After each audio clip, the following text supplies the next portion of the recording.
so tired of this. Wait, okay, wait. But I'm not sure if I fucked up. How do how do I then get the virtual camera? What do I have to turn on? I gotta go to settings and then Yeah, it's in settings, and there's a tab in settings for virtual camera.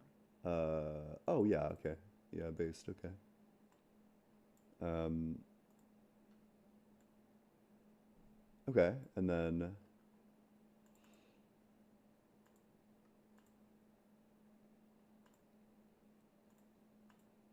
all right, let me just go and get this into TikTok. Sure thing. So that's gonna be in camera and then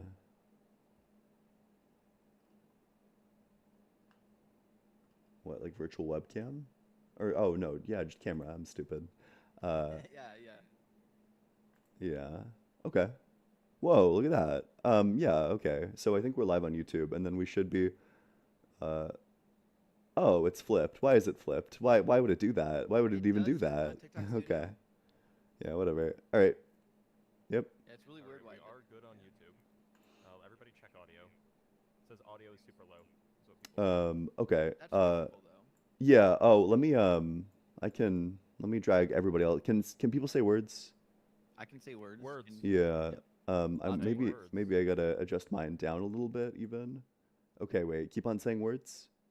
Many I'm words. still saying words. I love Okay. lamp. Are we equalized? Lamp People who is are love. listening in, are we equalized? Should be pretty close.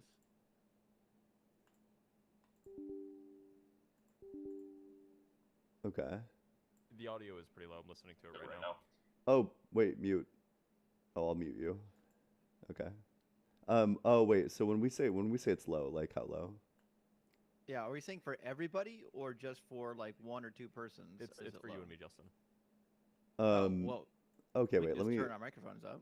let me turn Yep, I can turn my audio down as that's well. true. I can turn my mic up. Okay. Yeah, like cranking mics up is not hard. I can just also talk Yep. right into it. All right. So then we should be are there any problems, YouTube, TikTok, any problems at all? Let me know. Um, and then from there we can just bring the guest up over. Super low. Whisper low. Wait, what? Can't hear Justin or Blitz. At all? Why? What? I can hear on YouTube. I'm hearing just fine. But on TikTok, can you hear? I can't. I haven't checked on TikTok. Okay, wait. Well, everyone says it sounds great on TikTok, but it's like super low on YouTube. It's weird. Why? Why would it do that? Why would it even do that? What? Why? Okay. Let me pull up the YouTube. All right, TikTok seems fine. Yep. Okay. But then it's All right, whisper low. YouTube's just barked. I'm convinced that YouTube's just barked. What? Why? Why would it do that?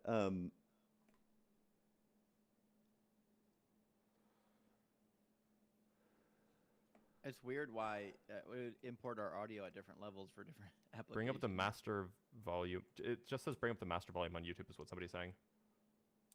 Um, what does that mean? I don't know. It's already at like max volume. Why is it doing this? Why would it treat me this way? Um, What a nightmare. oh, wait. Can you? I might know what it is. On the director side, can you turn our audios up? I can turn Blitz up. I can turn everybody up. Yeah, let me turn Blitz. Blitz, you're Yeah. at 300% now. Let's see if it's better. Yeah. Wait, is this Testing better? 1 2 3. Testing 1 2 3. Let me turn you down a bit. Okay, wait. Oh, this might be it. Okay, wait. Okay. Justin, are you turned up?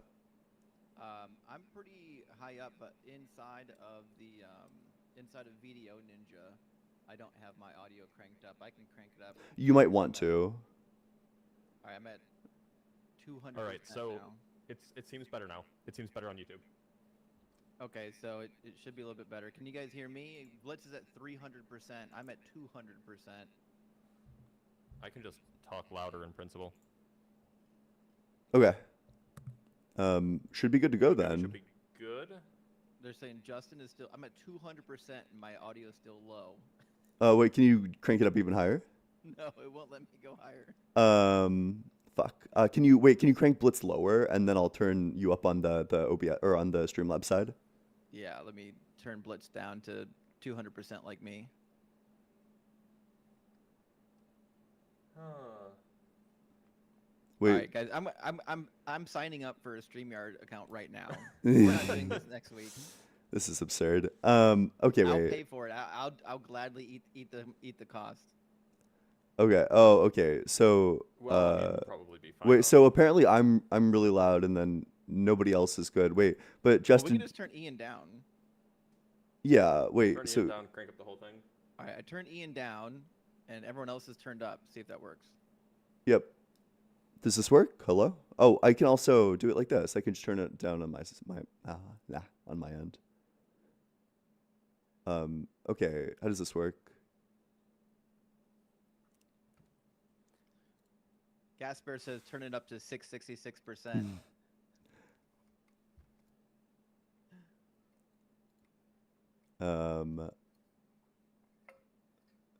Okay. I guess all I can really do is turn myself down, and then maybe that'll like equalize us. I think that's probably what we're gonna end up having to do. Because if I had to guess, I'm gonna say all of the guests are gonna be quiet. But then we can just equalize it, I think. Right. Okay.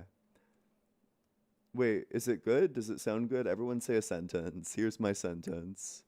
Here's my sentence. And here's my sentence. Okay. Is it good? Are we good? I'll wait for the comments. Let's see.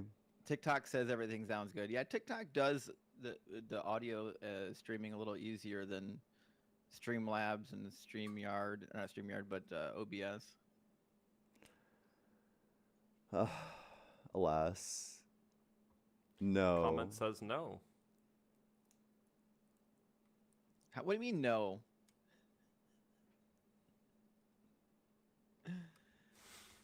Zorku says Ian can stay loud to make it even easier for him to What? talk over Chuds. Why the fuck is it doing this? This is like I have no idea why it's even doing All right, I'm this. turning Ian way down. All right, Ian's down at like 30%. Okay. All right, guys, just turn your volume all the way up now. See if that equalizes it. Okay. Hello? Testing? Because I think so what the thing is that my audio comes directly from my microphone into Streamlabs. It's not pulling audio. Oh, don't do that. Oh. Okay. Yeah. Take your microphone off Streamlabs and import it from Video Ninja. Oh, no, no, like it's taking my like desktop audio, I think. Or fuck. What is it? What is it doing? I have no idea. I think my microphone is just being used on both. But I'm not too sure why that would be.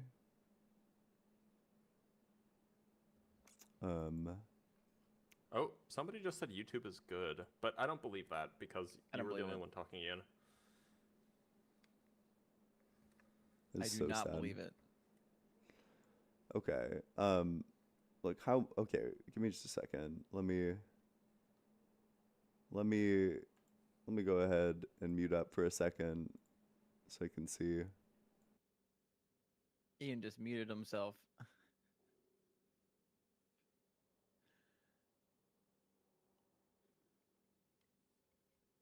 So I can actually hear all of us through YouTube. Really? Yeah, it is a little bit quiet. It's Justin weird. and I are quiet, but Okay. Yeah, I'm definitely gonna set up sources in StreamYard for this next week, and we'll just use StreamYard. This is a painful experience. yeah, and I feel bad for everybody who's been watching. We've wasted like an hour of their time. Right. We'll get this going, but it's just a pain. Yeah.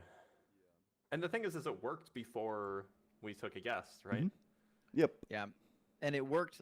Last time we streamed on my rig, it worked. Last time we streamed People are on saying that Ian's rig, YouTube it is worked. okay. People are saying YouTube is okay now. Blitz and Justin fine on YouTube. Haven't heard Ian talk. Is this chat? Is this real? What did you do, Ian? How did you fix it? I didn't do anything. Just magic? I don't know. I think they're just coming to terms with Definitely it. not good. It's better than before, though. Okay. Maybe the path forward is that we just say, well, the audio is probably going to be a little bit fucked. You're going to need to listen to it full volume, and that's that. That's just turn your mic down and tell everyone to crank the YouTube volume up. I guess we'll have to do that way. Yep. Yeah. Yeah, everyone's just turn your. Everybody's saying that you're still a little louder, so just crank your volume down. Okay. Are we ready? I think we're ready where we're gonna be. We're as ready as we're gonna be. May as well fire away. We still have a few guests. Jim, sorry that you weren't needed. Thank you for showing up anyway. We do appreciate you as always. And then the guest that was in here previously, screen name Unapologetic. Your microphone is got a lot of scratchy, raspy, weird noises coming from it. Do you have something wrong with your phone, or do you have something you can plug in? Bro, this is what the fuck? That's satanic.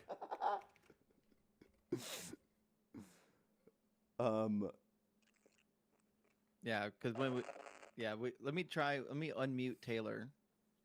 When we talk with Taylor, unmute the audio is fine. Something's wrong with Unapologetic's phone audio system. Wait, okay. I think I know. I actually do know what the problem is. I'm being silly. Okay. Boop boop boop boop boop boop boop boop boop boop boop boop boop boop. He's calling from the past. Somebody else said he's calling from the rapture. Oh boy. Okay, wait. I do know. I actually do know what the problem is. Good. I'm pretty sure what the problem is that y'all are just being dragged in on my desktop audio. Right. Yeah. Okay. I don't know how to fix this, but Dawkins challenges 3 blind mice. Don't be scared. Darth Dawkins is welcome to join. Darth Dawkins will never fucking join. Not a million He years. won't do Never it. join. I don't know. I would like, give him money to join. Yeah. Actually. I'd pitch in like $10. Yeah. It is literally never going to happen. Yeah. Okay, wait. Why? Whatever. Okay, it just is what it is at this point. It's just gonna be this. That's fine. All right, let's. So who's up? Is it gonna be Taylor? I think we have Taylor. Taylor was the person who contacted me and wanted to talk about creationism. So perfect. If you're here, Taylor, and I think we're good to go on the stream end. Are you able to? Do we have the? Well, Taylor I wonder if the stream is unmuted. Wait, so but we should be able to hear Taylor. Can you go ahead and Yes, drop you can the definitely hear link me. into the So- Discord, Justin? I'm sorry. Yep. 1 second. Are we live right now? Yeah. We are. The question Okay. is it's not clear if people can hear you, like the other live streams. So we're just gonna wait. Just give it a second. Has she been brought in yet, Ian? I don't have the link yet. Oh, I s- okay. Yep. Perfect. Yep. Let me Should have in a Wait, second. the link for. for putting somebody's picture up. Oh. Yeah. Just. Oh. Okay. So on YouTube they can hear Taylor. TikTok they can hear Taylor. So we're good. And we have her face on TikTok. Perfect. Awesome. Should be good to go. Wonderful. Yeah. Go ahead. Yeah. So what's up, Taylor? What you got? Hey guys. So yeah, I was kind of recommended to you because I was looking for some people to debate about God's existence and the scientific proof, quote unquote, of it. And I participated in a few debates before. And so I was kind of trying to get a time schedule with you that we could debate. Right now. I wasn't planning on going to church today, but apparently we are. So I'm not sure if it's the best time for me, but I would like to hopefully schedule something. And I was also wondering how long you are going to be going today. Another few hours. Okay. Probably just about 3 hours, maybe a little bit less. Yeah. I think if I come back in like an hour and a half, would that be feasible? Yeah, Yeah. probably. Should be. I This was assume we're still be on. unexpected, so I do apologize. But You're yeah, good. I do look forward to talking to you. Sorry to keep you waiting so long. No, it's Yeah, totally fine. but we should be all settled now. All right. Well, we'll see you in about an hour and a half then. Enjoy Okay. church, I suppose. Thanks. So, for anybody who wants to join, want to have a conversation, talk about whether or not God's real, whether or not the flood happened, whether or not there is an eternal uncaused cause or something like that, feel free to go to tinyurl.com/uaguest. The link is tinyurl.com/uaguest. We're not going to send you a virus. It's just a normal link. So feel free to hop on over and join the conversation. Yeah. And we do have another guest entering right now. I'll unmute the guest, and I sent you the Hello? link already, Ian. Appreciate it. It says name is the Bachelor of Dota. Is that Hey, correct? Hey, how's it going, the Bachelor Can of you guys Dota? hear me? Yep. We can hear you. Oh, okay. Sorry, yeah. Yep. I just joined, so I missed all the things you did before. Trust all me good. trust me, you did not miss anything. Oh, So, okay. should we call you Bachelor, or do you have another name that you go by? Yeah. Just call me Bachelor, whatever you want. Okay. Sure thing. So, what Okay. do you believe? I don't know, difficult to say. Do you think I'm God kind is of a bit, real? depends on the understanding of God people have. I take God to be an immaterial mind who created everything. Yeah, it's sort of pure existence itself. Okay. So you just think everything is God?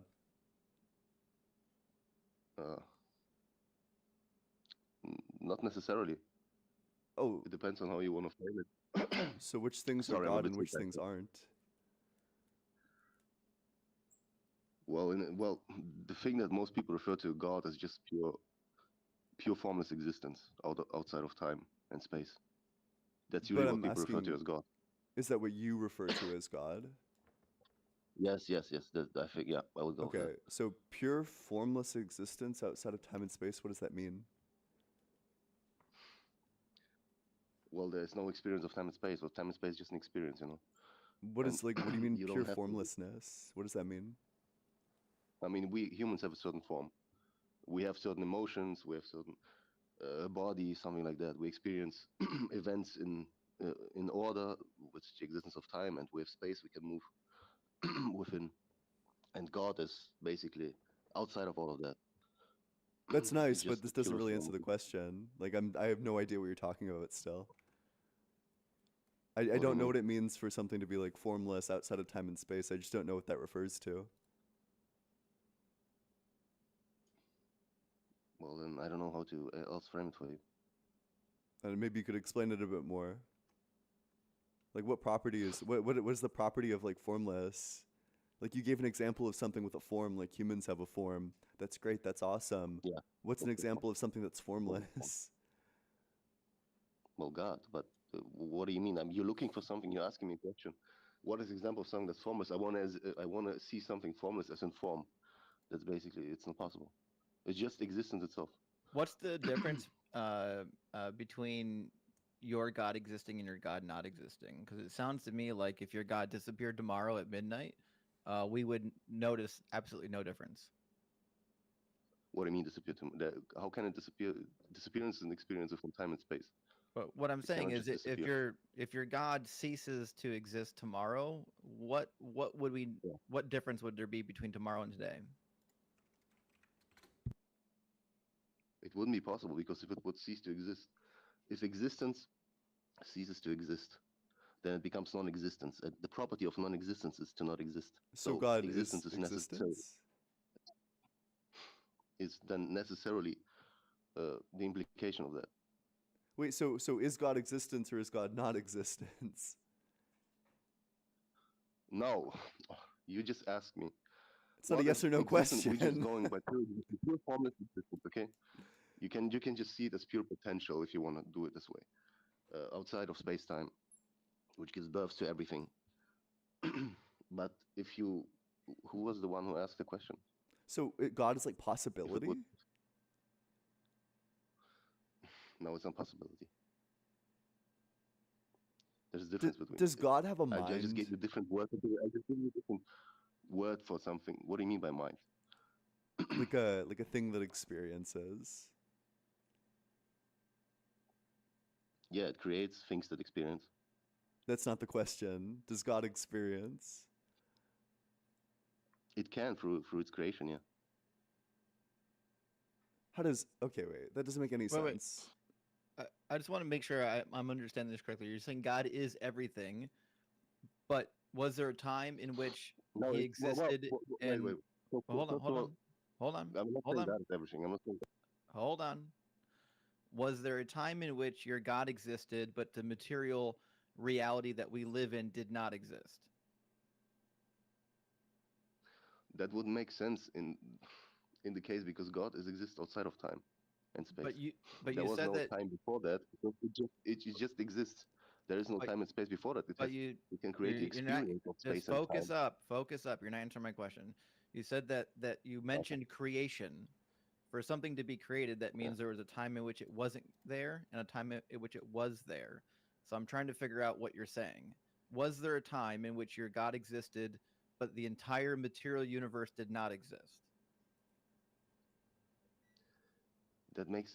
I just told you it exists. God is formless existence outside of space and time. We'll try this again. Did your God create everything that we can see around us? Did he create that? Sure. Okay. So then there was a time in which your God was No, there was no time. The experience. there The was experience of being created.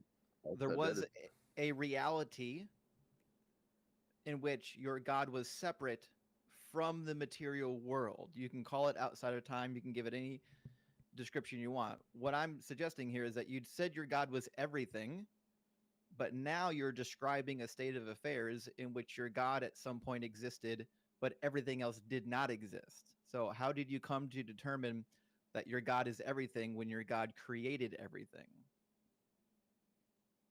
I never said my God is everything. First of all, okay, let's go with that. So Wait, so would the something last question exist was if good. God didn't exist? Would something exist if God didn't exist? Yeah. Well, what's the basis of existence itself is God.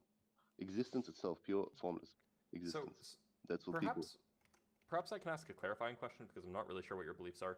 Same. How is your view that there is this being that is like the basis for existence different from atheism? Yeah. I'm not sure what. Well, atheists just basically deny the God of the Bible, is what I understand. No. We So deny all is your gods. view is your view consistent with atheism? Like, do you and I share different beliefs about whether there I don't know. exists some being that I don't know created what the you- universe?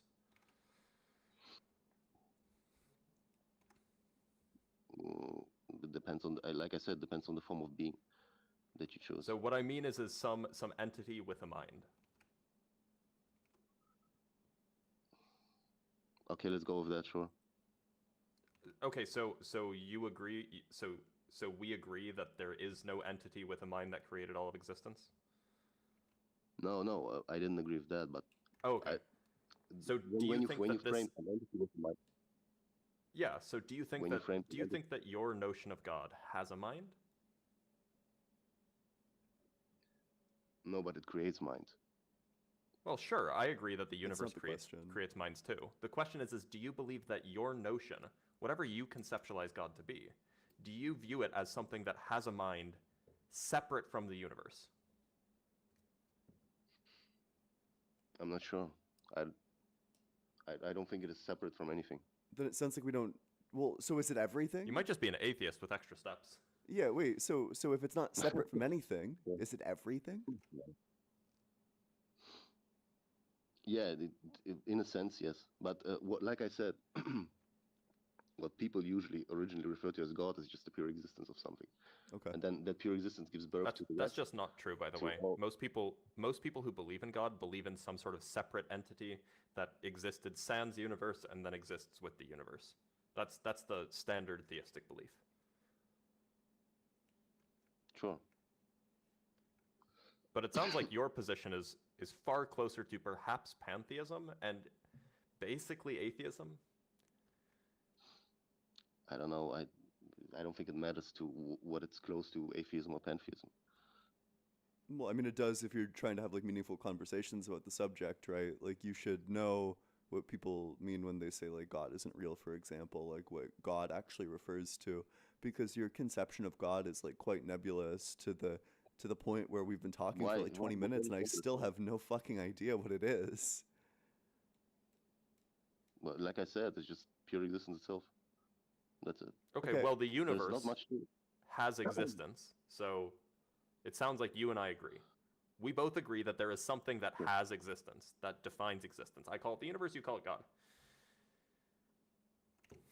Or perhaps we can both call it reality. In which case, do we actually have any meaningful disagreement, any substantive? Yeah, it seems like just like a purely verbal dispute. So when we say God isn't real, we're not saying like existence isn't real. What we're saying is that a being who created everything, who is a mind, isn't real. That's all we're saying. We are not taking the position that existence isn't real, of course. So it seems like we don't even disagree about anything. No, but when you say a being, see, it already implies that you have a certain form in mind. It's so like to be A metaphysical mind, very let's put it that way. specific. It doesn't matter what form it Okay, takes. okay. It's a metaphysical mind that created Okay, physical so reality. you guys believe it's a metaphysical mind. But then why do you say God doesn't exist when you believe it's a metaphysical mind? No, we When don't God is a believe that metaphysical mind, we don't believe that metaphysical mind exists. Yeah, I mean, how do you believe that Superman doesn't exist when you believe that he's a Kryptonian? I don't understand the question.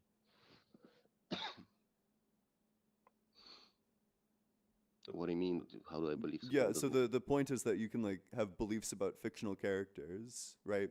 So we can believe that the fictional character God is a metaphysical mind, and also that he's a fictional character.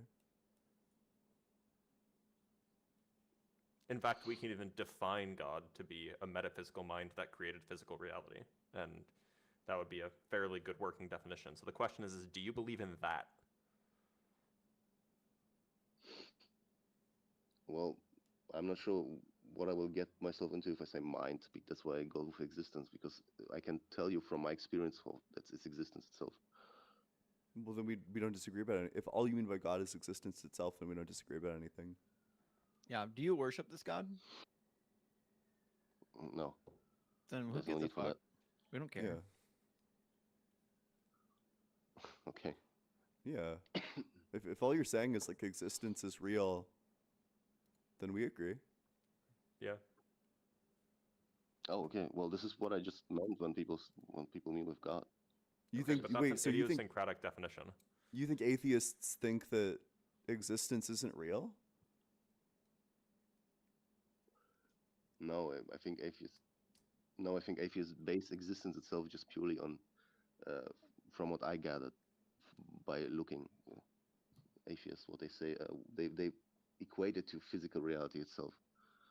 True and based, They yeah. think existence can only be physical reality. Well, that's not true of all atheists. There are atheists who are Sure, Platonists. retweet. There are atheists who are axiarchists, right? And there's some sort of like teleology there, right? Axiarchy mentioned. I really don't Right? know these definitions. I would have to. Yeah. The What do you point know- is that there are plenty of atheists who are not physicalists. Yeah, what do you know about not standing in opposition to its is not like a thing stands to its properties? What do you know about that? No. Don't do it. Yeah. So it seems like, well, first of all, does Lachlan? No. Okay. So if we Go ahead. agree on everything, then it sounds like we probably just move on to the next guest. Yeah, that's what I'm hearing. Yeah. good. Well, okay. Yeah. Well, Thanks for being appreciate here, you coming on Bachelor. up. Yeah. Thank you. Bye.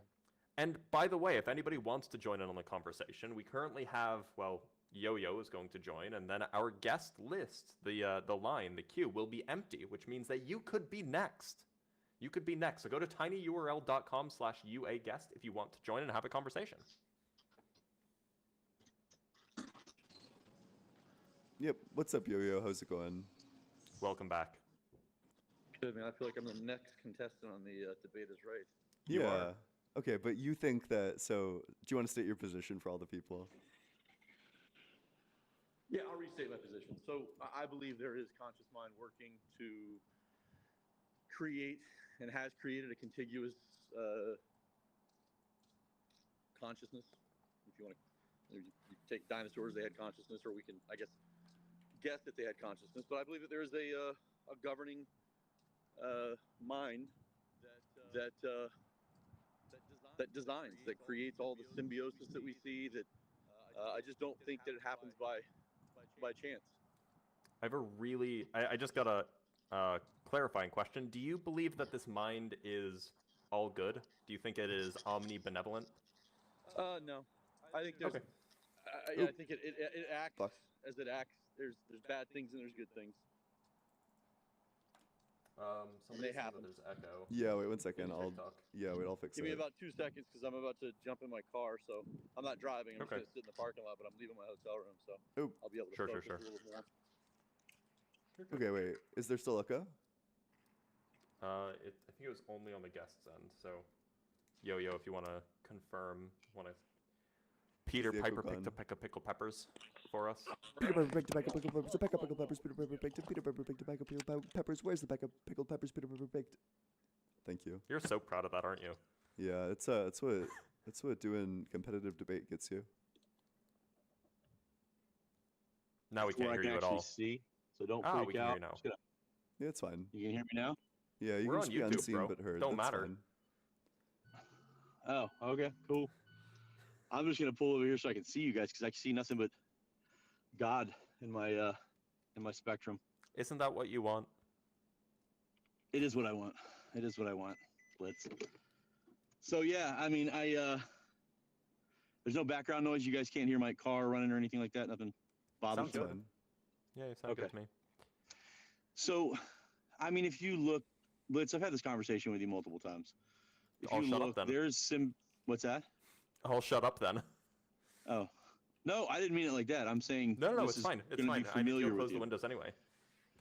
If you look at the symbiosis in nature, lungs, trees, I mean, just everything seems to work in cohesion with each other. And it doesn't seem that just happens. It just doesn't. An infinite regression of scaffolding that has emergent properties. Like, explain to me consciousness. Oh, so that's just like a question, right? Like, I would say consciousness is just the emergent property of all of our like brain states and brain chemicals. But I mean, if we want to talk about things like working well together, do you think that like cancer works well inside of like a child's body? It does. What? the Unfortunately, there are. fuck? It does. I mean, Seems if like you a want, pretty if big you want mismatch. reality, no. I mean, listen. I know this is going to be a hard stretch, but forest fires to refurbish the forest, or not refurbish, but I mean, it's a part of nature, man. I Just hate to be that clear, gazelles get eaten cancer- by lions. Cancer and forest I hate fires are that- different, right? Yeah. Just to be clear. I mean, yeah. I mean, obviously they're different, but you're going to have these. I'm at a loss for words. You're going to have these things that are going to, decay and regenerate and decay and regenerate, and it sucks. I listen. I watched National Geographics as a kid. I hated watching the little gazelle get eaten by the cheetah or the lion or the freaking zebra. It sucks. That's bad, but it's a part of life. Yeah, and would the kid who dies of cancer die otherwise? Would he die? I don't understand the question. Yeah, like Maybe. if the kid didn't die from cancer, would they die from something else? Sure, obviously, yeah. Yeah, so then the cancer's unnecessary. No, I disagree. Why is brushing your teeth necessary? Why is anything necessary? To I mean, prevent it's- your teeth from getting like rotten. Yeah. So Do we have it? Do we have so it? wait, 10,000 why years ago? can't we just? No, we didn't.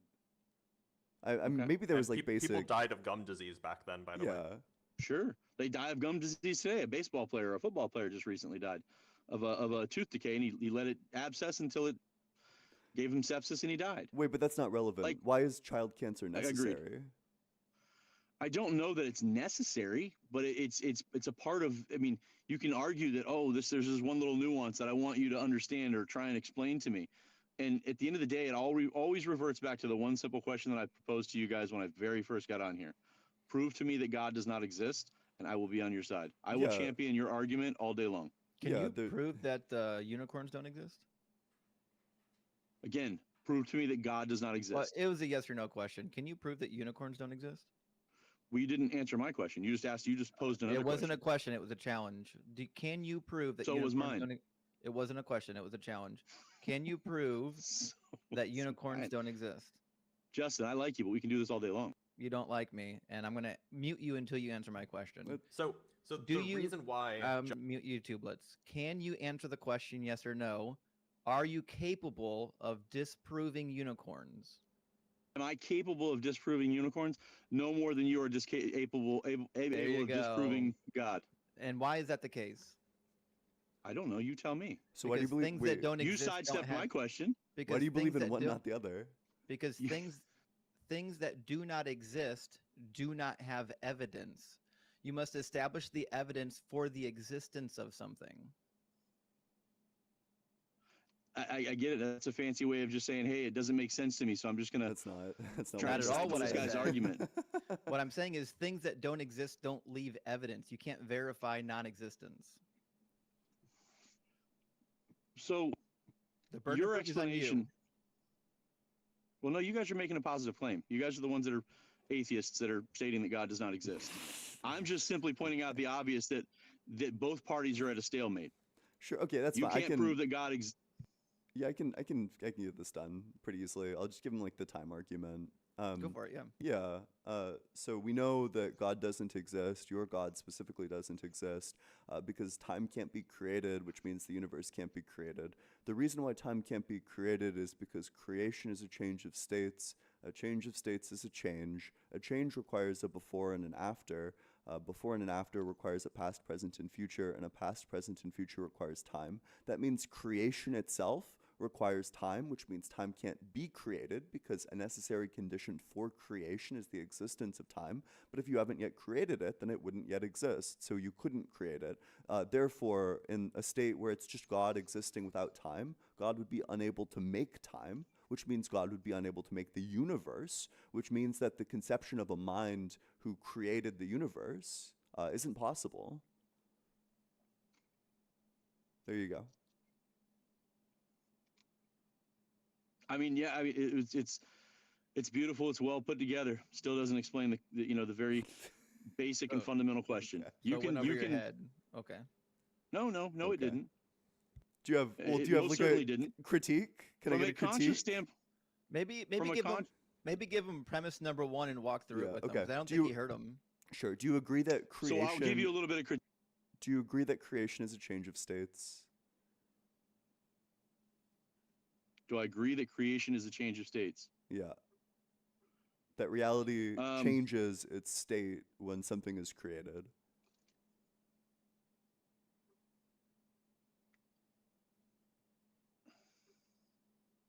Sure.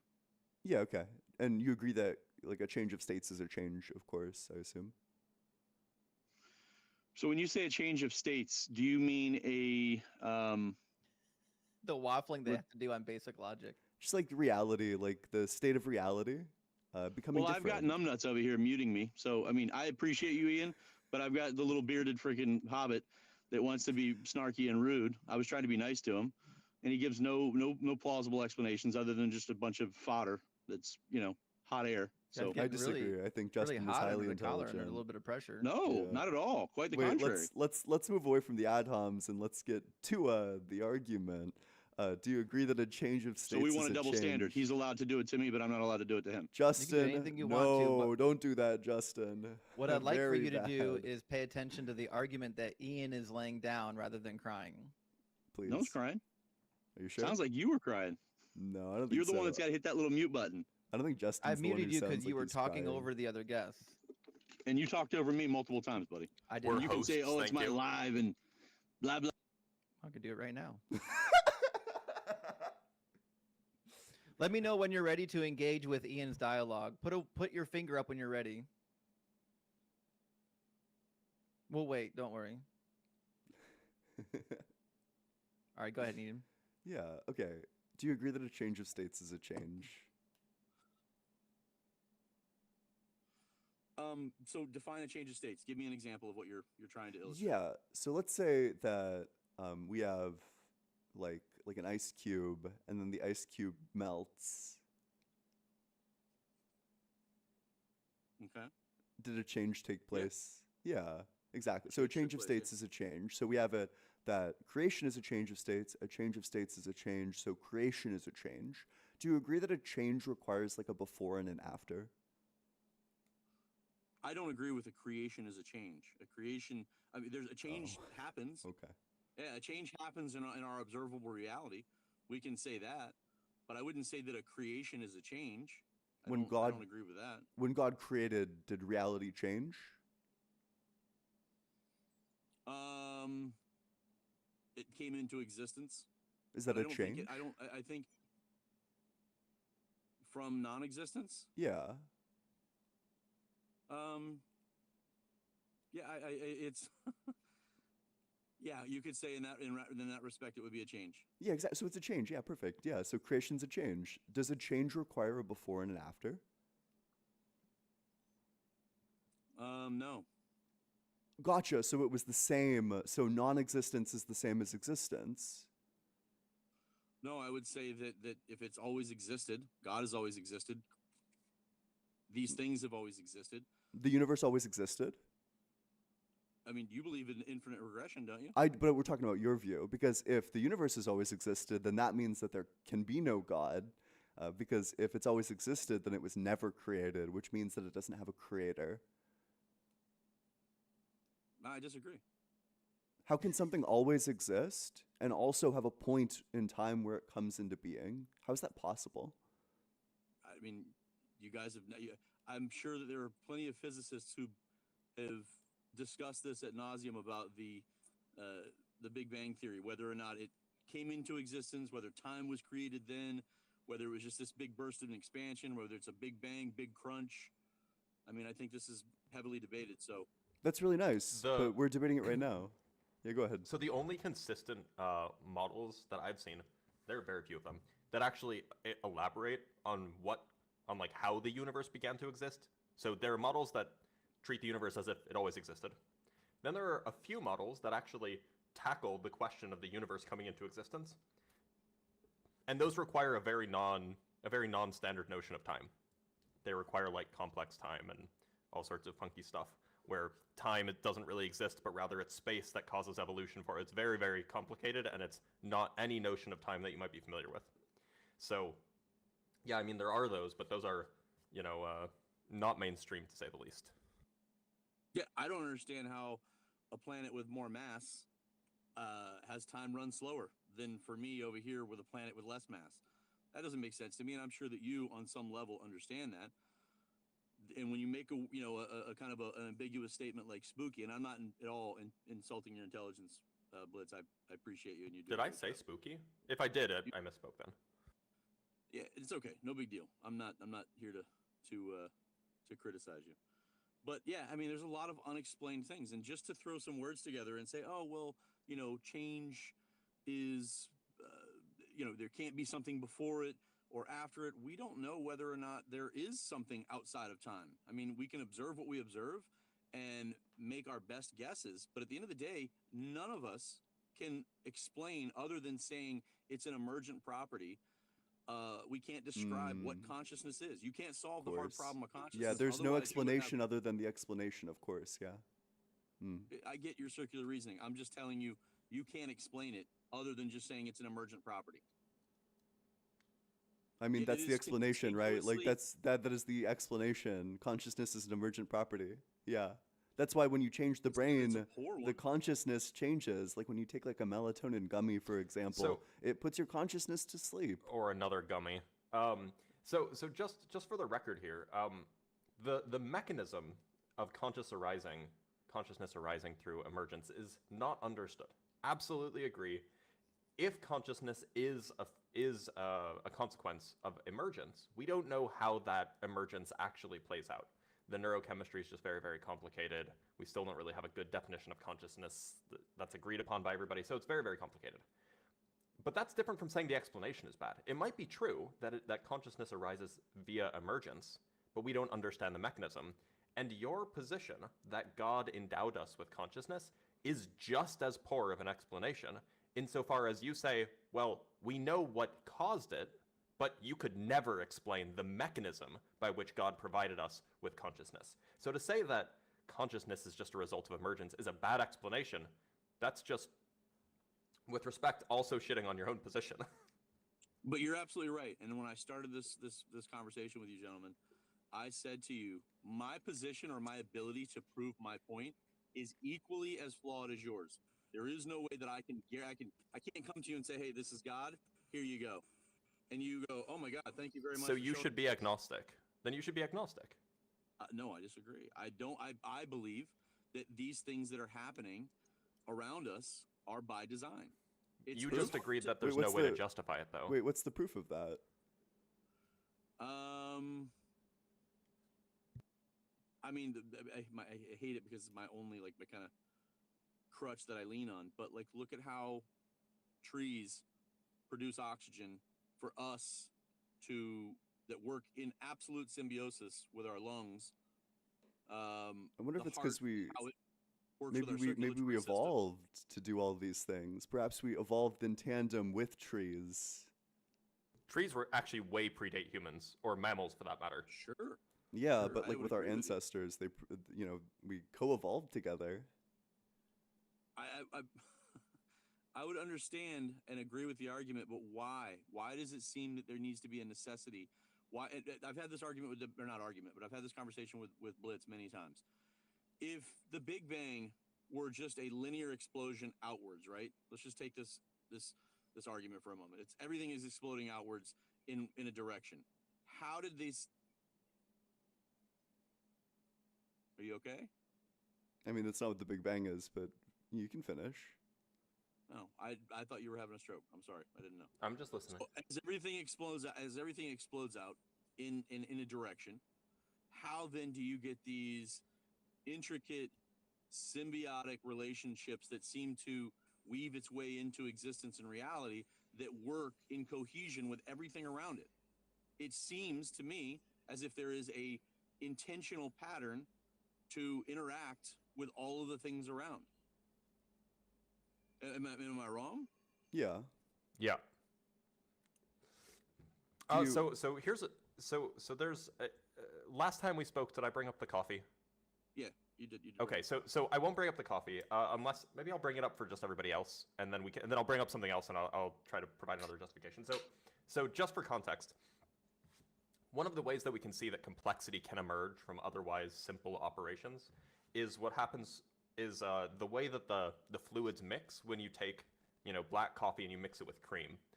When you do that for a very brief period of time, initially you start off with pure coffee, pure cream. There's nothing really interesting happening. Then you mix them together, and for a brief moment you see swirls upon swirls and very, very complex things. And then it goes away after another moment. But the point is that you can have complexity emerge as a temporary process in between going from boring to boring. But the second thing that I would bring up is we could kind of think of this, in your words, like this kind of explosion going in all directions. We can kind of think of it as just like shaking a bag of like just jiggling a bag, right? And just like getting all possible random combinations, right? Because it's just a random thing. But the point is, if you have a big enough bag, like if you take a bag filled with letters, like Scrabble letters or something, and you have 10,000 letters in there, and you just start pulling them out one by one, completely randomly, somewhere in that sequence of 10,000 letters, you're bound to find a word. And so even though the whole sequence is random, sometimes you'll see little pockets of order, which shouldn't be so surprising. Life is very rare in our universe, so it checks out that, like, yeah, most of the places is going to be pretty disorderly. But here, it's that little pocket of orderliness. So let me ask you a question, Blitz. Am I incorrect in thinking that the Big Bang is a theory that proposes a super dense bit of matter, just expanded out rapidly? Roughly, that's good enough. Okay, so then I'm curious why Ian said that I was wrong because you called it an explosion. An explosion refers to like a very specific chemical process. Okay. I mean, nuance. If we want to say expand, next time I'll say expand. Yeah, you should. Very fastly. Yeah. Yeah. No, but that's like a perfectly fine. That's my level of understanding of the Big Bang, certainly. God forbid I ever see a mortar or a grenade go off, I'll say, listen, you guys don't stand too close to that expansion. No, those because are explosions. Those would be explosions. You should, Yeah. But yeah, I mean, look, again, I stand firm, regardless of what debating style, what you want someone to propose to you and how you want them to. At the end of the day, consciousness and God are something that you can't explain. And I You agree can't that you get- can say, at the end of the day, consciousness and God are things that you can't explain, but we explained consciousness and disproved God, so I'm not really sure what the issue is. You didn't. Oh, It's okay if it went over your head. yeah, I mean, what's the critique of the It's okay argument that it then? didn't. Well, what's the critique of the argument then? That it's just a bunch of words. It's the exact He equivalent. wasn't of- even all listening. all arguments are a bunch of words, though, Okay. right? I I mean, see. like that's not a critique. Yeah. So one of my buddies has this great. I'll give you a kind of a juxtaposition of why I think it is. A buddy of mine thinks that because the claim is an unfalsifiable, therefore it's not a good explanation, right? That's not my argument. No, I know, but that's it. I didn't say it was. Oh, Now he's okay. arguing against people that aren't even here. Yeah. I'm sure you Well, no, beat your I- friend's ass in a debate. I prefaced it. Okay. I actually prefaced it. I actually win all my debates when I debate them when they're Bilbo. not present. Listen, Bilbo, there's this you heard one me there's this preface one it, right? Christian who I debated once and they started crying, so that's why God's not real. No, he's actually an atheist. He's Yeah. he's But I'm telling he's you, an atheist.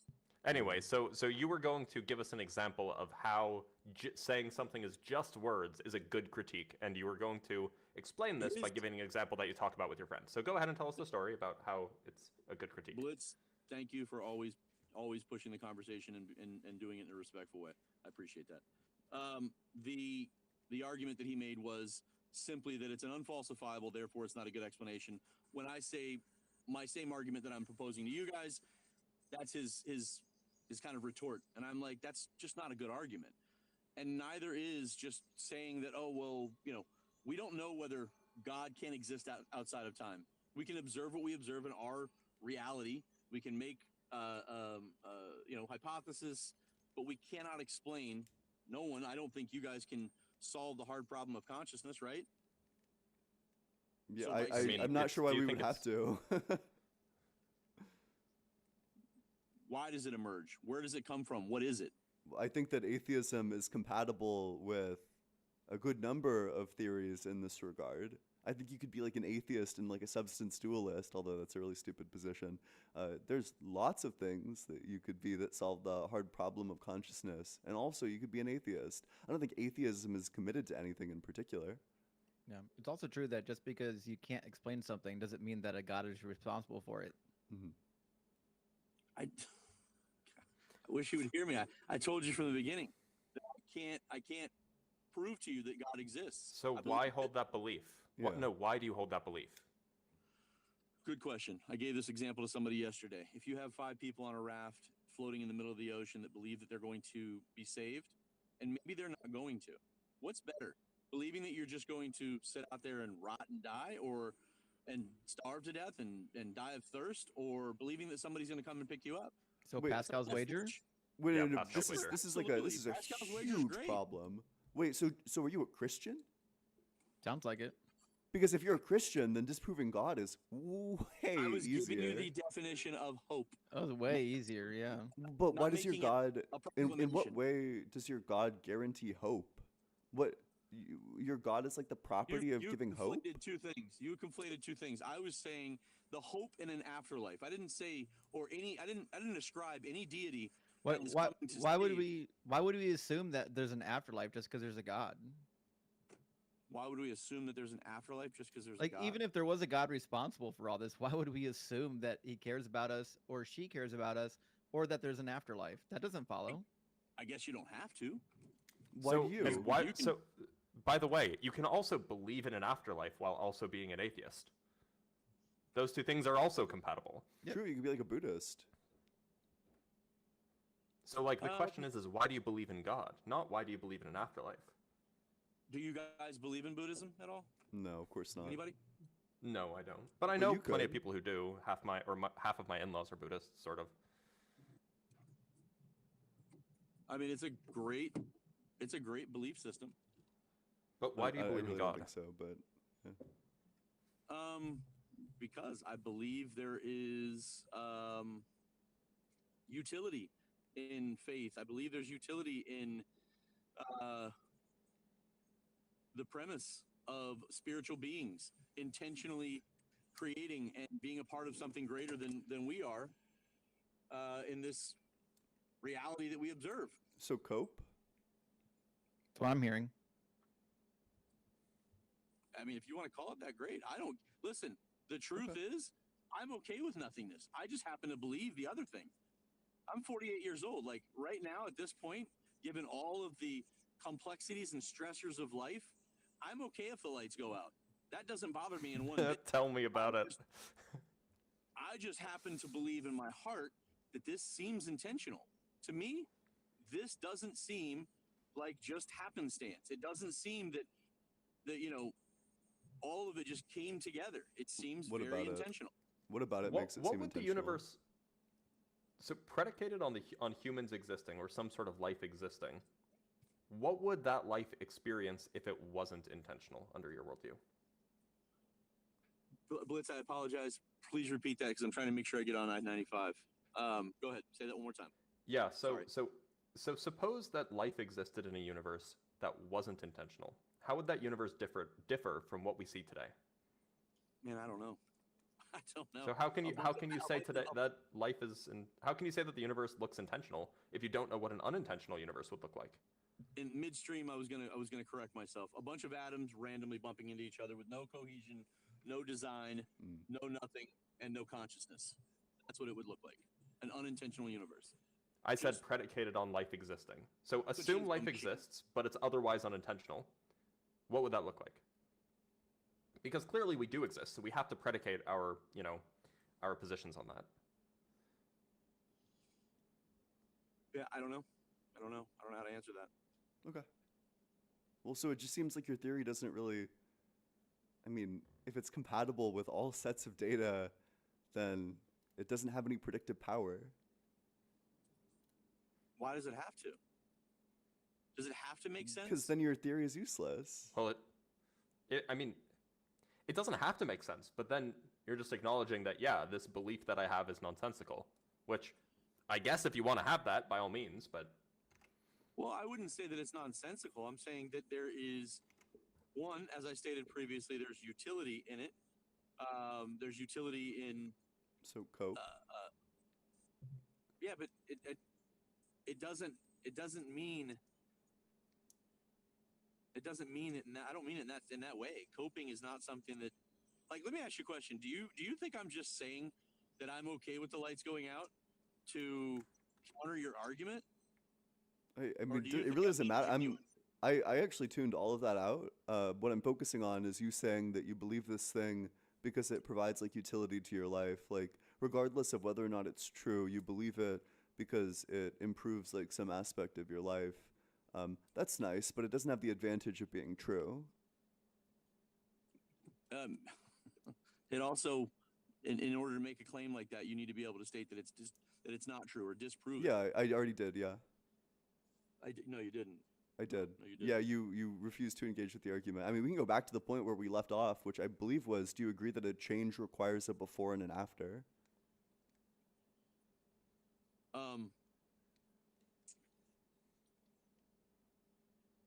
As stated in the very beginning when I said, I'm not a professional debater.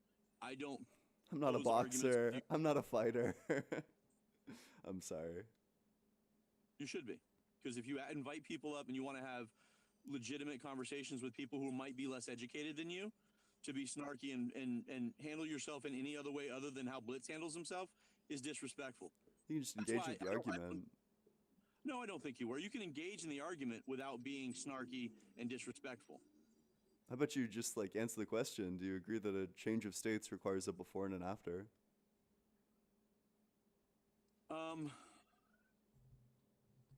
I guess I would say no. I don't think it does. Gotcha. Require a before and an after. Okay, so if there's no before and an after, then there's the same state. So a change can occur, but nothing changed in your view. Is that correct? I mean, I guess you would say if the ice is melting, you can say before the ice, it was an ice cube and now it's melting. Yeah. You can call that a change. Yeah. And it has a before and an after. Yeah. So a change has a before and an after. Yeah. Or Sure. like, yeah. Okay. Do you agree that a before and an after requires past, present, and future? Sure, I guess. Yeah. And do you agree that past, present, and future requires time?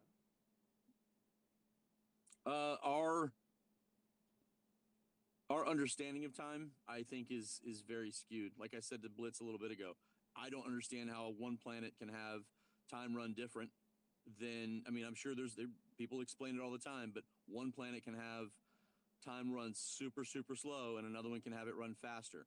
That is a very complex, hard to understand position. So sure, I believe time exists, but I also believe that we can live outside of time. I think time might be a concept that we've created. Okay, but if we have a past, present, and future, do we have time? Isn't time just a past, present, and future? Do you believe it can be subjective?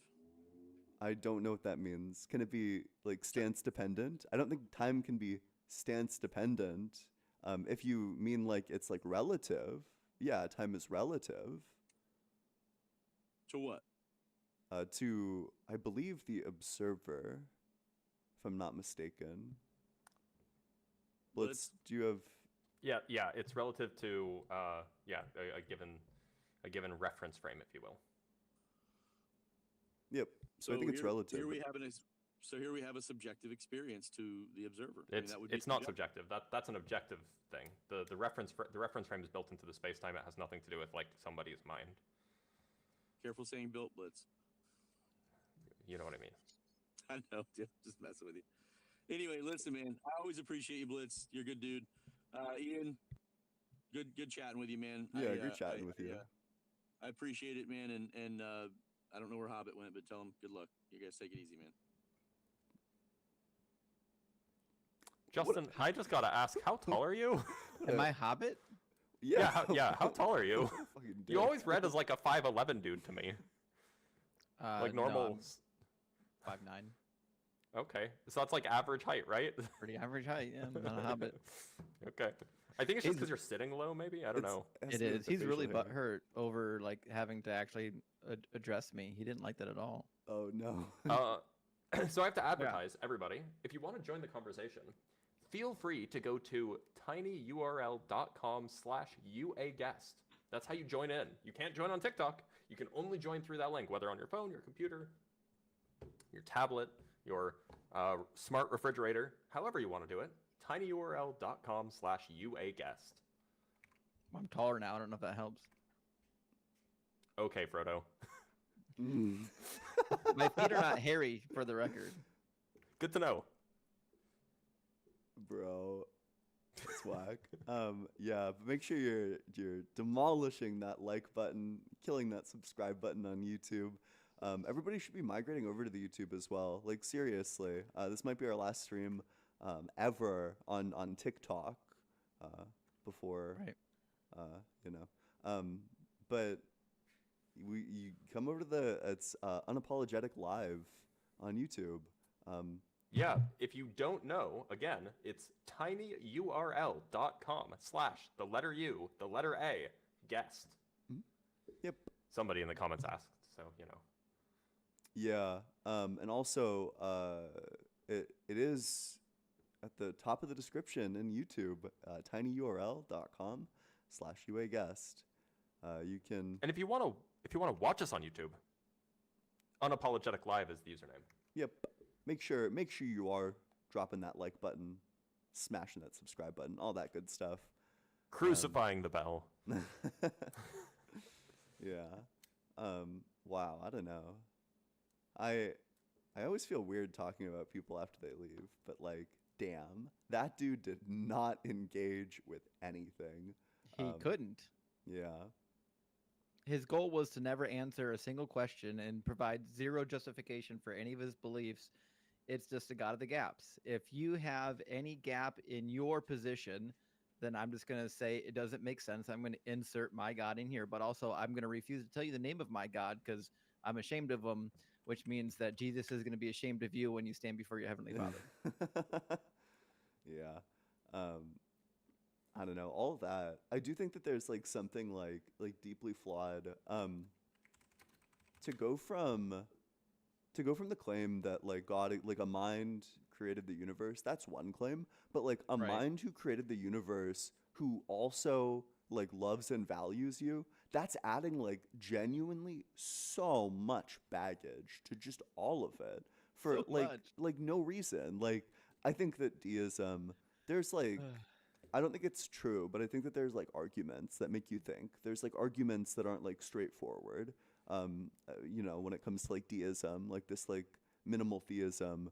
But when you inflate this beyond minimal theism, when you turn this into like, I don't know, like full blown theism with afterlives and shit, you've just inflated your ontology to such an insane degree that it's like the burden of proof. Like what you have to now prove is like incomprehensibly large. You have to prove that your God with no lore randomly wants an afterlife because seemingly no reason. But what's up, Gabriel? How's it going? Give me a second to add him to the scene here. You should have a Adam link in. mentioned. By the way, the audio is still very quiet on YouTube, apparently. Yep. So it goes. Just turn the audio up. We apologize. It'll be fixed for next stream. Right. What's up, Gabriel? How's it going? Hey, it's going all right. I just wanted to ask a couple clarifying questions. Sure. Yeah. So, as far as the Big Bang, do you believe that prior to the Big Bang, everything was about the size of a melon? I mean, there was a time, a long 13.8 billion years ago, where the observable universe was very small. There may have been times before that where it was smaller, or maybe it was bigger before that. Who knows? We have some inklings, but we can't say for certain. Sure. And if we were all in a room together and there was a strange melon-sized orb, would you say that orb demands an explanation? It had to come from somewhere. Yeah, maybe. Maybe it came from a slightly smaller orb or a slightly larger orb. Maybe the orb was collapsing, or maybe it was expanding. I'm sorry, I didn't mean to cut you off. I'm sorry. You're good. So, like in this theoretical situation, though, say we were actually in a room, in this timeline on Earth somewhere in the orb, would you agree that orb came from somewhere? Or would you say that maybe it always existed? It could have always existed. Right. If we're making up a magic orb, I don't know why we can't break the laws of physics and say that this particular magic orb has existed, even if the universe was was smaller than at 13.8 billion years ago. Like, if we're inventing the laws of physics, then we can just do whatever we want, right? Yeah, I guess if you will give me that, then the rest of my argument kind of crumbles. But it's not exactly proof. It's just, to me, when I think about it, that so infinity in all directions around a melon-sized ball of matter, it demands an explanation to me. I don't think that there was infinity in all directions, right? Didn't the ball contain like all space? Yeah, so this is a misunderstanding of the Big Bang. It's not like the universe was small and then there was space around it. It was the universe and all of space was small. Okay, that changes my perspective a bit. All right, well, thanks for letting me share, guys. Yeah. Sure. Thanks for coming up. Yeah, thanks so much. Yeah. I know Vor is in the comment section. So VOR, we would absolutely love to debate with you, but we're not taking guests here. We're doing it via a third-party software. If you want to, whatever device you're on, go to tinyurl patreon.com/uaguest, and feel free to join. Same goes with the 15 people who are in the guest request box. Absolutely. Oh wait, Gabriel, you're still here. I mean, we could. I'm not sure. I Yeah, assume. I'll jump out. No, you're fine. Like if you had more to say, like you're. Oh, okay, he left. I didn't. I I thought it was he had over. more. I don't know. Oh, fuck. I thought he said bye.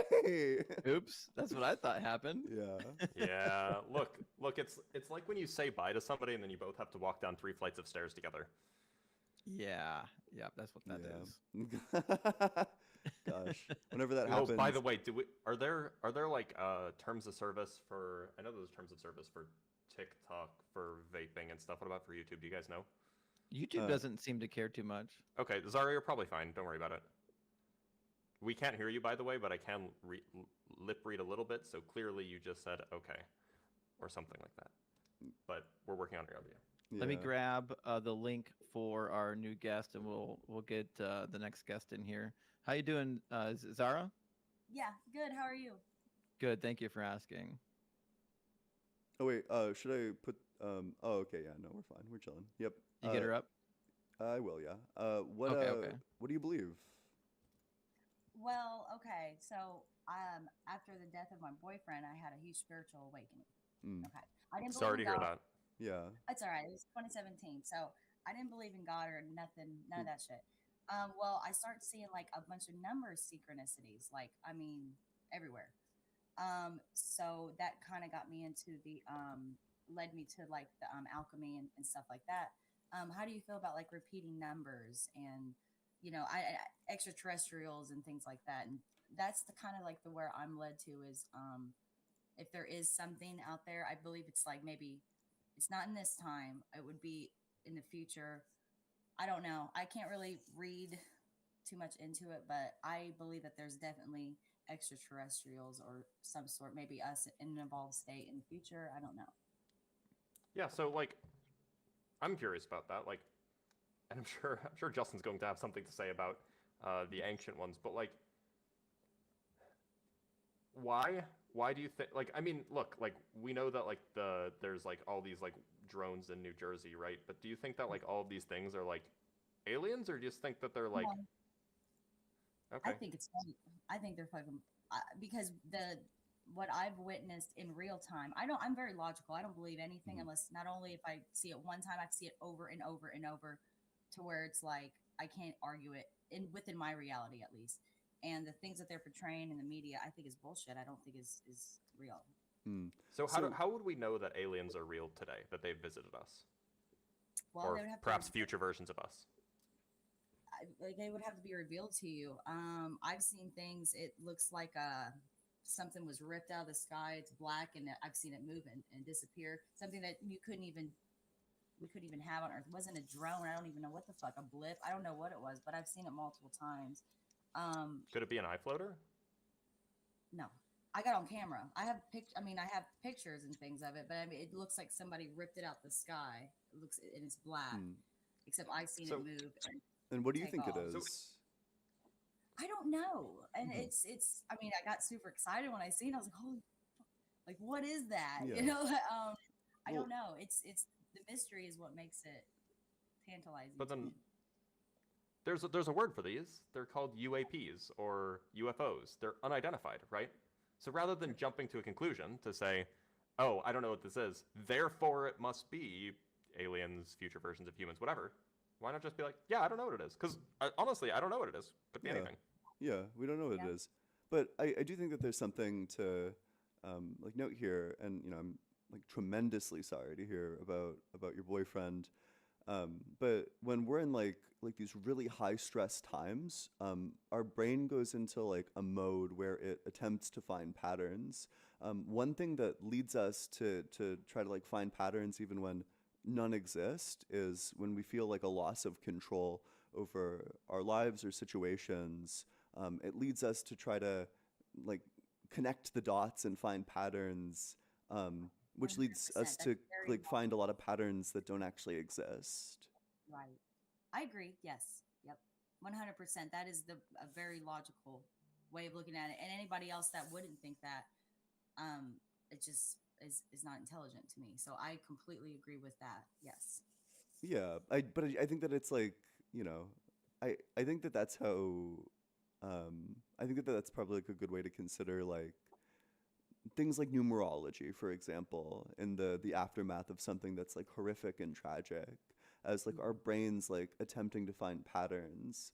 And then we have like more cognitive biases, right? Like we have like confirmation bias, where after we have the belief, so the way belief formation works is that our mind has like these competing hypotheses when there's like an open question, and as we gather more evidence, certain neural connections get stronger and stronger and stronger until we eventually say, well, this is the thing that I believe. And then after that, your brain stops accepting input. It values like Yes. any like subsequent evidence is like much lower. Like it doesn't really affect your belief unless it's something like very major. So I just think it's like, you know, important to know the way that cognitive biases will like lead us to not form both like patterns that aren't there and then hold on to these patterns that aren't there, Yeah, that's not because we kind of like healthy. ignore. Yeah, exactly. Yeah.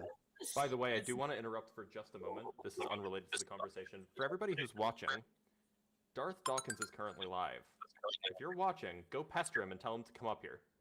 True. It's going to Anyway, be go ahead. a crash out immediately. yeah. If you just say, okay, this is what I believe, and you just like, okay, well, this set thing that was founded by Freemasons or whatever, or organized religion, Catholic, blah blah, blah, that's the absolute truth, and there's nothing else. Then you're going to just look into the teachings and stuff of that certain religion, and you just plateau, and there's no more evolution for you. You're pretty much dead at that point. Yeah. There's yeah, you have to go by what you actually see, and and divine timing. There's some things that you can't explain, and the way that things that I've witnessed, I'm not good at explaining things, and I think that's just all part of it. Is like it's not meant to be taught. Like you can't teach somebody something, and if somebody believes something that you say, well, what does that say about them as a human and their state of mind? It's not healthy. Um, that's how I feel. Yeah, absolutely. Wait, but do you believe in a higher power? Like, what do you believe in like God, like like an I immaterial believe that mind? there's things that are more evolved than me. Yes. What do you mean by that? Like that okay, like Michio Kaku says when with the string theory, it talks about the multiverse. It's like a radio. You can have a radio inside of your room, and there's thousands and thousands of frequencies within that radio, but you can only tune into one frequency at a time. But it doesn't mean those other frequencies don't exist. And how are you supposed to explain that if you don't even know what a radio is to somebody? What's the You can't. evidence that these things exist, though? And I guess I'm Exactly. not. I don't think I don't think a explain them. multiverse is like a higher being. I don't think that's God, certainly. Well, yeah, there's no word for it. Like I believe that there's things out there that are more intelligent and evolved than me, in my opinion. Okay. So when we say that God isn't real, I think what we're trying to say is that we don't believe that the universe was created by like an immaterial mind. Do you believe that the universe was created by an immaterial mind?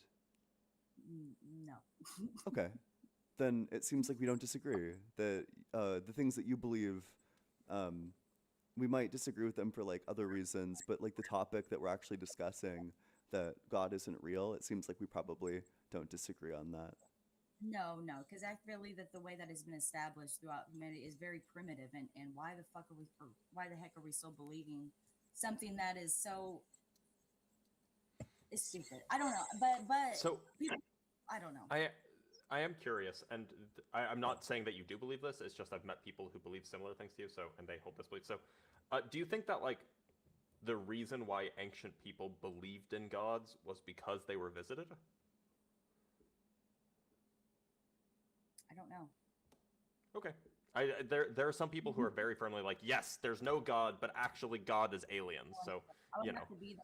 I would have to be there and witness it myself to give you a definitive answer. I just can't. I can't bring my mind to a conclusion unless I have seen it myself. I'm just like that. I don't know. I mean, But- that's a pretty decent way of thinking about the world. So Yeah. It'd be Okay. cool. I mean, it's the mystery in itself. To me, is God. The mystery is God. If you want to give something a God term, is the vast possibilities that anything is possible. But that's created within yourself. So I don't know. Okay. Well, Okay. yeah, sounds like we don't disagree. I mean, we don't have anyone else in the guest box, but do you? I guess this is just like a personal project that I've been working on. But do you believe in like, I don't know. Do you believe in like Freemasons or the Illuminati or like any of these groups being behind like large things that have I happened? look at it like this, like organized religion. Okay, let's say hypothetically God existed, but it's not in the same context that an organized religion would be. Like, let's say they're saying, "Oh, I got all these secrets," and one of the secrets would be, well, doing good deeds, and then in turn, good things happen to you. Well, you can't just do something that's not like a conditional. You can't conditionally manifest something. There's no way any kind of. I don't think the Freemasons. You wouldn't even have a club and have to learn these teachings if you truly already knew the secrets. There would be no point in it. I'm not sure. I'm not sure I understand, but Like, to me, it's like, okay, so like It sounded like a Illuminati, no. you're like enlightened, like you're, So to me, it's like if someone is Illuminati, it's just a regular person that just knows the secrets because of what they have been revealed to in their reality. that's not really. Okay, I mean that's I fine. No, can't. I appreciate. No, it's that's totally I fine. love alchemy. I love it. I feel like it has maybe some truth, but I don't study any sort of religious text at all because it's boring. Okay. Like, I Well, don't. Tell me about it. Don't tell True. Justin though; he'll be sad. Oh no. It bores me. It bores me. I can't. I Yeah. want And to learn. and Seth begat Joseph, and Joseph begat. It's just a whole bunch of begats.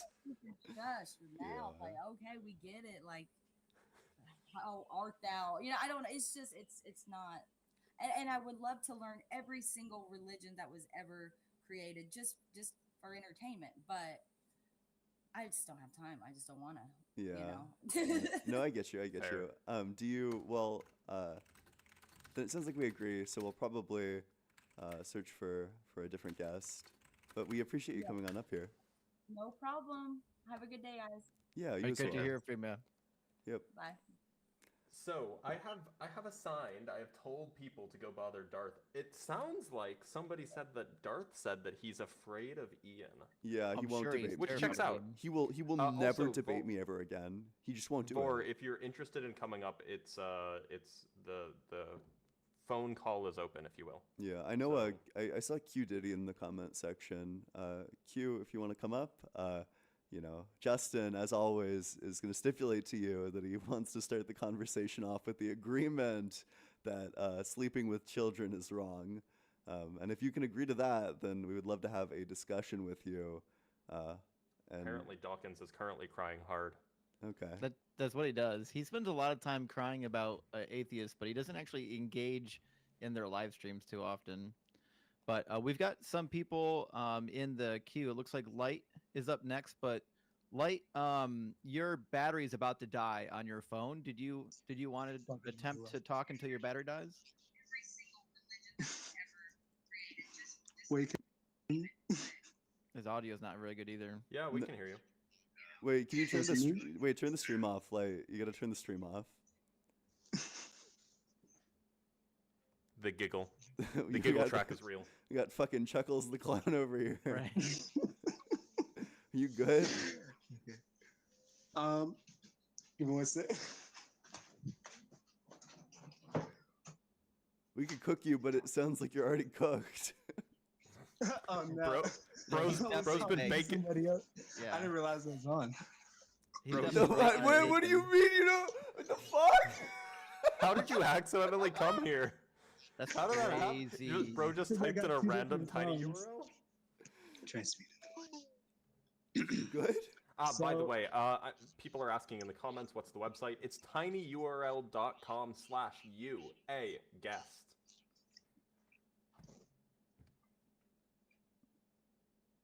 Well, let's grab the next guest because I think this guest has got some issues and they're not here on purpose.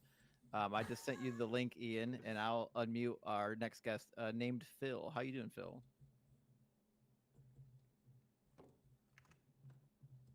It's crazy to me that somebody copy and pasted the How do they link do that on accident? on accident. Oh boy. Phil, are you there? Oh wait, you gotta unmute. Hi, hello. Hey, how's it Howdy. going? Hi. What's I'm good. what do I'm you what do you believe? good. I'm actually Christian, but Mhm. um yeah, Christian, but more of the liberal side of it, if that That's makes good. sense. Yeah, I mean, Lit. I certainly appreciate that. Yeah. So what makes you believe in Christianity? What makes you think that God is real? Well, for me, like I really believe that uh every religion is based primarily on faith, and for me, like that's my choice. Like uh I choose to believe in Christianity, Mm. but not the fundamentalist kind, if that makes sense. Sure, yeah. Do you think faith Yeah. gives you like a justification for believing in something? Um. Well, yeah. I can say that. Okay. Hmm. If I have like faith that like my neighbors are androids who are like, eating the Yeah. local children, would I be justified in like going and killing my neighbors based off of faith? Report them to the cops first. That's what Then I'm they can hearing. do the killing. Well, for that specific case, I wouldn't agree that that's justifiable. Yeah. So it sounds like Hmm. faith doesn't give you like justification in that way. Yes. Yeah. Yeah.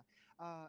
Exactly, and that's why I maybe consider myself as a liberal Christian, because I agree on some parts of the teachings of our religion, like love thy neighbor, do not steal, etc. But there are some parts that I don't agree. Mhm. That's why, like, Yeah. I think I follow my moral compass more, Can I ask you a and I question? think, yeah. Um, if you kind of like the teachings, some of the moral teachings, but you don't actually Mhm. accept all of the moral teachings, Yeah. then it sounds to me like you don't really need this book and you don't really need the God of this book if you're just using your own subjectivity to determine what is moral and immoral. So why are you Yeah. hanging on to it? That's actually a very good question, because if I'm going to be direct, like, uh, and be really transparent, like it actually just boils down to fear, Right. right? Okay. uh, because of course, I actually grew up religious. My family's religious, and since I was a child, of course, like we were instilled that hell is real, right? So, of course, subconsciously, like in the back of my mind, like uh, parts of me needs to believe that, and it basically comes down to choice, right? But if I'm going to choose as well, like for me, what's more important is if you're actually like a good person at the end of the day. Yeah, I mean, I agree, but it seems like, I mean, obviously, the fear doesn't go away, and I think that this is like a really cruel aspect of religion because, one, Mm-hmm. I mean, it's not true, but putting that aside, if you like, you will now for the rest of your life live in fear and like guilt as you're like constantly like self-policing to make sure that you're in line with like a set of rules that were invented Mm-hmm. not by you but by someone who lived like 2000 years ago, rules that Yeah, that yeah, you recognize are like often like really bad, like horrible. yeah, And I don't know, I just think that that's like super cruel because you had like religion instilled in you that you now have to like live a life of fear and guilt at many mm-hmm. points in your life. Yeah. But actually, like for me, I'm also sticking around with my religion, like Christianity, because uh, I really believed in some of the ways that Jesus was portrayed in the Bible. Um, like for me, he was the kind of person that like he was kind. He did not judge as much. Like Yeah. right. Well, he did say he came to turn father against son and mother against daughter. He said he came to bring a sword and division. Yeah. Like actually, I'm Christian, but I'm not really uh knowledgeable super so much about the Bible verses, but um like with our Sunday masses, like uh I really do believe that Jesus was portrayed as a good person, and I hold on to that. And I think as people, like we have the choice to believe certain stuff, and we believe on certain things that resonates with us, and I think we should have that choice, right? But like as a society, as an entirety, I think everyone has a moral obligation to be good to one another. And if Phil, Christianity is on the way, like against that, like yeah, those are the parts that I don't believe in. so Phil, question: do you think that you're gonna have kids at any point? Yeah, Okay. probably yes. Are you going to teach them about hell? Health? Yeah. Uh, hell, like hell. Yeah. Yeah, like the place with the fire when you die. Mm. um. Well, that's a very good question. Like, well, with first of all, like it will also depend on my partner, like whoever that person is. But if we choose collectively that our religion will be like Christian, yeah, probably. But then aren't Mm. you just doing the same thing to your future children that was done to you? Um, Like giving them a fear of hell? Like is that really good? uh, for me, the fear of hell, like the goodness that I see with the teachings of Christianity, because I'm specifically Catholic, like the teachings of the of the Catholic Church, like the goodness that comes from it outweighs the fear of hell for me Well, look, personally. look, you can teach you can teach a bunch of things. You can like Yeah. there is a thing called secular humanism, for example. Not that I'm like shilling for that, but that Mm. teaches essentially all of the good things that you might want from religion, but it doesn't have a fear of hell indoctrination attached to it. So like you could always do that, and then you could practice your own Mm. faith on your own. But like it just seems like you mentioned that you were Yeah, yeah. basically that this was a fear that the reason you have it is because you were instilled with this fear. So why would you want to do that to children?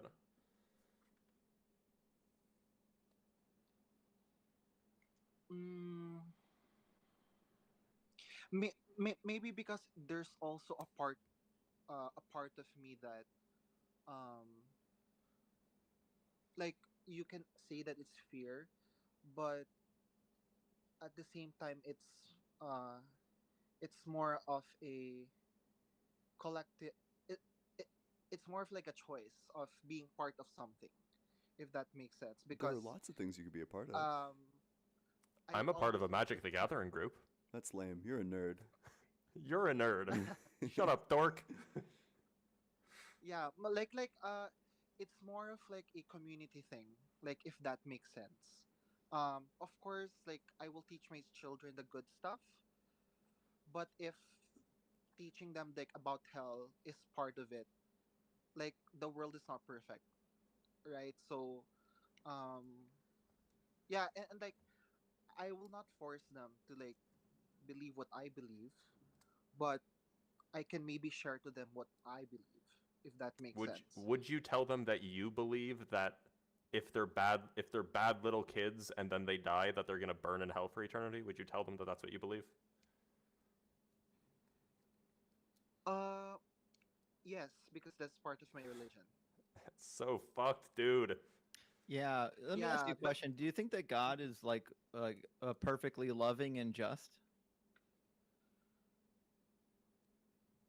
Well, that's a very complicated question because if you look at the world right now, like the obvious answer is no, right? But I still choose to believe that God is. There are things that we can't explain, like the evilness of the world. Well, I'm not talking about the word. I'm talking about your God. Do you think that your God is loving and just? Yes. Okay, okay. Now, maybe I missed it, but I think you have children. Like, is there anything your child could do that would Uh, where you would want them to be tortured for eternity? uh, actually, I don't have children right now. I'm currently a medical student, but Gotcha. like Okay. in the future, if I had children, yeah. What's the question again? I'm sorry. Yeah, imagine a scenario where you have children. Is there anything your child could do in which then you would say, well, because you did that, you have to be tortured by hellfire for eternity? Is that something you would ever want for your child? Um, if my children chooses to believe in what I believe, uh, yes, they're free to believe that. No, no, no. I'm asking if they're free to believe it. I'm saying if your child did anything, it doesn't matter what it is there anything your child could do which would cause you to desire for them to be tortured for eternity? Uh, well, that's actually a good question because, like, for me, um, because I do believe in Catholicism. Yes, because for example, if they kill someone, they should have that fear, Torture right? Like forever? So I think you think I think like somebody who commits fear murder has should a be purpose. tortured for forever, for infinite? The other person might be like chilling in heaven, and this dude gets tortured forever? Well, because in my I believe like in my principles, like there should be a consequence, right? What Yeah, does it have to be? consequences are great. Yeah. Like generally, so Mm-hmm. generally, we believe that justice, humans believe that justice is when justice for a crime is when they get a punishment that is commensurate with the crime. So if you steal a candy bar, you shouldn't get the death penalty. And if you, I don't know, Mm-hmm. if you go on like a killing spree, you shouldn't get a $200 fine. Neither of those would be justice. Is there any crime that deserves Yeah, yeah. infinite punishment? Well, that's where it gets tricky because I It don't would have have the to be an mind of God. infinitely evil crime, right? Are there any crimes that Yeah, are so infinitely uh, evil? like for me, the logical response is it has to be so evil that that person deserves hell. Is there any crime that's more evil than any other crime? Because that's what would be required for it to be infinitely evil. Well, okay, maybe like a better, like, do you agree that all the actions we could ever possibly take on this earth are finite? Like, we can only do like a finite amount of harm on this earth. Oh, by the way, nobody deserves infinite punishment except Reagan, by the way. True. Yeah, nobody except Anyway, continue. the cast of Rent. Yeah. Uh, well, I believe that uh, true evil does exist in this world, and there's really some people there that has the tendency just to do harm for some reason, But do you agree that no right? matter how much harm they do, it's always going to be like a finite amount of harm because we only live like finite lives? Yes, because Yeah. because we're limited in this world. Yeah. Yeah. Yeah. Right. So if all we can ever do is like a finite amount of harm, then how could it ever be justified for us to get infinite punishment?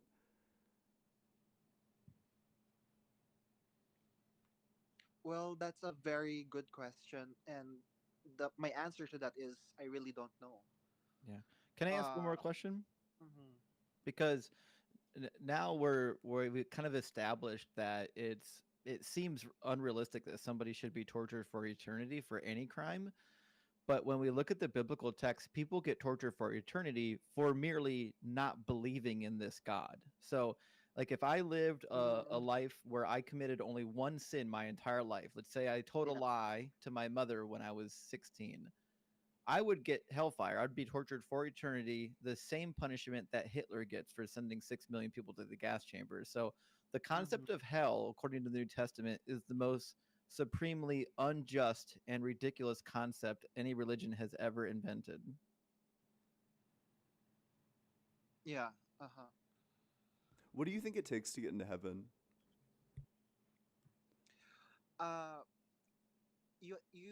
you guys actually touch a part where it's like a pivoting moment for me, like in which like I turn back to fundamentalist Christianity because I agree that a person who does not necessarily believe in Jesus or like or God or something, that shouldn't be like a basis for Mm, that person to go to heaven. So gotcha. that's the that's the part where I'm like, because my moral compass is saying like, if a person somewhere in China, for example, who has a different religion but is a good person, are you telling me that that person is going to hell Right. primarily because he Yeah. did not believe in Jesus? So that's the part of Christianity where I'm like,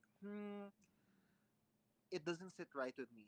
So yeah, that's why I consider myself like a moral, a liberal Christian. So Yeah. you think that in order to get to heaven, you just need to like there's like a level of like goodness, and you just need to like reach that level Yes. of goodness. Okay.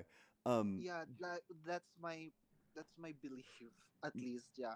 So that's in line This with like the Jewish belief then. well, but there's like a really Uh. big Uh. problem with Yeah. this.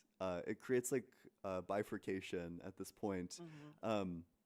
So let's say there's one person who just like they hit exactly like the exact amount of goodness that they need to hit in order to get into heaven, so they go to Mm-hmm. heaven. And then there's a person who lived a nearly identical life to this other person, except one time they like threw a piece of trash on the ground. Stepped on a ladybug. Yeah, they stepped on a ladybug. They did something like super minor, super Mm-hmm.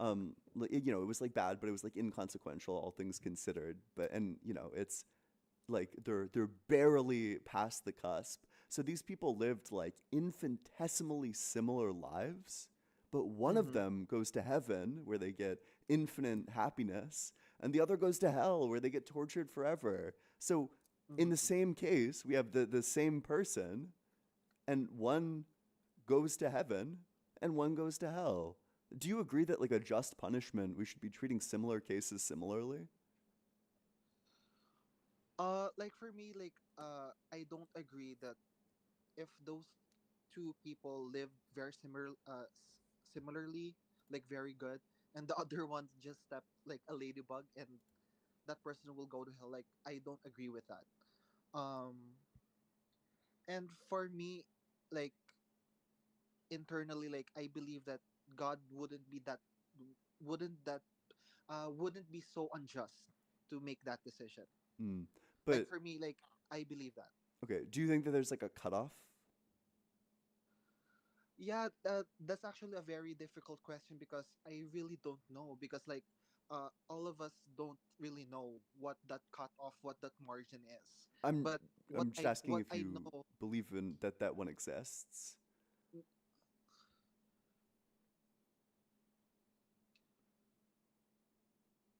uh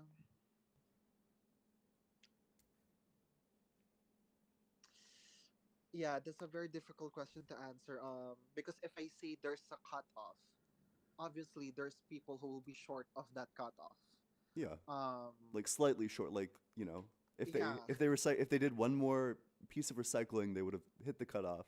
yeah, but like I think a logical response to that is maybe uh like a bracket to that, maybe What do you mean? some, yeah, like yeah, I can't really put that into words because um like at the end of the day, like in our religion he decides, right? The question is, how does he decide? Yeah. Right. And I and I think everyone has that that objective knowing what is right and wrong. Interesting. And Wait, Is did you, recycling is not recycling a sin? not recycling a sin. Yeah, like let's say that you have like a whole bunch of paperwork that you got from the doctors and you don't need it Mm-hmm. anymore. If you just throw it Yeah. in the trash instead of the recycling bin, did you do a Mm-hmm. sin? Yeah. So, with that thing you're saying, not now we're going into like moral relativism. No, no, no. With I'm just asking under your worldview. Do you think that that's like a sin? Do you think that that's something that like warrants punishment? no, like for me personally, no, no. So then so regardless of whether there's a cutoff for heaven, it also means that there's a cutoff for hell. So if there's a cutoff Mm-hmm. for hell, then intrinsically you get a cutoff for heaven. So you can't get away from it. Unless you think that there's like levels of purgatory, I guess. I don't know if you're like a Catholic who thinks that purgatory is real and there's like different versions of purgatory that scale with how good you are. Yeah, yeah. I've heard of that teaching. That like some of the souls will be cleansed first in the purgatory, then they'll reach in heaven. So yeah, like that may be a logical response to that. Well, it's not, because you still end up with some people don't go to purgatory and then heaven, and some people go to purgatory and then heaven, and the end result is you have some people that get to enjoy heaven and some people that are tortured for eternity, right? yeah. Yeah. I think that's like the killer one, right? Like the people who are on the cutoff between hell and purgatory, and then, like the people who barely make it into purgatory are extremely similar in their goodness to the people who barely qualified for hell. They're infinitesimally similar, except one gets to enjoy heaven forever after purgatory, and then the other one gets tortured forever. And just to conclude everything, I think my response to that is that we really don't know that thin line. And yes, my answer to that is yes, there is a line that is crossed Okay. before you go to heaven. Yes. Sure, I think that leads to the absurd conclusion that you would have two infinitesimally similar people. One of them gets tortured forever. The other one of them has to go through purgatory, and then they get to go to heaven forever. Like one of them gets infinite good, and one of them gets infinite suffering, but they were infinitesimally similar. Yeah, but like if we actually follow the logic of having a purgatory, like if the other person did not reach the cutoff line to reach to heaven, he can get purified in the purgatory. But the person who didn't even qualify for who barely didn't qualify for purgatory because Yeah. they qualified for hell, this person just gets tortured forever. Where the person who barely qualified for purgatory, they have to go through purgatory, but in the grand scheme of things, they get infinite happiness because they get to go to heaven. Yeah, but you have to consider that that person who went to hell probably made some pretty bad decisions during his lifetime. But only slightly worse than the guy who barely made it to purgatory, right? Yeah. Yeah, yeah, yeah. I agree. So it's the same I problem. Yeah, but at some point you have to make that cutoff. Well, so just to be clear, the traditional Christian view is that you don't get to heaven by works. It's just if you believe, you go to heaven. If you don't, you go to hell. It has nothing to do with the actions that you committed during your life. Yes. In that Yeah. case, the cutoff problem isn't actually a problem. But then that leads to like crazy absurdities, right? Like, Yeah. like Hitler Like is in Gandhi's in heaven. hell, and Yeah. and Hitler who confessed right before he pulled the triggers in heaven, right? Yep. Yeah, and that's the part like I really don't believe.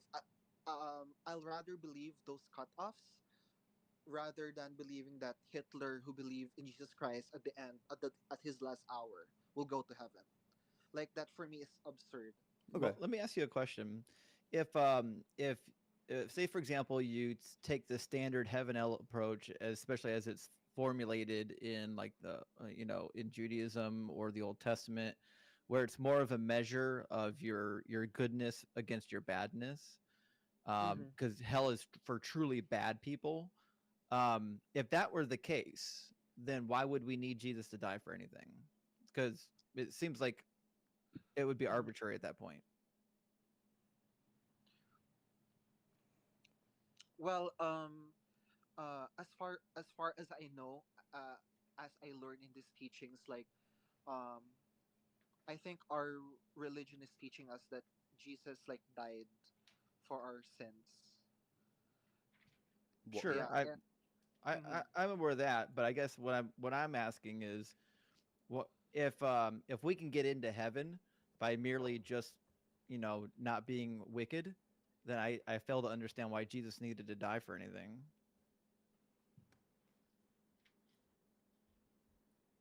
You know what I mean? Yes,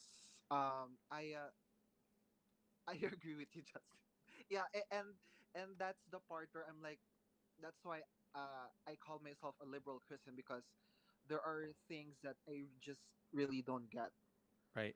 It sounds to me Yeah, like you've probably seen some of the issues that we're pointing out before, which is why you're on the yes, liberal side of things. And I used to be a liberal Christian myself, so I deconstructed from Christianity. Ugh, liberals. I know, right? Quite some time I'm a ago, leftist and Christian. but at that point, once you get to the point where you're kind of like deciding like what parts of the Bible you like and what parts of the Bible you don't like, you're not really adhering to Christianity at that point. You're just kind of making it up as you go. So if you're going to kind of make it up as you go, then just dump the book. You don't need the book. You don't need the yeah, religion. You know what I mean? It's not actually serving your purpose anymore, because you're now saying, well, the book got this part wrong and the book got this part right. Well, yeah, if you're the arbiter of what it got right or wrong, then you don't really need that book anymore. You can just dump it. And it sounds like you're much more pleasant than the God of this book, because the Yeah. God of this book is a barbarian.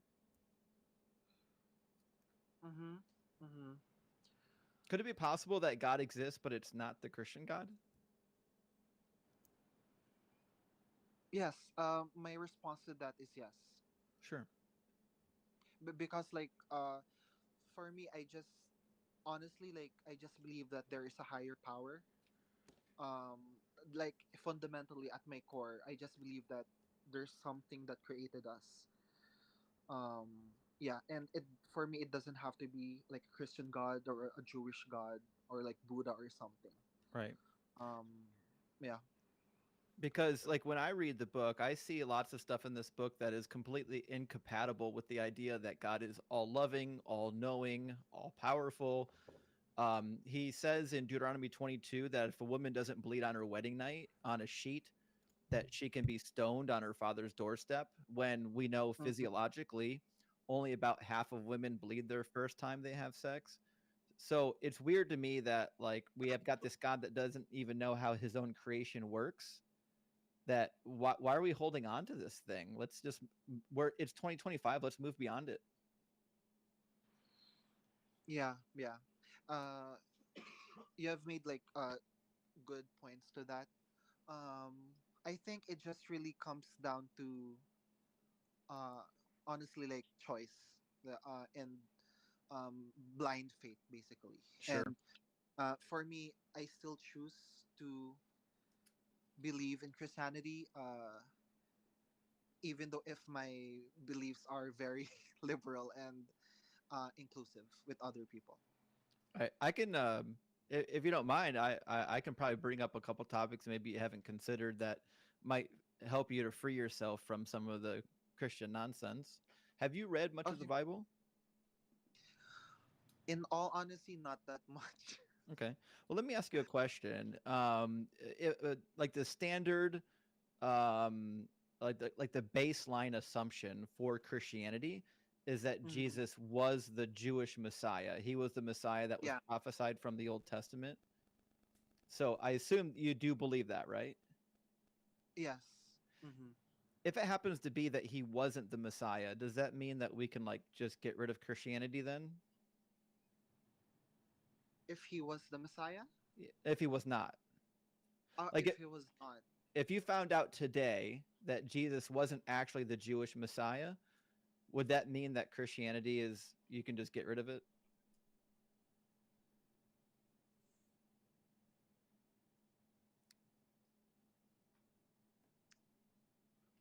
Because that's the whole point, right? The whole point is that Jesus was the Jewish Messiah. So If we can demonstrate that he wasn't the Messiah, that means, I mean, you can just get rid of the book altogether. Yeah. My response to that will be yes. Okay, cool. Mhm. If you don't mind, I'm gonna read a couple Bible passages to you, and I just want you to engage a little bit with me in the text, and Okay. we'll demonstrate a few things. I'm gonna read from the NRSV, which is what the Catholics typically use. They use the NRSV or the NABRE. So we're gonna run over to Hosea 11, verse 1 through 2. It says, Okay. when Israel was a child, I loved him, and out of Egypt I called my son. The more that I called them, the more that they went from me, and they kept sacrificing to the Baals and offering incense to idols. So, based on just a plain reading of this verse, it sounds like it's a retelling of the Exodus, right? Mhm. Mhm. Yeah, and in Exodus 4:22, remember God says that Israel was his firstborn son. So in the passage, was there a prophecy in there, or that just purely history? Um. I can read it again because I know it's not on your screen, so you can't see it. So I can read it Yeah. again if you Sure. want. Sure. Yeah. Yeah. Hosea says, when Israel was a child, I loved him, and out of Egypt I called my son. And the more that I called them, the more that they went from me. Is there a prophecy anywhere in there? A prophecy. Probably yeah.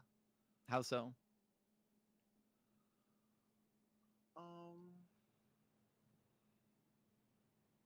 Keep in mind, a prophecy is generally a prediction for the future. Like we know the genre of a prophecy. A prophet speaks and says, God is telling me that this is going to happen, Mhm. Mhm. Mhm. right?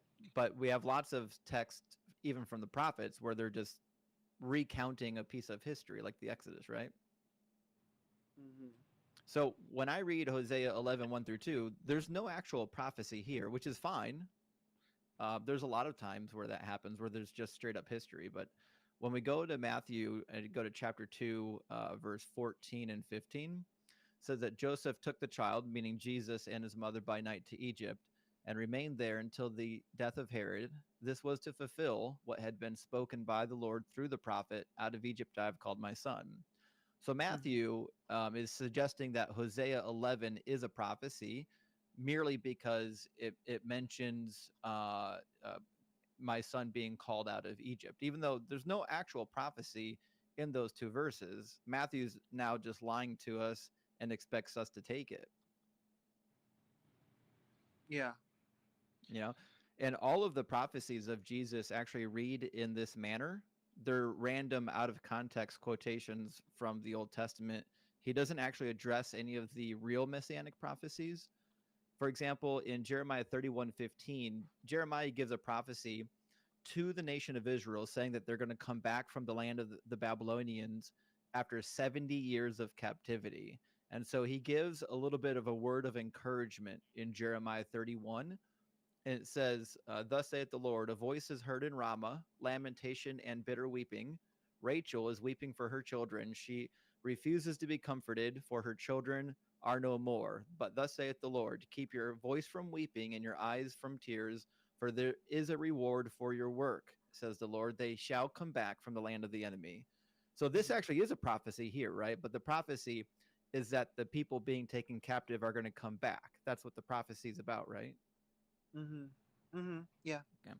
Now, when we go to Matthew, and we're still in chapter 2, we can go to Matthew, I think 2:18.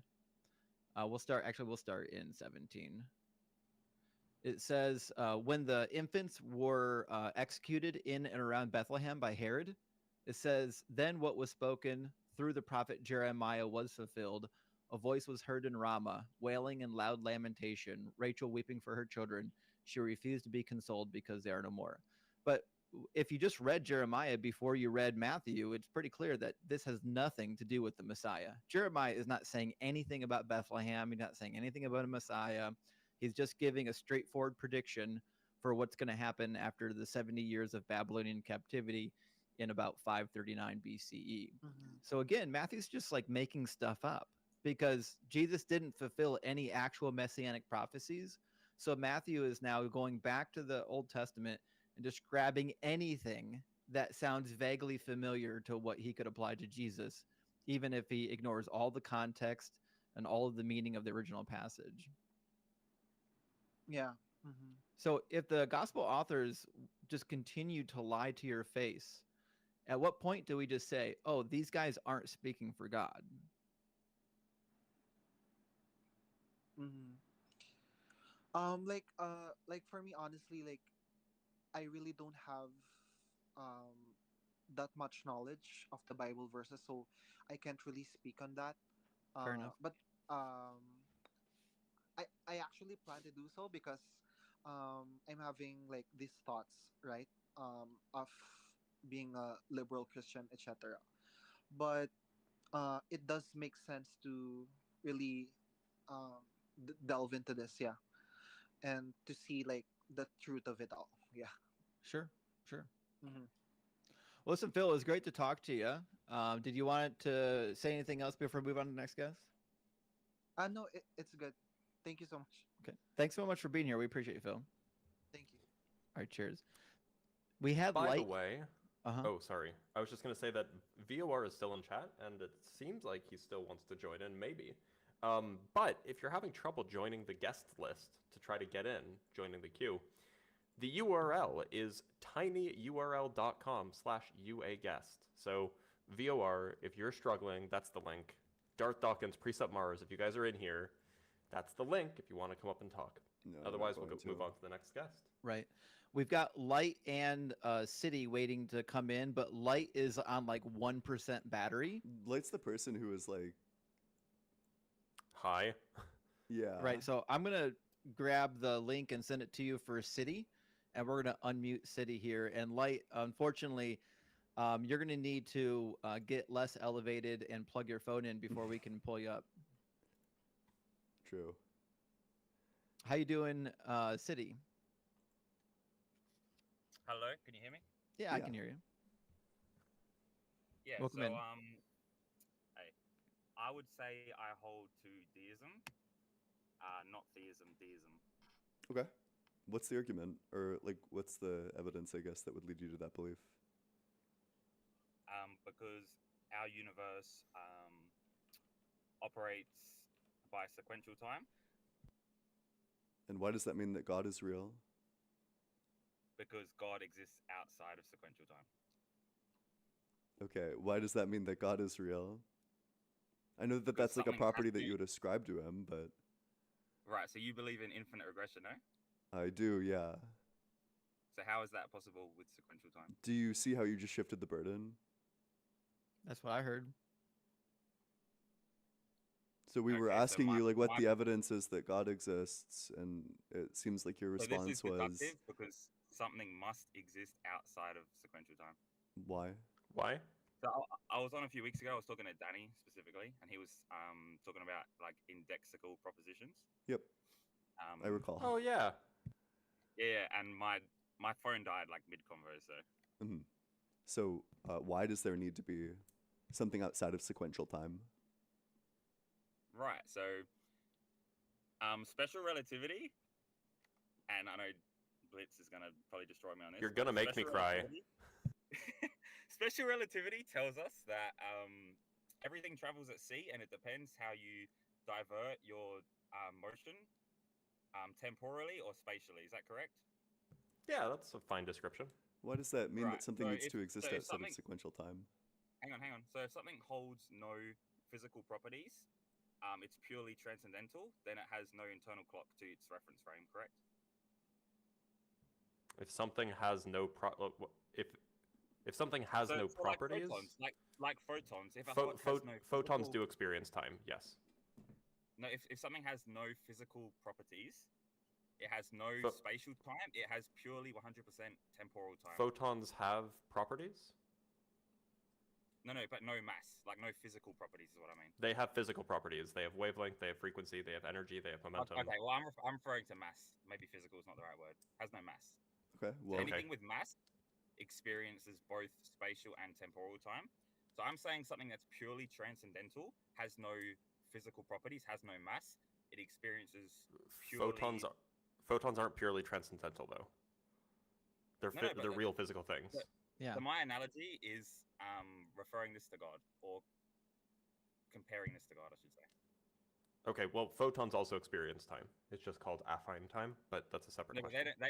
So if photon, I don't like arguing with you on this because you obviously know more than me, but from what I've learned, if photons were to have...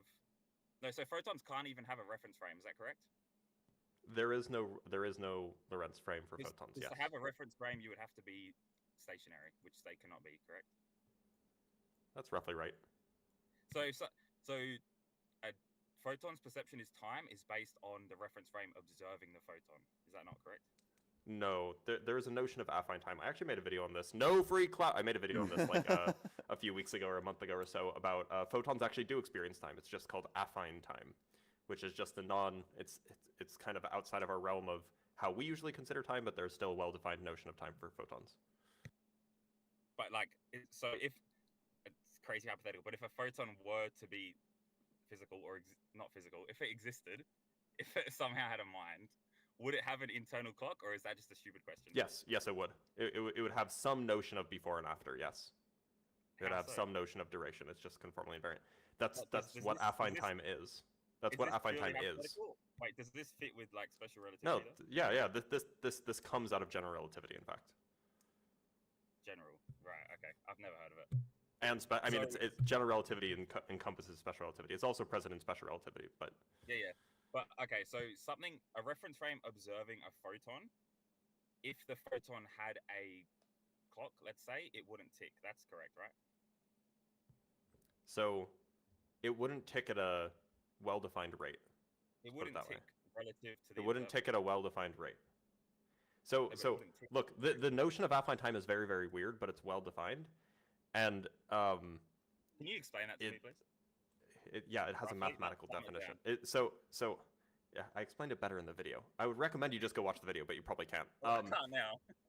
Essentially, so I could either ask you to take my word for it, or I can just explain it. But essentially, affine time is just what happens when you take the limit of proper time while keeping the interval the same.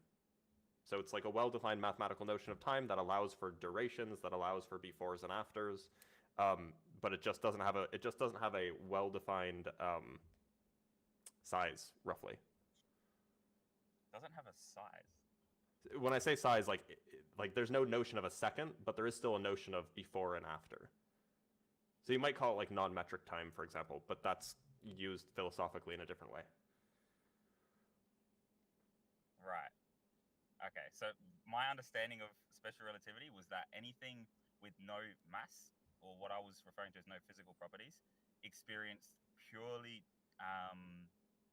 temporal time, no spatial time, and it meant they didn't succumb to sequential time. They weren't limited by so the correct statement in special relativity and general relativity is that something traveling at the speed of light experiences zero proper time. But proper time is not the only measure of time. Affine time is a better measure of time, and it works equally well for photons, for example. Right. So proper time is not the only notion of time that can give you a notion of before and after. So something experiencing no spatial time still has a before and after. I don't know what you mean by spatial time, but the idea is that there's still a well-defined notion of before and after with regard to affine time, which is distinct from but related to proper time, which is what a watch does. Yeah, proper time. Right. Because, okay, here's a crazy... But before we go up too deep into the weeds, while I do love talking about relativity, what does this have to do with God? Yeah, the question again is, why does something need to exist outside of sequential time? Okay, so the point I was trying to get to was properties with mass experience the time we experience. Properties without them don't. Okay, why should we assume that there's, why should we assume that God there's a thing called God that doesn't have mass? Because God would be purely transcendental. This is just like the standard deistic or even theistic view. It doesn't Yeah, have that's physical, so like, super practical chill. properties. But why does what evidence leads us to believe that God exists? You can say that like, well, if God did exist, he could exist outside of time. That's fine. You still need to warrant why God exists, though. Because, okay, so the thing that made me rejoin and come back, because you were talking to a guy a couple guests ago, and your syllogism regarding like God experiencing time as we do, I felt like it was a fallacy. Like, I don't. it doesn't The apply to syllogism God. doesn't include God experiencing time as we do. Well, it does, because before he makes the creation, you're presuming he's experiencing before and afters. Well, just that reality engages in a before and an after. That there are before and after states. It's not Okay, but God from experiencing it. It's reality existing with time. we're talking before the observable universe exists. We're talking God's reference frame. That's fine, but I mean, Presumably, there are no reference frames if the universe doesn't exist. I'm just talking about reality. Well, we're not gonna Specifically, that we're not gonna reality say- changes when God creates. We're not going to say God's illogical. Like, he can still hold to logical, like, views or physical understandings. Yeah, we can. I mean, we can Well, go like- through the syllogism if you want. Do you think special relativity applies to your God? I mean, it's Like, is that the applicable argument to, you're making? No, I'm saying we have to use physical property and like logic and laws to understand God.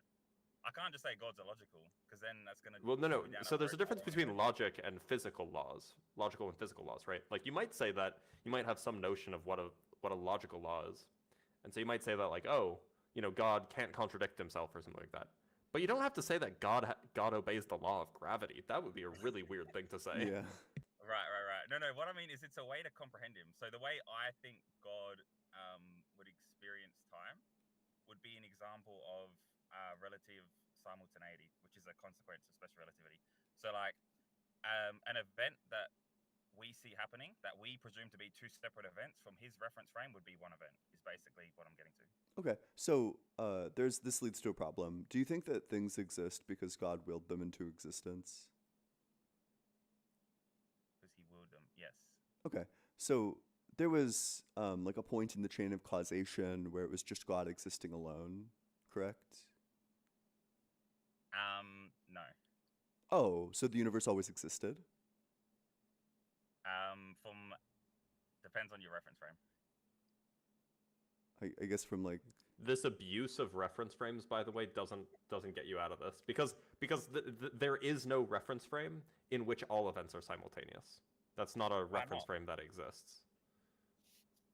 But okay, so God's ultimate reference frame. All So events, magic. We're doing magic now. Well, obviously, God's gonna hold quote unquote magic properties, isn't he? Yeah, I wait, guess so then just stop using relativity and just say magic. No, okay, I'm just using the term. I'll be reference less frame. mad if so stop using it. Don't do that. I'll be less mad at you if Okay, you stop okay, I'll abusing my say- words. I'll say perspective then. I'm sorry.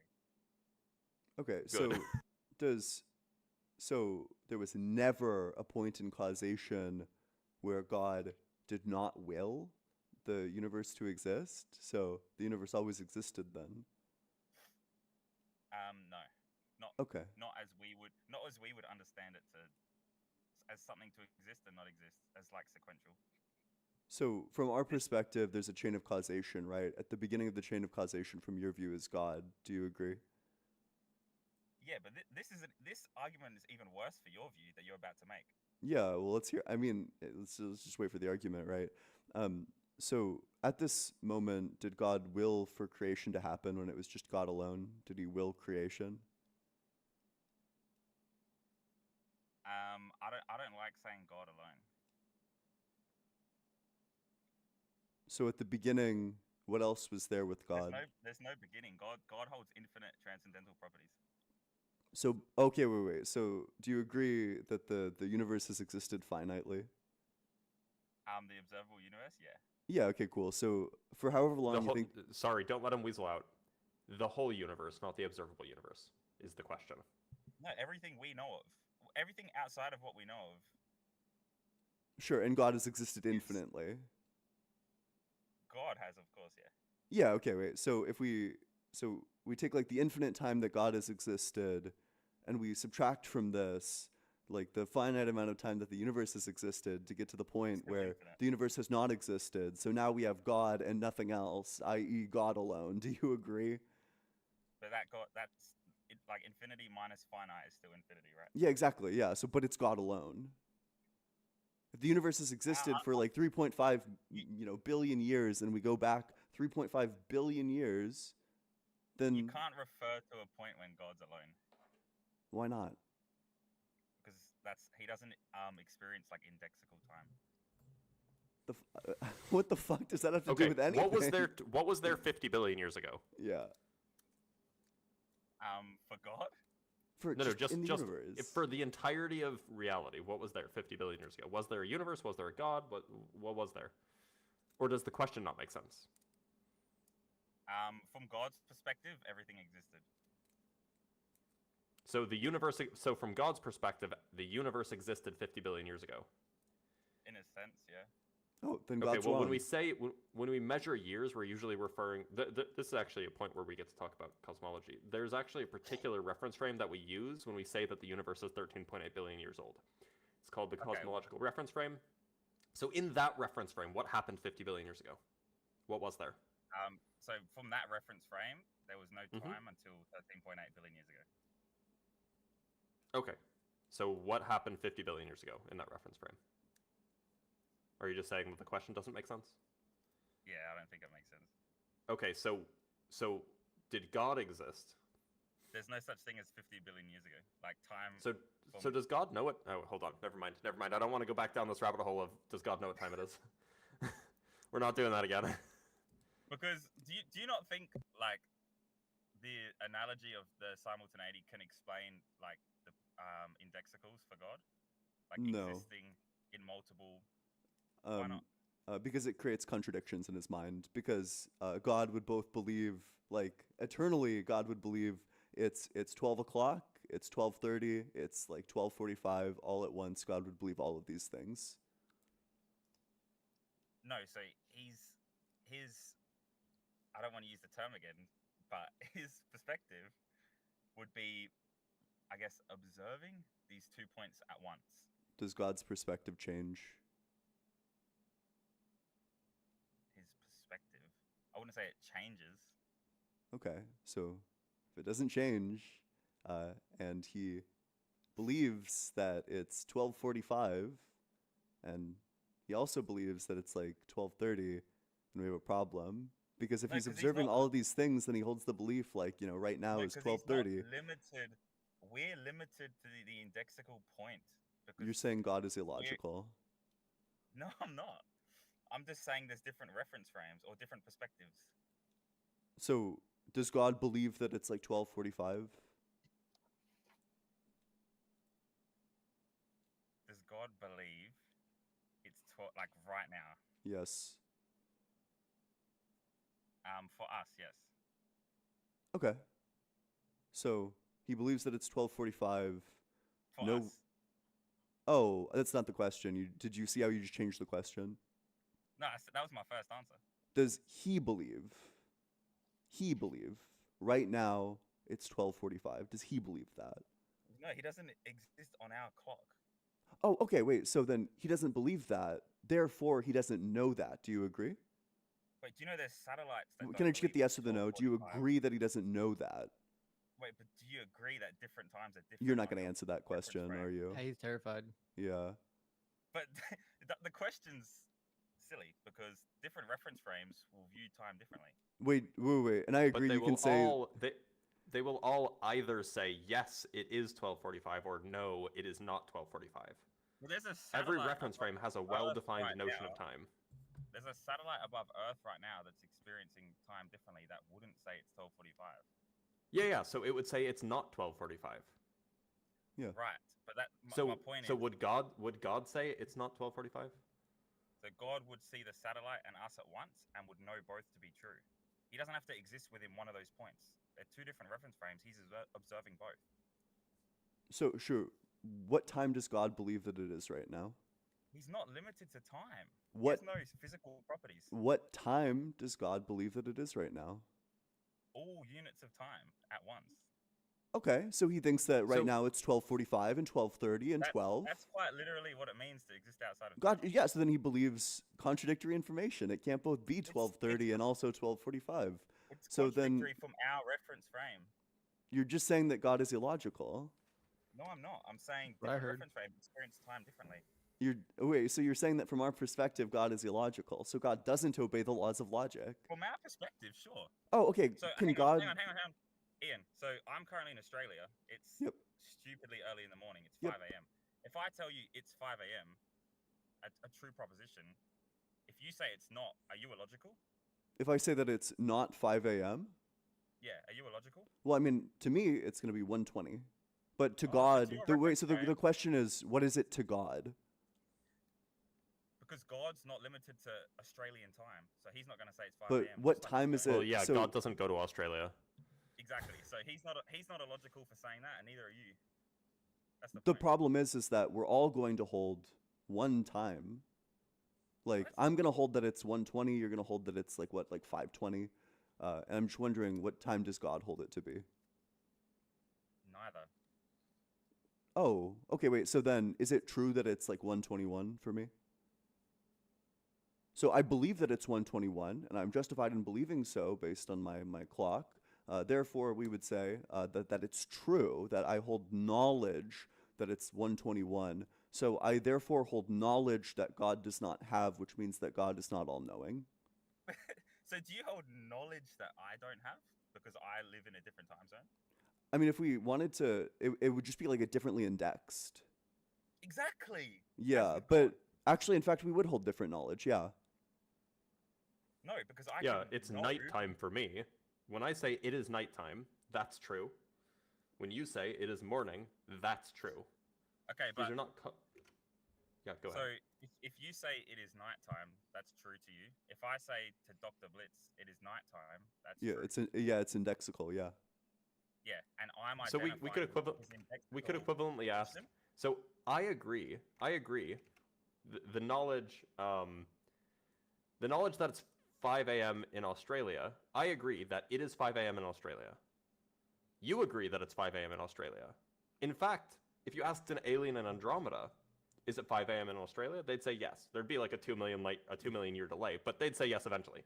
Does God say that it's 5 a.m. in Australia or 5:20 or whatever? So in the same way that the alien would know that it's 5 a.m. for us, but it's not for him, that applies exactly to God, synonymously. So God knows that it's 5 a.m. in Australia right now, Yeah, but it's not or for him. 5:20. I said yes, Okay, sorry. If you didn't. so in 20 minutes, so does God also know that it's 5:30 in Australia right now? When it is, yes. Oh, so God's knowledge changes. No, when it is for us. That's what I heard. When it is for us. Does I'm he just know asking, does he know that it's 5:30 a.m. in Australia right now? I mean, your example is because it's not, right? I'm confused because for right now. Yeah. Sorry. Does he know that it's not? Does he know that it's 9:30 in Australia right now? I'd say yes. So this was my example of the. Absurd. Okay, that sounds false. That Yep. sounds false. So God knows false things. No, because to one reference frame, if a man's got a torch in each hand, left and right, and he shines them, to him, both are propagating instantaneously, but to an observer moving in front of him, they appear at different points. That's why we're this logic- indexing it to a place. That's why we're. Yeah, that's but why we're And that's why I'm saying that's just an analogy, because like you said, I'm not saying God holds to relativity, whatever. But like by that same line of logic, I think God can experience, and this would be his property of existing outside of time, he can experience two different indexical points at once. I know that sounds crazy to us, but that's just what I believe. Okay, so let me ask you this then. So it sounds like you're saying that God doesn't change, right? No, I guess. Okay. What's the difference between God and a book? What? God's not Yeah. has no mass, not physical. Purely Well, okay. transcendent. What's the difference between God and a metaphysical book? And a metaphysical book. Yeah. I mean, but a book. The we would Platonic define book with as- all knowledge in it. Let's say that this is the essence of bookness, which has all possible knowledge in it. What's the difference between your God and a book? A metaphysical perfect book. Well, using the term book, we hold book to have certain properties, which God wouldn't have. But are you just using this term as like a filler? I'm using the word book to refer to just some static thing that is incapable of doing anything because it's not changing, but it contains all knowledge. No, it does. Like, God does stuff. How does God do stuff if God doesn't change? God doesn't experience any sort of time. So God and God's properties don't change? What stuff does God do? Whatever God wants. I haven't met the guy. Can God lift weights? Can God lift weights? I don't claim to have any interaction spiritually. I purely That's just set the universe in place and left it alone. Didn't do nothing. Can God take a nap? I don't know, man. Probably Wait, so did God will I can take a nap. did God will the universe did God will that the universe would be set into place? Yeah. Okay, cool. Does God still right now at this moment when the universe already exists, does he will that the universe be set into place? I mean, these moments aren't distinct in his perspective. Yeah, so does right now God will that he creates the universe? I don't understand the question. So Does God have a thought process? Sorry, go ahead. Yeah, well, just that like God wills. If I had to guess, I would say God doesn't have a thought process because no. Okay, so he wouldn't need to think before he pursues an action. Yeah, God wills that the universe was created, and he experiences all moments simultaneously. So right now, does he experience willing the universe into existence the same experience that he had when he was willing the universe into existence? Does he have that same experience right now? So the way you've constructed this question is so my answer will sound stupid. But Yeah. the point is... Yup. Yup, that's what happened. Yeah, I love the self-awareness. Yeah. But you're changing perspectives here. You're changing perspectives from his to ours. So you're saying No. from when he created to now when we're in it. But that's from our reference frame, that second point. Wait, so does God, after God created the universe, did he still will to create the universe? These moments are distinct in that sense. It's a yes or no. Say it again. When God, after God willed the universe into existence, You're did he saying still... after. This is like temporal. Sure, okay. Right now, does God still will the universe into existence? From his perspective, sure. Okay, so God, right now, at this very moment, is willing the universe into existence, but that doesn't do anything, right? Because the universe already exists. But you're talking about us when you're saying right now. At this So moment. if God is willing the universe into existence, why isn't the universe coming into existence? When he willed it, it did. Oh, wait, so he wills When he different willed different things at different times? No, So they're not. God's will changed? They're different times to us. But to him, why isn't the universe coming into existence if he's currently willing it into existence? Because it came into existence simultaneously with it being in existence. Did he These stop moments willing were- it after it came into existence? But you said after. Yeah. There's no, If it's a that's category error, then you can just say no. That's temporal, isn't there? Yeah, so it sounds like you're saying it's a category error. So no, he didn't stop willing it. So he's still willing the universe into existence, but the universe isn't coming into existence, which means that God's will is like that takes out omnipotence, But that's because switched his to our will perspective. is You just not. switched perspectives again. Is he willing different things at different times? Because you're saying now, like for us now at what was the time for you? 2 p.m. I can't remember. Yeah, it doesn't To- matter. When you're referencing now, you're talking about your current moment in time. Is he willing different things at different times?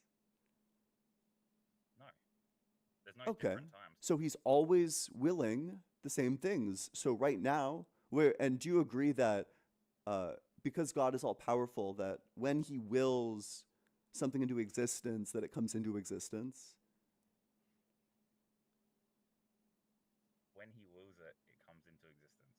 If he wants it, not when he wants it. If he wants it, it does. Does God want the universe to come into existence right now? Right now, for us at 5 a.m., no. Oh, for him, from his perspective, right now, does God want the universe to come into existence? Yeah, Okay. So then why isn't the universe coming into existence right now? it is for us right now. The universe is not coming into existence. That's not true. The Well, universe for already us, exists. For us, it's not. No, yeah, for us, it already exists. Cool. Wait, so then he is currently willing the universe into existence, but it's not coming into existence. So we have a problem. That's a problem from our perspective. So then God's illogical It's just a from our logical perspective. problem. Yeah. Yeah. I don't think so. I think it's just perspective. Sounds like the solution would be that there's infinite universes that have been continually willed into existence for all of eternity. Each one a fraction of a second younger than the next. Yep. So in another universe, I'm actually simultaneously dead and alive. Wait, so can we talk about your worldview? Like, how do you explain time? The fuck? Going back Okay. infinitely. Acknowledging that you just completely pivot away from the argument. All right. Okay, go back then. But I feel like we're going in circles. But because we kind of were. I mean, I don't know. I feel like the reductio has already been reached, which is that God right now is willing the universe into existence. Like he's willing the creation of the universe right now at this moment after the universe is already created. right now in this moment is our reference frame. Yeah. And right now, in this moment, he is willing the universe into existence, but it Right already now. exists. So that's the reductio. God's illogical. But yeah. That's not, but if that'll make you happy. But yeah, the reason I've come to this view is that I think our experience of time going back infinitely is illogical. So should we talk about that? But if you think it's a pivot, we won't. Oh, like just infinite regression? Yeah. What's the problem? Okay, as I expressed being like physical properties, we experience sequential time. We have internal clocks that tick, right? There's always matter in this universe. How can that infinitely regress sequentially? Why couldn't it? Asking a question isn't an argument. Yeah. Okay, I'll just assert it. Physical things can't regress infinitely. Okay, now justify it. Yeah. Because they experience sequential time. What does that mean? Can't It's a non sequitur. Yeah. You can't have it. Okay, let's have a ruler. We're at a point. It goes all the way left, all the way right. If we're at a point, how do you ever get all the way left? Going back sequentially, like one at a time. You're assuming, yeah, all the way left isn't like a point. Okay, so like adding numerical values to each line on the ruler, right? So we're at 0. Yep. Numbers go back infinitely. If we count -1, -2, -3, will we ever get to minus infinity? It's not a number. No, that's not anywhere on the line. Exactly. But was there a moment, right? We talk about indexical moments in our universe. Was there a moment that goes back infinitely? No. No, so it doesn't go back infinitely. Not to every like a moment point is a of finite. Every moment is a finite duration away from now. So there's that's not incompatible with that's not incompatible with an infinite regression. So For example, let me explain. That holds an event. No, I think you're confused. So if you say that we're at 0 on the number line, right, and the number line extends off forever to the left and to the right, to negative values and positive values. If you pick any number on the number line, there will always be a finite distance between that number and 0. Right. Just because, but that doesn't mean the number line is not infinite, by the way. The number line is still infinite, even though if you pick any two numbers, there's a finite distance between them. But those are not mutually inconsistent. If you place a piece of matter somewhere on this line, and it's going to go numerically, it's going to count backwards under any... Why is it counting backwards? Time goes forwards. Well, because we're talking about regression. That's why I'm saying backwards. But okay, but time does go forwards, right? Yeah, but we're talking about... My point is that it can't infinitely go backwards. That's why I'm referencing backwards. It doesn't have to go infinitely go backwards. That piece of matter was caused by something prior to it. Wait, so no. Like that piece of matter doesn't have to go back forever. There could be other pieces of matter that exist for other finite amounts of time, right? Okay, but this is going to keep being contingent. Yeah, infinitely. Sure. Infinitely. Yeah. With no, but whatever's... But you can't add a numerical value as you keep going back. You can only... I don't know what you mean by you can't... I don't know what you mean by you can't add a numerical value. You can just keep going back. Yeah. Yep. Okay. Infinitely. But if you keep going back, what is that called? Infinite regression. regress. Yeah. Right, which doesn't make sense. It It does. does. Because we're counting backwards. You can't reach Yeah. infinite. You can't. Nobody It's not. said you It's not a can. point. Agreed. Yeah. We all agree you cannot reach the end of Yeah. the infinite because infinite has no end. Yeah. What you can So how do did is that- keep going. Okay, hang on. You could So just keep for- going forever. Wait. So there's this point that we can't reach from our current. No, there's not a point. There's not a point where you can't reach. There is no point. Okay, there's this value. There's this. It's not a value. Okay, there's a description. There's not a place. There's There's a no. description. There's not. It's there. You're referencing nothing. So there was nothing. No. There is nothing that was infinitely far in the past, because infinitely far in the past is a nonsensical idea. It's as Ian said, roughly a category error. So you think there's a finite value? Whatever Between that any No. two moments in time, yes. Yes. Whatever that finite value is, can I add 1 to it? Sure. Yeah. So then you could go back further? Yes. So there was a beginning. No. No. No. Then how can you go back further? Well, so if there's no Because there smallest wasn't a number, beginning. if there's no smallest number, then how can you subtract numbers still? What? Exactly. Yeah. I don't understand the Yeah. analogy. So is there a smallest number including negatives? No. Yeah. You just keep on going back, right? How can you do subtraction then? Because mathematics isn't applicable to like real world events. Then why are you What? talking about numbers at Wait. all? What? As an electrical engineer, I take umbrage to that claim. Yeah. As a As a computer physicist, science, I take umbrage at that claim. as a Okay. software engineer, I take umbrage at that claim. You don't work with the real world, Ian. Not in that way. I mean, like infinity is not applicable to the real world. Prove it. It's purely a concept. Prove it. Well, there's nothing infinite in our world. Prove it. The Mandelbrot said it. Don't say that, Justin. I'm gonna slap you. How many Wait, distinct? hang on. The negation of a claim isn't provable. I can't prove Yeah. that there's I nothing. got a question for You you. can mathematically, yeah, but Between 1 second and the second that follows it, how many distinct moments are there between these 2 seconds? A finite. I don't know exactly, but it's finite. Bro, Cantor that's is a beating. huge. So go get your Nobel Prize because you just proved that space-time is discrete. Wait, do you not agree there's a smallest measurement of time? It's like a No. zeptosecond.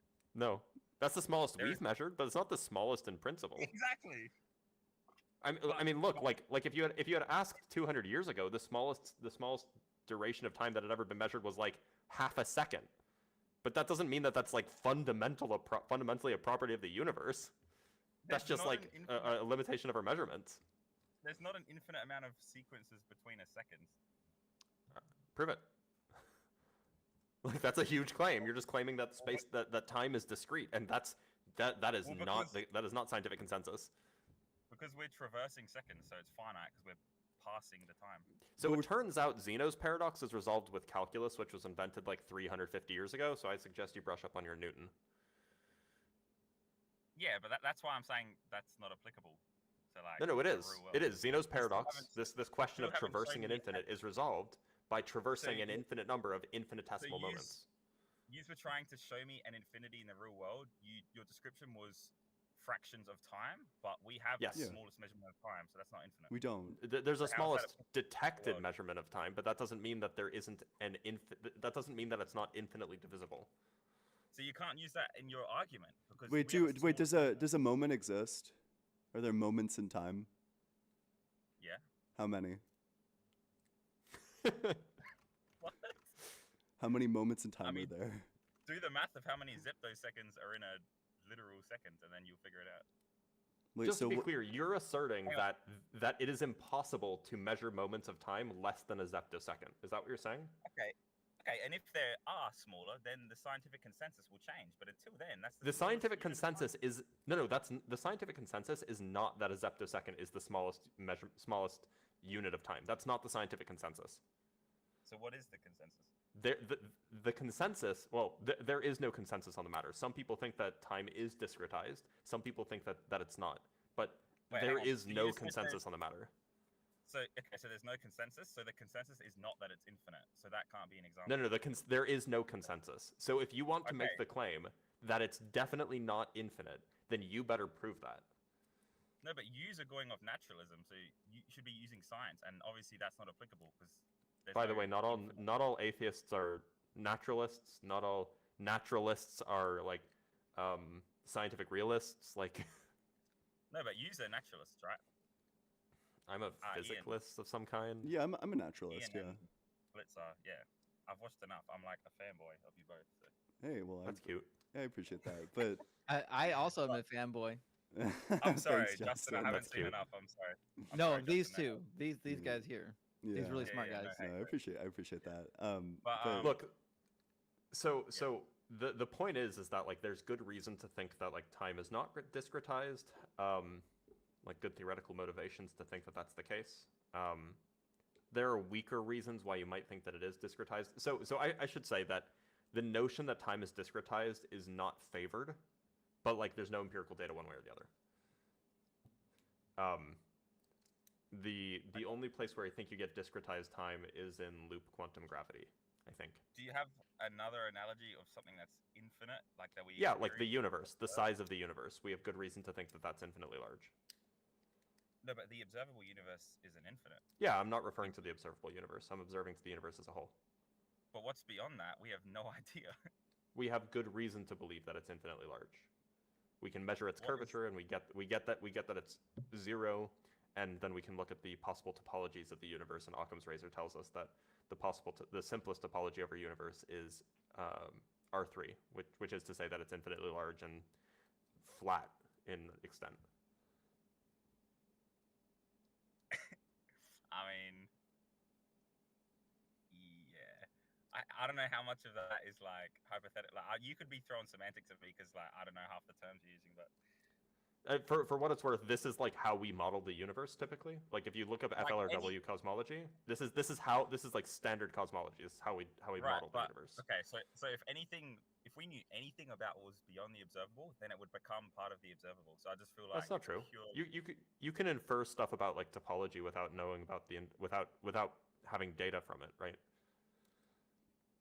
I mean, if we observed anything beyond the Big Bang, that would it's not a question of observation. It's a question of measuring curvature and inferring based on principles like homogeneity or how can you apply these principles to a realm that we don't even know the properties of, or you know?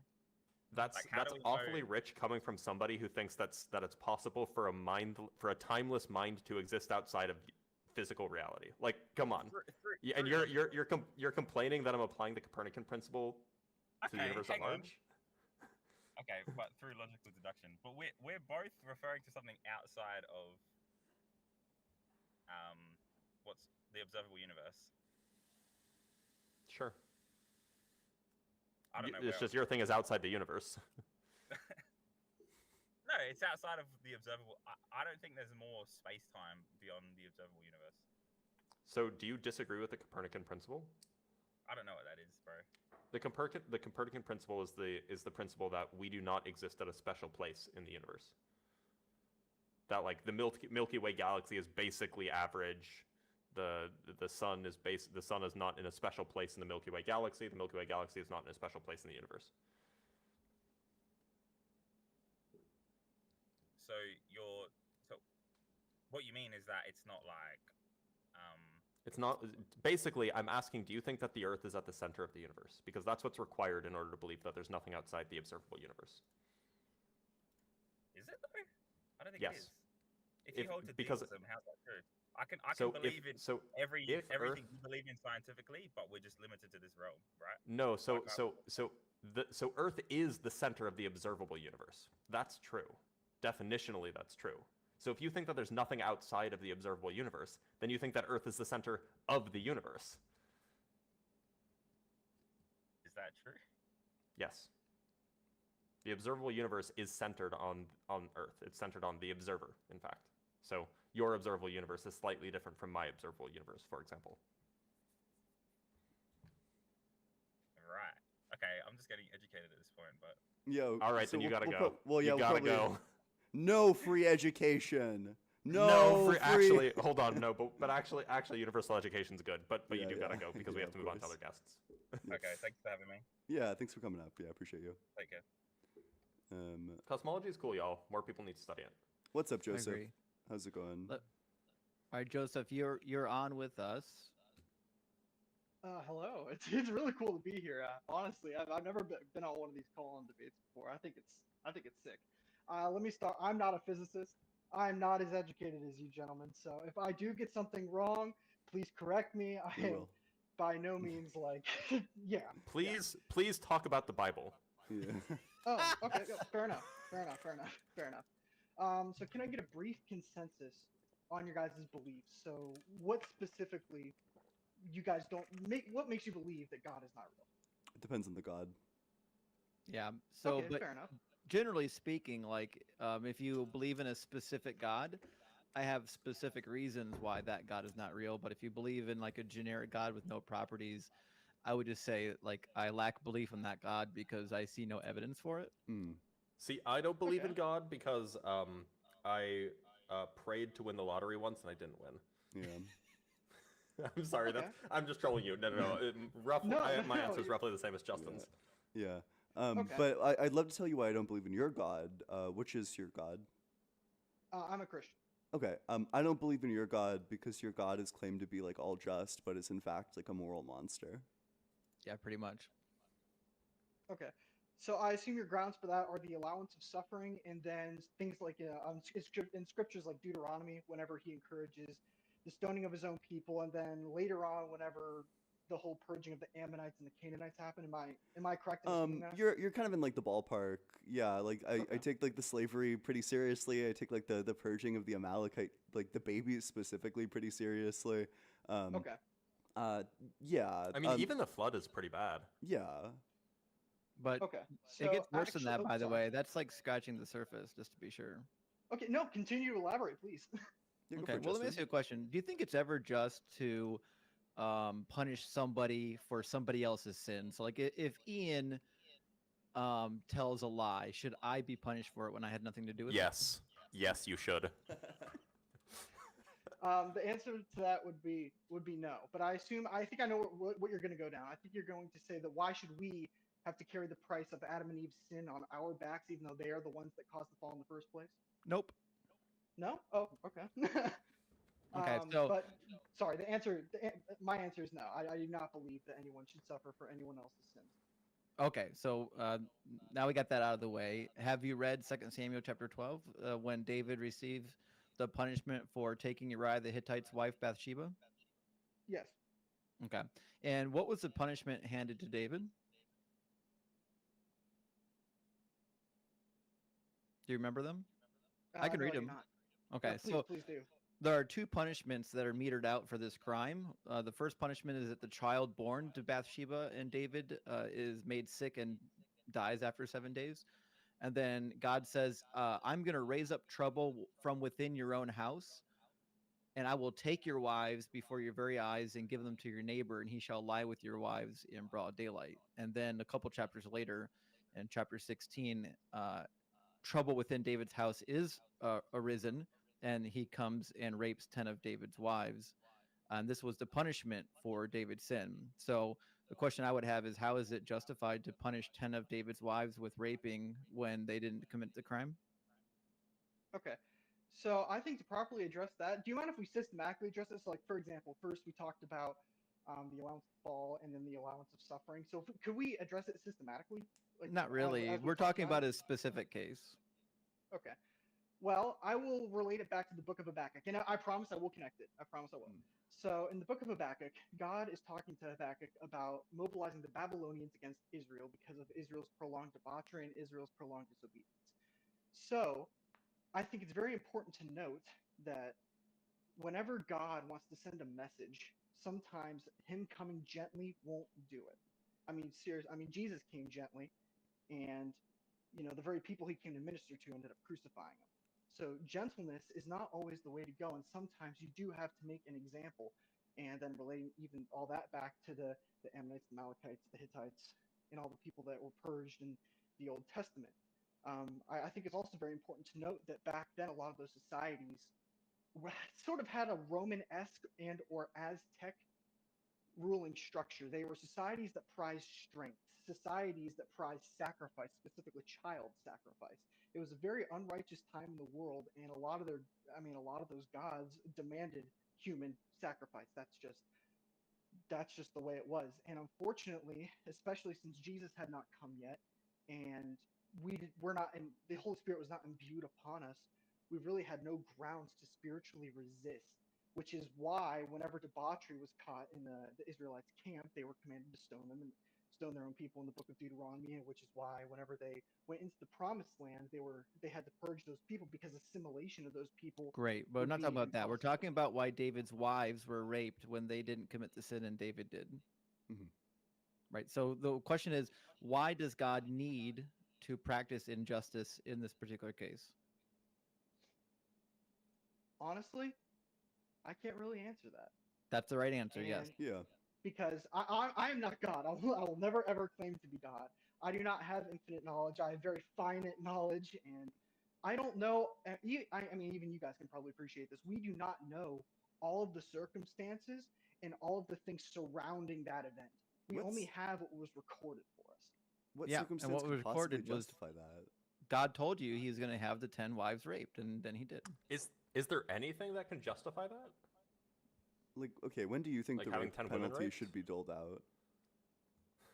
Oh, I'm sorry. Could you repeat that? I didn't hear you. When do you Yeah, think the when rape? it- Oh, I'm Go ahead. sorry. When do you think You first. the rape penalty should be doled out? Honestly, I don't think it should ever be, Yeah, I and I agree. don't know why. I totally I mean, agree there are with you. plenty Yeah. of there are questions in the Bible that I don't know why to, and I think also, just while we're on that topic, into just a short note, I think it's very important to note that you cannot fully, logically, 100% infallibly prove God, because I mean, I think you guys will be able to appreciate this. I mean, it's sort of intellectual honesty, so I sort of kind of have to abide by it. Right. Yeah. But I mean, the Mhm. Bible even says you have to accept some of it by faith. It's sort of like making an educated guess, like forming a scientific theory. You can form a hypothesis, and based on a series of evidence gathered, you can make an educated guess. So it's sort of like a hypothesis backed by a little bit of fact. That's what a theory is. Basically, that's the furthest you can go. Of course, I can use stuff like the law of thermodynamics, and I can go into Newton's laws, and I can try and point it back to God. But ultimately, especially when it comes to anything spiritual, you have to accept it by faith. And I believe that I just have to take that approach, just because that's what the Bible says, and Cool. that's all we know. All right, so we admit that there's no good answer for that. Have you read a couple chapters prior when God causes a famine on the land in 2 Samuel 21? He sends a famine for 3 years, and David cries out to God for 3 years in a row, and God doesn't answer him to the third year. In the third year, the Lord answers him, and he says, it's because of what Saul did to the Gibeonites. The Israelites, according to Joshua chapter 9, were supposed to protect the Gibeonites, even though they weren't Israelites. But Saul went ahead and tried to execute a bunch of them. So God says, because Saul did this thing, there is a blood vengeance on the house of Saul. And so the answer to the blood vengeance is that 7 of Saul's family members, picked at random by King David, are going to be executed in front of Yahweh by the Gibeonites, by the sword, and then the blood feud would end. And it does. If you read the whole chapter, when they drag these poor 7 people from Saul's lineage before the Gibeonites and execute them in the presence of the Lord, it says that then after they've done these things, the Lord heard the supplications of the people for the land, and he ended the famine. So not only did God think the blood feuds are like totally okay, but you can solve them by killing random family members, and then also that it's okay to send a famine that probably executed hundreds of starving children over the course of the 3 years, rather than just immediately addressing David the very first time he inquired before 3 years had passed. Well, I think one possible reason for that is just as I stated before. I think especially since we did not have the Holy Spirit, God would need to make examples. And do I support that? No. Do I have a lot of questions involving it? Yes, I do. I don't necessarily support a lot of what God does. I don't agree with a lot of the Bible, but nonetheless, you know, that's still what I believe. And Okay, even though I don't understand it, I'm willing to Mhm. have the faith to understand that there may have been a reason behind it. So you're of the opinion that there's like a higher reason for it? Yeah. Okay, gotcha. Bro, you're Yeah, about to and get we just vatted. don't know it. No, I'm doing a different one. I like this one. It's a bit complicated, but I do think it's good. Do you agree that like a relationship with God is like the highest good that you could possibly get? In the way of pursuing God, yes. Do I believe it's the greatest thing you can obtain here in the physical world? That's debatable. But in terms of like your overall good, is a relationship with God like the greatest good? Well, I would say yeah. Yeah, I would cool. say yeah because I mean, okay, sorry. No, You no, have a no. point You're to make, I'm you're sorry. totally fine. You're totally fine. So if that's the greatest good, then you would agree that there's like no greater good than a relationship with God. Well, yes, but I think also it's important to address the fruits of a relationship with God That's because you can't just. Oh, I'm sorry. uh yeah, no, I'm sorry. Please finish. Go for it. Okay, okay. I'm sorry. I don't want to cut y'all off. As I Yeah. said, y'all are probably a lot more educated than I am. But Joseph, you're no. too So kind. the fruits of. I mean, you guys. One of you guys is a physicist. I'm just a guy who likes science, so I know my level on the food chain. Flattery will get you nowhere. Well, that's not flattery. It's just acknowledging simple facts. But I think the fruits of a relationship with God. I was not raised in a church. I came to Christ later on in life whenever I was in my early 20s. Mhm. Parents weren't Christian, friends weren't Christian. I used to do drugs. Really, I was not a Christian in general. God was not in my life at all. But through coming to know God and through reading the Bible and through reassessing my worldviews, I have gone through a lot of things that normally the old me it would have destroyed. Yeah. And Would that have sounds absolutely destroyed. yeah. And obviously I can't really take that and put it to everyone else because everyone's personal relationship with God is different. Your personal relationship with God, if you ever developed it, or if you have it, I don't want to speak on your behalf, but it would probably look a lot more different than mine. So I can't really apply personal to general broad Mhm. strokes of evidence, But Yeah. it gives you hope in times when you should have no hope. Yeah, it's like it's And the highest good. also, It gives you all oh these yeah, things, yeah. I'm sorry, and but I hate to also, yeah, go for it. oh no, no, no, no, no. Okay, okay. I just have one more important point to Yeah, make go because for that it. was just the intrapersonal. I had environmental because if you have a relationship with God, what you learn to do is you learn to die to self. And we can have all of these questions about the Old Testament, and honestly, I believe they are great questions to ask. Well, there are problems in the New Because, Testament too, just so you're oh aware. yeah, oh no, I know there probably are, but another part of God is learning to die to self. And whenever you die to self, you're forced to look at the world around you. Whenever you're forced to look at the world around you and die to yourself, you help people that you normally wouldn't. You help solve problems that you normally wouldn't. Yep. You stop doing bad habits that you normally would do. Yeah. Stuff like, I'll just speak out it because it's prevalent, but stuff like pornography addiction, stuff like that. You cease it and you start fixing problems as opposed to, being a part of them. I'm not saying atheists are a part of the problem or anything. I'm just saying that whenever you're in a relationship with God, it just makes it so much simpler to do all that. And then Sure. on top of that, it gives you hope in the life to come. Yeah. So That's if it's the point I wanted to make. yeah. So if it's the greatest good, so you agree that there's like no greater good because obviously if it's like the most, then there can't be like something that's higher than it. So would you agree that if somebody loses their faith, that it's not possible for there to be a greater good here because they lost the greatest good? No. And this is why I say no. Because there have been many points in my journey where I have lost all faith and trust in God. But whenever I come back to the Bible, I always get that question answered and my faith comes back strong. What about someone who loses their So, faith for like the rest of their life? honestly, then yeah, I would say they lose out on it. Yep. Because So if there was I'm no to greater good. approach, yeah, Okay.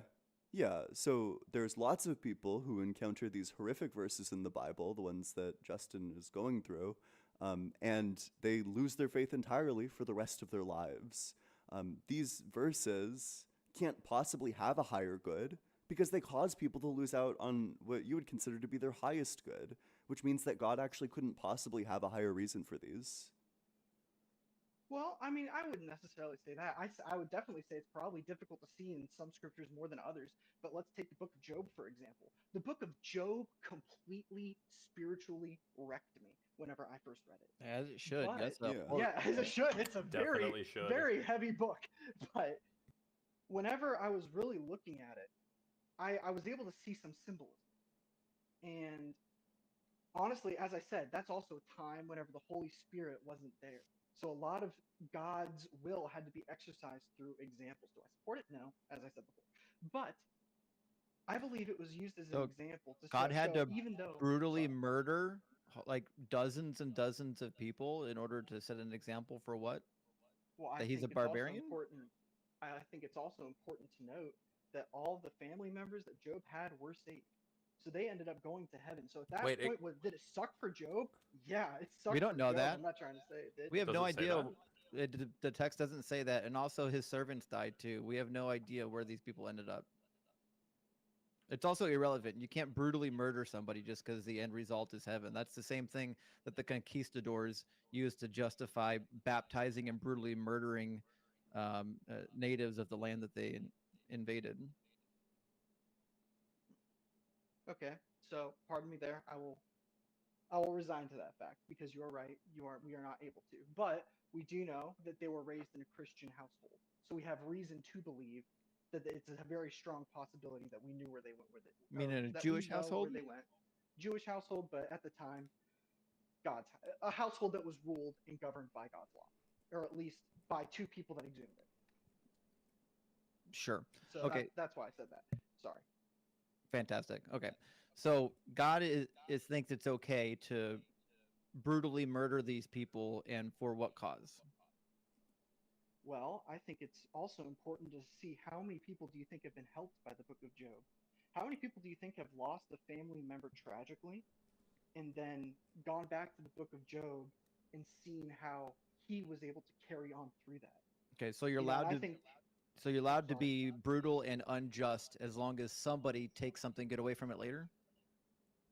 I wouldn't necessarily say it's an encouraged outcome or a desirable outcome, but I would say one fruit that always comes from evil things and bad things happening in your life is always that you're able to take it back and minister to another person and encourage them through that same hard time that you went through. Could God Okay, have Trying to justify that could hard God time. have given the encouragement to the people that needed the encouragement without executing people brutally? Does he have that capability? I think he has that capability to an extent. That means the I don't think he slaughtering was can. I don't unnecessary think he then. can. I don't think he can interfere. Well, he can, but he chooses not to interfere with our mode of free thinking. We're not talking So about that. he can encourage us all You're he suggesting wants. that God murdered all these people in cold blood so that somebody can have a heartwarming story or motivation later, but he actually has the capability of doing all that. He can give people the heartwarming motivation that they need without brutally executing anyone. Yeah. Does God do evil such that good will come from it? I don't think God's the ultimate. Now, I think God allows evil to happen because even if we don't understand it, there's probably a greater purpose for it. But God is also not the perpetrator of the evil. The devil is the perpetrator of the evil, and I think it's also very No, important it's not to note true. that most of the evil that is committed in this world, with the exception of natural disasters and illnesses, but even some illnesses, a lot of them are also man-made. But I mean, most evil comes from man itself, and that's because man makes the conscious decision to go against God's will. Now, does that applicable to everything? No, that's not But applicable to everything. But a but vast majority, yes. in context of what we're talking about, assuming we're talking about Job, God executed these people as well. No, yeah, no, he did. I mean, there's no way he did. Okay, And I so mean, yeah, his servants did die, and it was all for a petty wager he had with the devil. I mean, yeah, that's just what the Bible says. yeah, I agree. I Yeah. mean, it's just as I said before. I mean, you just have to accept some of it by faith. Why? As I said, I mean, why? If I said Oh, yeah, okay. you just need to accept that Muhammad is the prophet of God, despite the fact that he diddled a 9-year-old, you just have to accept it good by faith. Would you Would you think that's a good thing? Well, regardless of what I think, I think you need to learn to at least, yeah, I think you need to learn to accept it, but definitely not in the case of Muhammad. Um, So why do you but when accept it the comes to people brutality in of the general, yeah. Bible, but you don't accept the brutality of Islam? Well, I just don't believe in Islam. Whenever Muhammad didn't hear directly from God, and instead he heard from Gabriel, who was disguised in light. I just believe that that whole thing is riddled with falsities. How do you know that the Quran's not true, but the Bible is true? Well, this is what I think, because Muhammad says multiple things. I mean, sure, chapter 9 is littered with them, but I mean, you cannot lie unless you're lying to an infidel. You cannot kill unless you're killing an infidel. I mean, it encourages the taking of multiple wives, and it directly contradicts stuff that God Yeah, and Jesus did preach. but And that I has think it's nothing to do also with whether or not important to it's look at. true. Oh no, because I'm about to go back into that because I think it's also important to note that, of course, Judaism, Christianity, and Islam all have the same source material, the Torah. That's what they're all based off of, and then they all branched off in the time of the New Testament and around 300 years later. Judaism didn't branch off, by the way. Yeah, Okay. Also, I Judaism do. is the source. Oh, I'm no, so, not I'm sorry. Judaism. Judaism was the source material. I'm so sorry to interject, But but I do feel like it's important no, to yeah. note that the exact arguments that Justin ran at you on the Bible, you just ran against the Quran.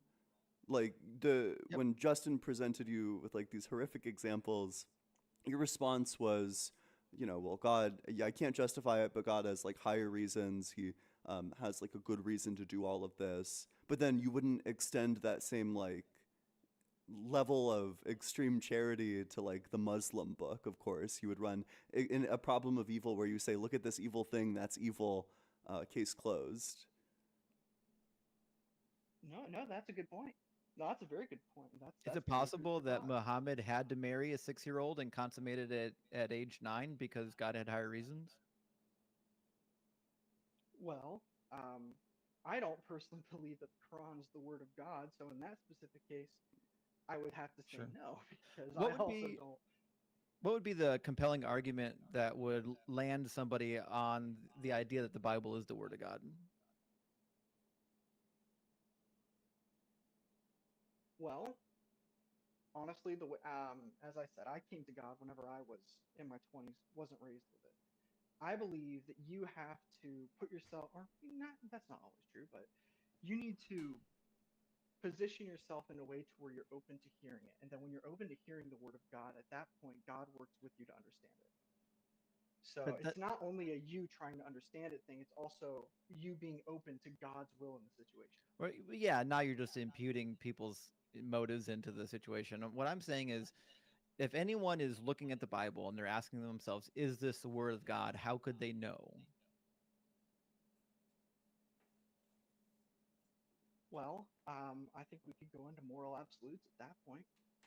As as we said, I can't justify everything God allows and everything God does because I don't know all the reasoning to it, and I Right. can't claim to know the reasoning to it because that would be intellectually dishonest. Right. But if I But hand you a book, if I hand you a Quran and I hand you a Bible, and I say one of these is the word of God and one of these is not, how would you go about determining which one is the word of God?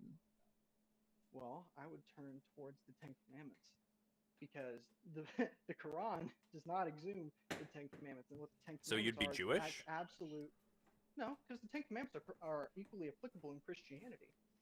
Yeah, but but the that's like Ten Com- so. If you were just handed the Torah and you were handed Yeah. and you were handed the or let's say you were handed the Tanakh and you were handed the Christian Bible, which one would you pick, and how would you differentiate? Are you saying like which holy book would I believe in? Is that what you're trying to ask? No, what I'm asking is would you be Jewish or Christian, and Well, why? I mean, I'd be Christian because I believe that I just don't the Jewish people don't have their Messiah. I mean they did. I agree, Jesus they only don't. choose to ignore He it. didn't come. He didn't fulfill any prophecies.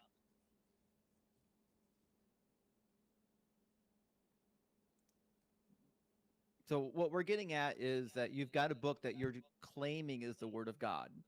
We're trying to figure out why anyone would believe that it is the word of God. Yeah. Well, we could all, as I said, we could also go into the argument of moral absolutes. I mean, I think all of us would agree that we know murder is wrong, stealing is wrong, Does cheating God is know that? wrong. I mean, yeah, he was the one who issued the Ten Commandments. Then Why what does he do? violate them? Yeah.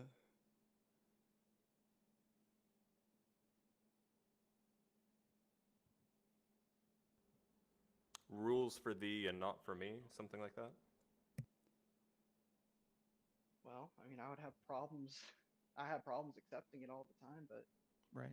yeah. Well, I mean, it's I mean, as I you said, know, I'm, I don't I'm think the not pretending to know problem. every. Oh, I'm sorry. I'm sorry. The problem isn't that, like, you know, well, sometimes we struggle to accept the Ten Commandments. It's that these can't be moral absolutes when God is violating them constantly. Well, yes. Well, we also don't know the reasons, and as I said, God allows things to happen, yes, but it's the devil that's the actual perpetrator. As I said, do I have many problems with that? Yeah, I do. To be But clear, God I think flooded the earth, did he not? yes, Okay, but and did like the gazelles deserve to drown? no. Okay, so Well, that seems like no. cruel and unusual punishment, doesn't it? Pretty evil. Yeah, I think if Well, someone drowned a if dog, we I'd are be like, to "What the take, fuck is wrong with oh you?" no, yeah, of course. But if we are to look at imagine the world now was the way it was back then, is the way the Bible describes. It was riddled with debauchery, and the only righteous people left were Noah, his sons, and his sons' families. Yeah, Which so why not means smite the bad humans? Yeah. Are the gazelles bad? Were the gazelles engaging in debauchery? Yeah, just Well, I float all mean, the yeah, but humans that he doesn't like how into the else would you sun. expect that would happen? Yeah, But you just fucking but God, snap.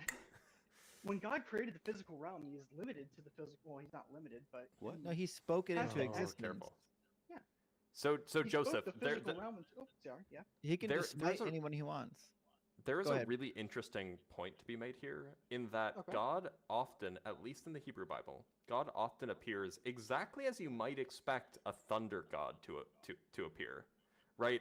You know, he causes storms and he causes fire to rain down from the sky, and you know all of these things that are like very like storm god, and that's because at least if you look if you trust the academics on the matter, the God of the Hebrews evolved from a storm god in a larger pantheon. In the same way that kind of Zeus was the storm god of the Greeks. And like, if the Greeks had then evolved into monotheism and had started believing that Zeus was the one true god, that would be like basically what happened for the ancient Hebrews. So maybe it shouldn't be so surprising that the way that this god smote everybody was by flooding. But an all-powerful god wouldn't have needed to do that. Yeah. But that's not all he's relegated to. I mean, as I said in the book of Habakkuk, and even multiple times throughout the Old Testament, he mobilized the Babylonians. Yes, God is perfectly capable of raining down fire and such, but if God rained down fire in that instance, it would have likely killed the animals anyway. And also, if God would have made a virus, not only would Noah and all of his sons have been affected, but what's saying that that virus wouldn't leap from animal to animal and just kill them all anyway? Well, Or Wait, create a severe why drought couldn't he just and snap his fingers Yeah. and just just give them all aneurysms? Why can't he just give him like the angel of death treatment? exactly. Let's say in Exodus, he just sent the angel of death, and the angel of death went about executing everyone who needed to be executed. Yeah. Yeah, God could have just said these ones, and then, you know, the gazelles didn't need to drown. And it does seem likely, even in the biblical text, that God's original, like the best plan, was that the animals wouldn't be like harmed, because in the new heaven and new earth, the wolf is going to lie down with the lamb, and the animals aren't going to prey on each other anymore. So it seems like the most beneficial situation is that both humans and animals don't live amongst evil. I would agree that is the ideal outcome, but unfortunately, that's the outcome that we have whenever we get to heaven. So Heaven's just not here. but God is like so okay with the barbarism against animals. Well, as I said, I think that's also to symbolize something, because throughout the Old Testament, I mean, obviously, as you guys well know, I mean, animal sacrifices were rampant, and you had to use animal blood in order to atone for your sins. Yeah, why? Why? Well, because Jesus' blood was eventually going to be shed for us. So the same way that animal blood was used to cleanse the sins of the people, because God was not able to exhume his wrath onto any external object to spare his people.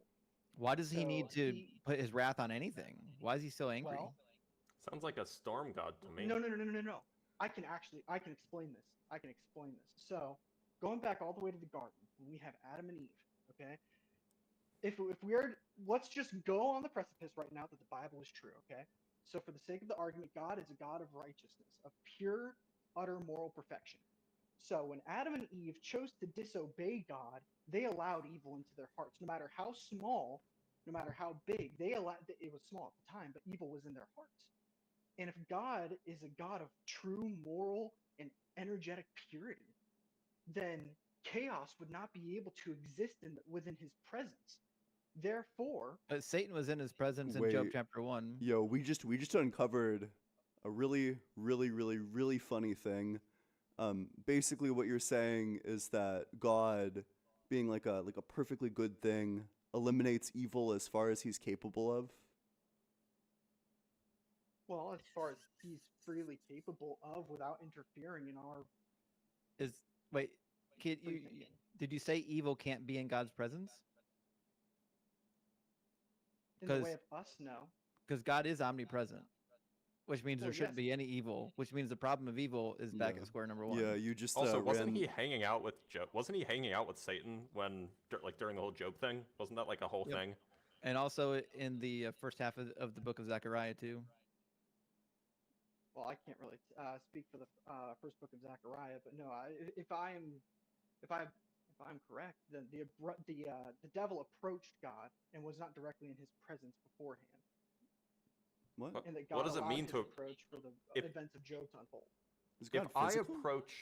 If I approach the president, aren't I in the presence of the president? Like if I like walk up to the dude, I'm in his presence, right? Like he's nearby. Yes. So in what sense was evil not in the presence of God?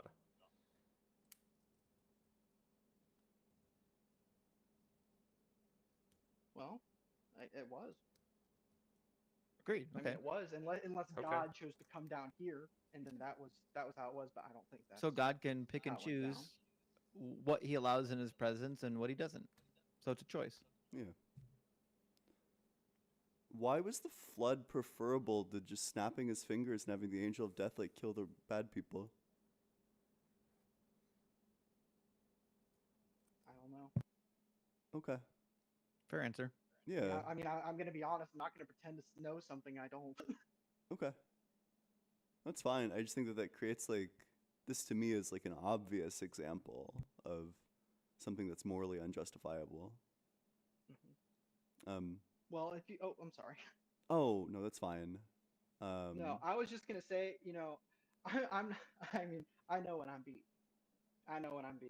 So I will concede this because I mean, you guys know more about the matter than I do.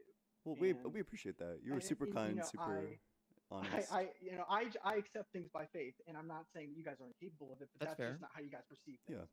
Yeah. And I don't want to take up time just rambling because I know I'm probably just gonna keep falling short of responses, and I don't think that's really good for you guys. I don't think that's good for the people that are consuming the content. Well, no, Joseph, I mean, you're okay. We appreciate you being here. Yeah, But we are going to move on to the next guest. In fact, this is like one of my favorite conversations that I've had today. I love it when they're intellectually honest. I think it shows like great character. Well, I appreciate it. Thank you, and I wish you guys the best. Yep. Take care, buddy. All right, thanks. We're praying for you. Before we grab the next guest, thank you guys so much for all the super chats. We see your $5 super chat, Redox Reaction, and your $5 tithes from Sarah. We really appreciate that. And Judas as well, and Robert. We really appreciate the super chats. And we've got another one for $5 from I'm Just Saying. Says, Ian, will you please do some solo debates again in the mornings before TikTok gets banned? I miss your morning lives. Why did you stop? Oh gosh, that's like a whole can of worms. It's because TikTok sucks. The short answer is no. I'm not gonna do that, but I will I'm gonna be trying The to get long onto answer is the- no. I'm gonna be trying to get onto the atheist experience. You know, I got reached out to, so hopefully I'll be on there, and you can check that. And then of course I'll do the Unapologetic show, and then of course I'm also gonna try to reach out to someone from the line to see if I can't get on there. But no, I'm grinding. I'm hard at work on a video essay about conspiracy theories on my YouTube, allegedly, Ian. So subscribe to that channel. And You check know, out you the video are essay in the sitting months. next to somebody who has lots of experience with conspiracy theorists. Just Yeah, saying. no, I know. I'll need to reach out to you. I've been looking a bit into the final experiment. I'll need to reach out to you to get the context. Oh, you should on also who all talk to Will these Duffy, by the way. characters We can are. talk about this later. Anyway, we Yeah, have yeah. another guest. Yeah, welcome in, Vor. Oh, sorry, he's muted. I apologize. Let me unmute Vor. That's my bad. Give me a second. Now you're unmuted, Vor. Sorry. Hot start.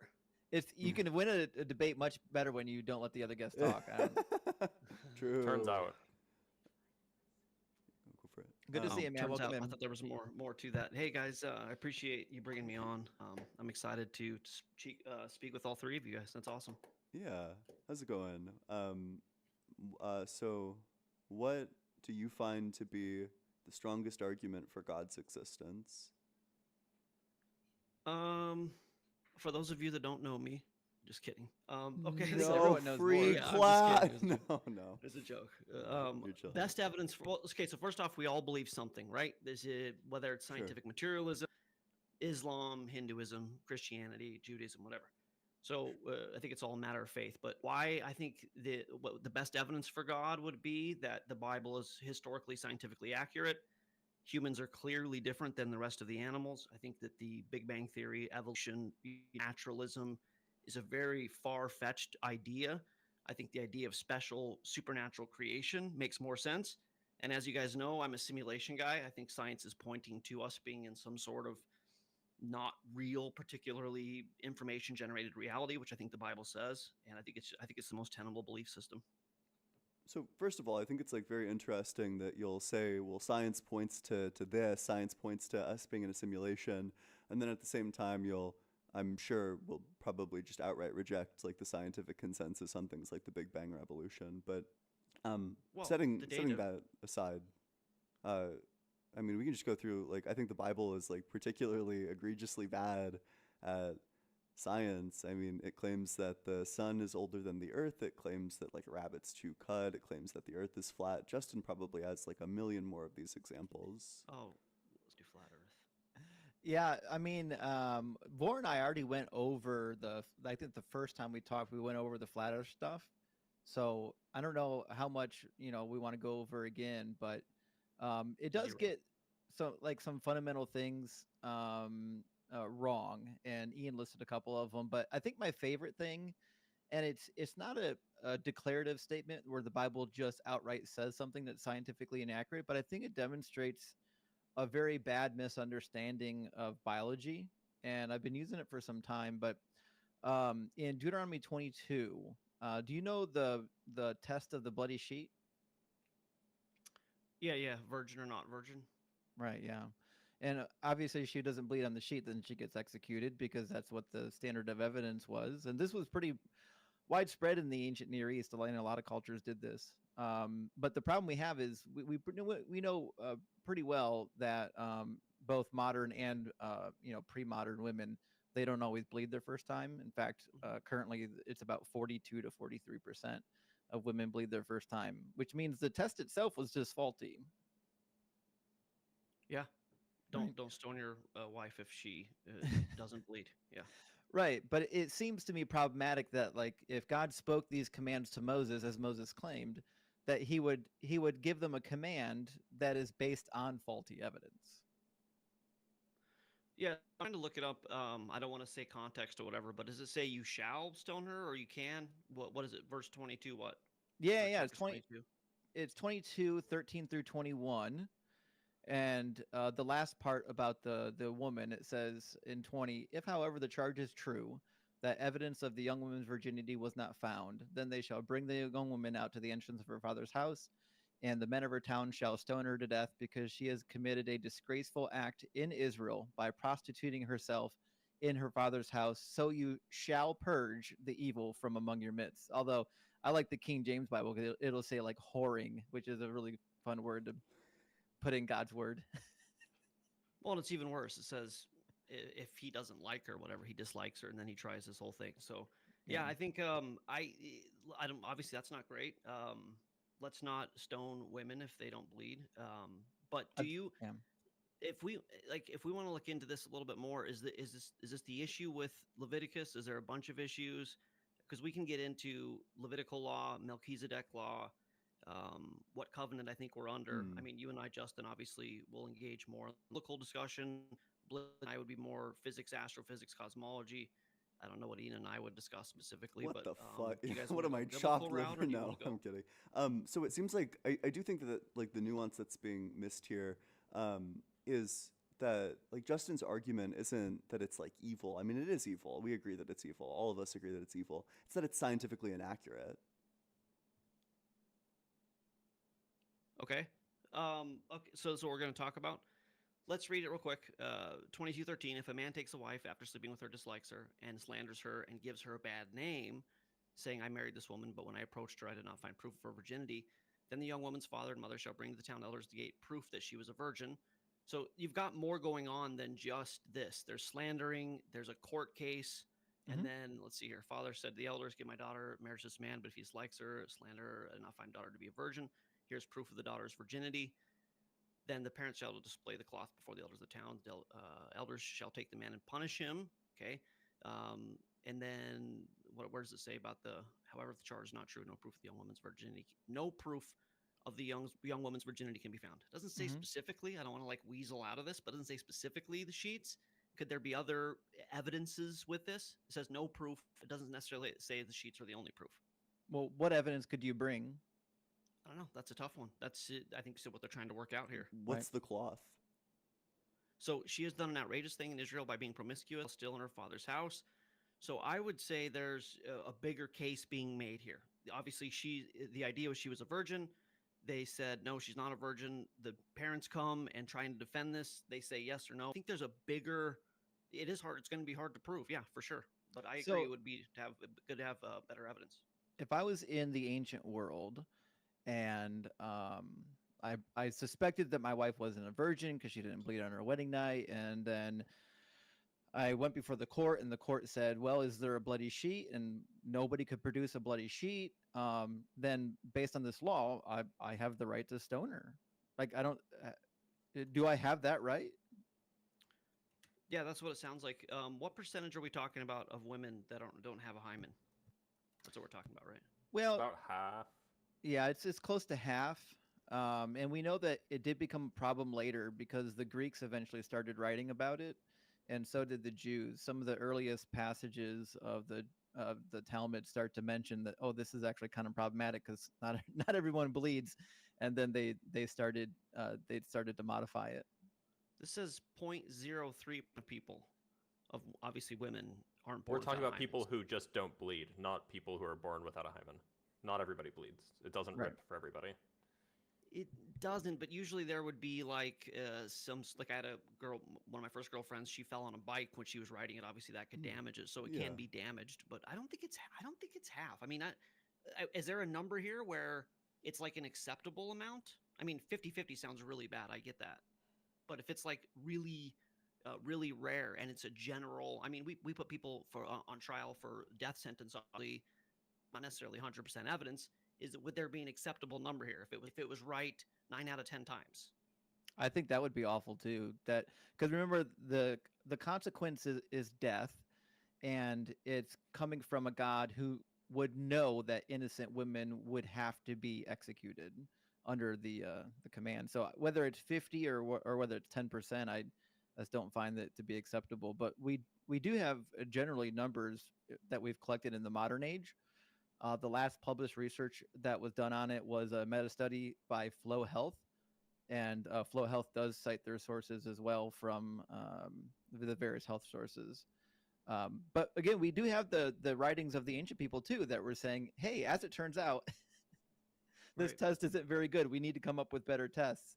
And then eventually they did come up with better tests. They would like do an actual inspection of the hymen to say, hey, does it look like it's intact? And then they in some places they just got rid of it entirely and said, listen, if it turns out that she doesn't bleed and you're just really unhappy with it, you can't execute her. You just you'll get your money back, basically, rather than ending an execution. Well, I think an important part of this discussion, I don't know, I'd hate to be stuck on hymen discussion and then you guys, we bail. What, you don't want to talk about hymens? I know. Seems like, it could get us into a lot of trouble. So let's just talk, the idea that God is evil because he's okay with death, I think it would be a fundamental part of it. It's not the evil thing. It's he doesn't know women's anatomy. Yeah, it's that he gets science wrong. It's as if like the person who wrote the Bible, who gave the command, had the level of like scientific literacy as like, I don't know, like a person who just lived at that time. I feel like if you asked, if somewhere in the Bible this was relevant, this is the kind of thing where like it would be like, yes, women pee out of their vagina. Like that's the level of a knowledge of women's anatomy that's happening here. So it does say, I'm going to just go back to this, if no proof is provided or something along those lines. So I think the sheets are a part of it. Maybe there was something, I mean, at one point of this, how do we prove this or not? The sheets would definitely prove it, but is it possible that there's other ways to do this? I mean, let's just say 7 out of 10, 9 out of 10 times, this is a good indicator whether or not she's a virgin or not. Then, do they have other evidence? And that would be my pushback, is that, sure, now you're saying, and I haven't looked into this 50-50, which is really bad. I would guarantee that. I would agree with that. If it was more like 9 out of 10, at least it's a standard that would be, you guys wouldn't think acceptable, but how else are you going to prove this thing? Maybe so this is like, perhaps if it was the case that there was like some way that was like 1 in a billion, then like maybe you could justify it because there weren't like a billion Hebrews, right? And then at least we wouldn't have the argument that God doesn't know female anatomy. But like it's pretty clear. So what about given the this other 50-50 number, that's very suspicious. Well, it says if only there was like some sort of way, if this was God's intention to make it like clearly discernible, like whether or not someone was a virgin, if only the person who designed the human anatomy just designed it in such a way to give like a 100% indicator, then none of this would be a problem. Actually, let me turn this around on you guys for a second, because obviously you guys know science is a little bit more of my specialty. Blitz would object. Have you looked into why women have a hymen?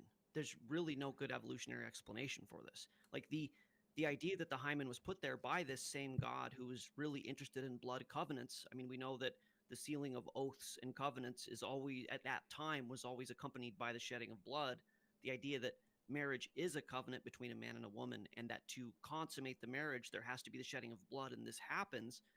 That, like, I understand it's scientifically obtuse at that, but when evolution has no explanation for why the hymen, no good explanation, I would say, for why the hymen is there when it's penetrated before you can even reproduce, so it's obviously nothing about sexual fitness. The idea that the God that you guys hate is interested in blood covenants, and this is part of his system of agreement, this, contractual experience of covenant of marriage, is a better explanation for why the hymen's there than we'd have no idea. I mean, it's really a weird thing if you think about it biologically, why they have the hymen. But animals have them, right? I do know animals. I don't know if they all have them, but I do know there are animals that have hymens. Yeah.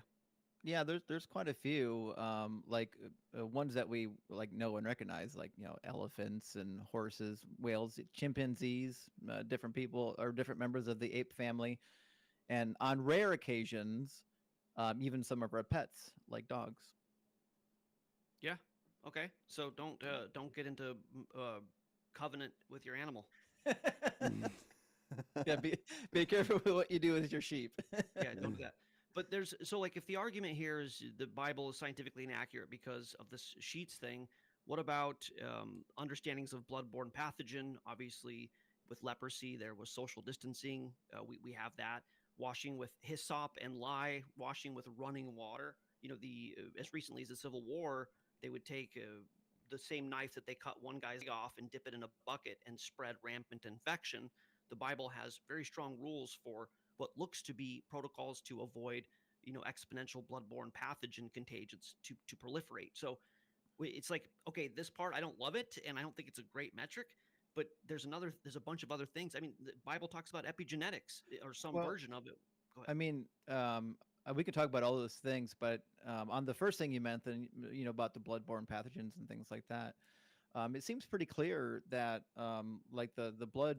The blood is being smeared in a way in which, if there are bloodborne pathogens, they're going to be contagious to others. In fact, there's a number of rituals, some in Leviticus and even one in Exodus, where the spilled blood of the animal is going to be in the public arena. It's going to be either No. at the sacrificial table or part of the cooking process. And obviously, about the Day of Atonement as well. There's going to be bloodshed there on the Day of Atonement. And so Right. this would open people up to bloodborne illnesses, I would imagine. Yes, but it's specific to when somebody is showing symptoms of a bloodborne pathogen, or in the case of death, when you don't know how somebody died, but of course there could be some sort of issue with the blood. The protocols for it wasn't just it's not everybody's guilty until proven innocent, but in a scenario where somebody could have this bloodborne pathogen, there were very specific protocols that we would have adhered to. One of them was social distancing. If you've read that about leprosy, it was like legitimately social distancing. So I think there's enough other things we could get into scripturally that I think that to dismiss the entire science of the Bible because of this sheets thing, how did they get, this is going to cause problems, but the human rib regenerates. How did Moses get that right? That's remarkable that Adam was put into a deep sleep and his rib was taken, and the human rib is the only bone that regenerates. That's, I think, a remarkable scientific accuracy. It says that we're made of the dirt. Dirt, if you look at the chemical composition of dirt, it's the exact same composition of humans. Magnesium, zinc, silica, potassium, nitrogen, carbon, oxygen, hydrogen. It's the same. If you look up the chemical composition of soil and the chemical composition of humans, it's the exact same chemical constituent parts. I actually don't think that's the case. The Yeah, chemical constituent of human beings is what? Carbon, hydrogen, and let me Google check out. Yep. Yeah. Do Google chemical composition of soil and chemical composition of humans, and it's the same, which makes sense. I mean, you could have just said they're really like good at observation. It's like humans, when we die, we put them in the ground, we eat food from the ground. I bet you were made of the same things. You could make the argument that they were just using deductive reasoning. But in a lot of other belief systems, humans come from all kinds of weird things. Like in evolution or naturalism, you believe that we come from the stars, right? So this is like, where do humans come from? The Bible is scientifically accurate in the composition of humans. The rib regeneration, epigenetics, how to handle bloodborne pathogens, tilling your every 7 years, letting your field rest, which reinstitutes all nutrients back into the soil. I mean, it's scientifically accurate in a lot of ways, and that's not even discussing the history of potentially creation and the flood. Does Cool. God get it right some of the time or all of the time? Say that again, Ian? Does God get it right some of the time or all of the time? I think God gets it right. I would like to say all of the time, but we also have entropy, which has caused I don't think the scripture is inerrant. I think that over the process of time, mistakes have been added. So I think God is right, and I think that mistakes have happened since then. Oh, so you think that this stuff was like... So errors have been added to the Bible, so it was originally completely correct, and then errors got added? Yeah, the idea... Okay, so the Bible was an oral for a long time, then formalized at Sinai with Moses. This was 33 to 3,800 years ago. Before we get off on, because this is a really good talking point, but before we get off on this, I don't want to abandon your last talking soil. point. Yeah, The soil, the chemical makeup of soil is vastly different than the chemical makeup of water. I mean, the chemical makeup of the human body. Human body is 62% water. Soil, even silt is only 25% water, it says. And then our oxygen, we have a much higher level of oxygen. We're 65% oxygen, whereas water seems to have, or not water, I mean, soil seems to have virtually no oxygen content. And I understand that like the chemical compounds that make up the human body appear elsewhere.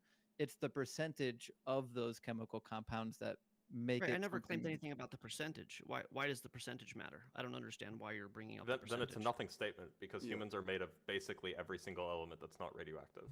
Yeah. Maybe I would want to look at it a little bit more, but the idea, like the percentage, the a percentage of these things obviously changes what the overall organism or entities to be.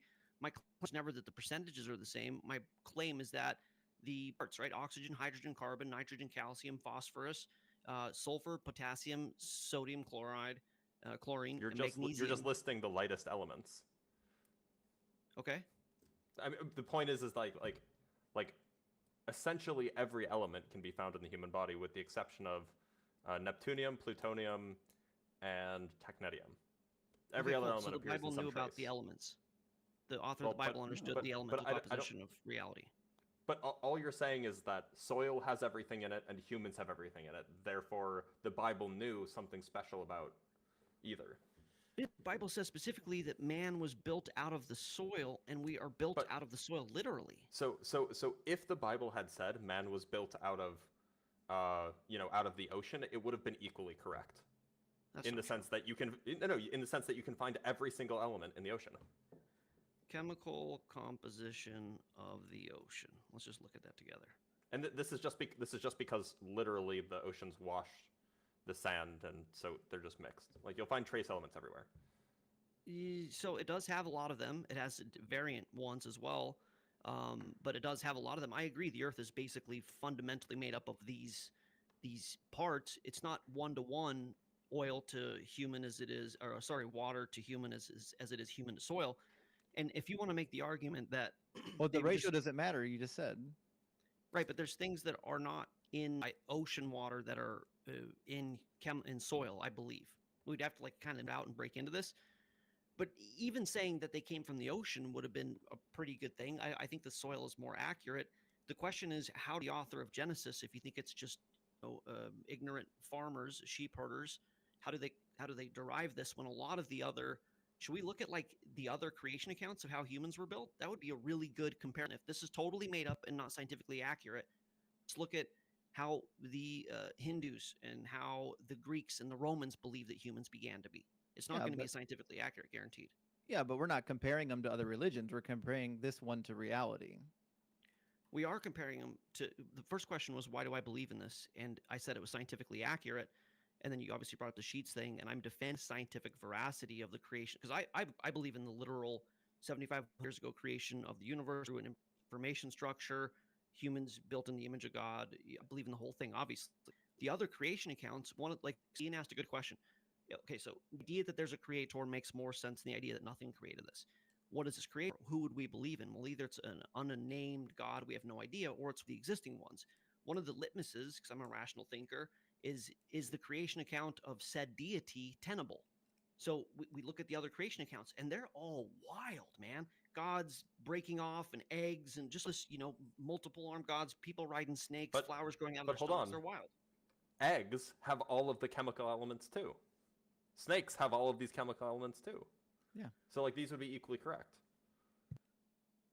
Can we look at the creation accounts and see which I mean, one's more I was believable? just going off of what you said. I Like, hear. if Yeah. are there any creation accounts where humans come from eggs?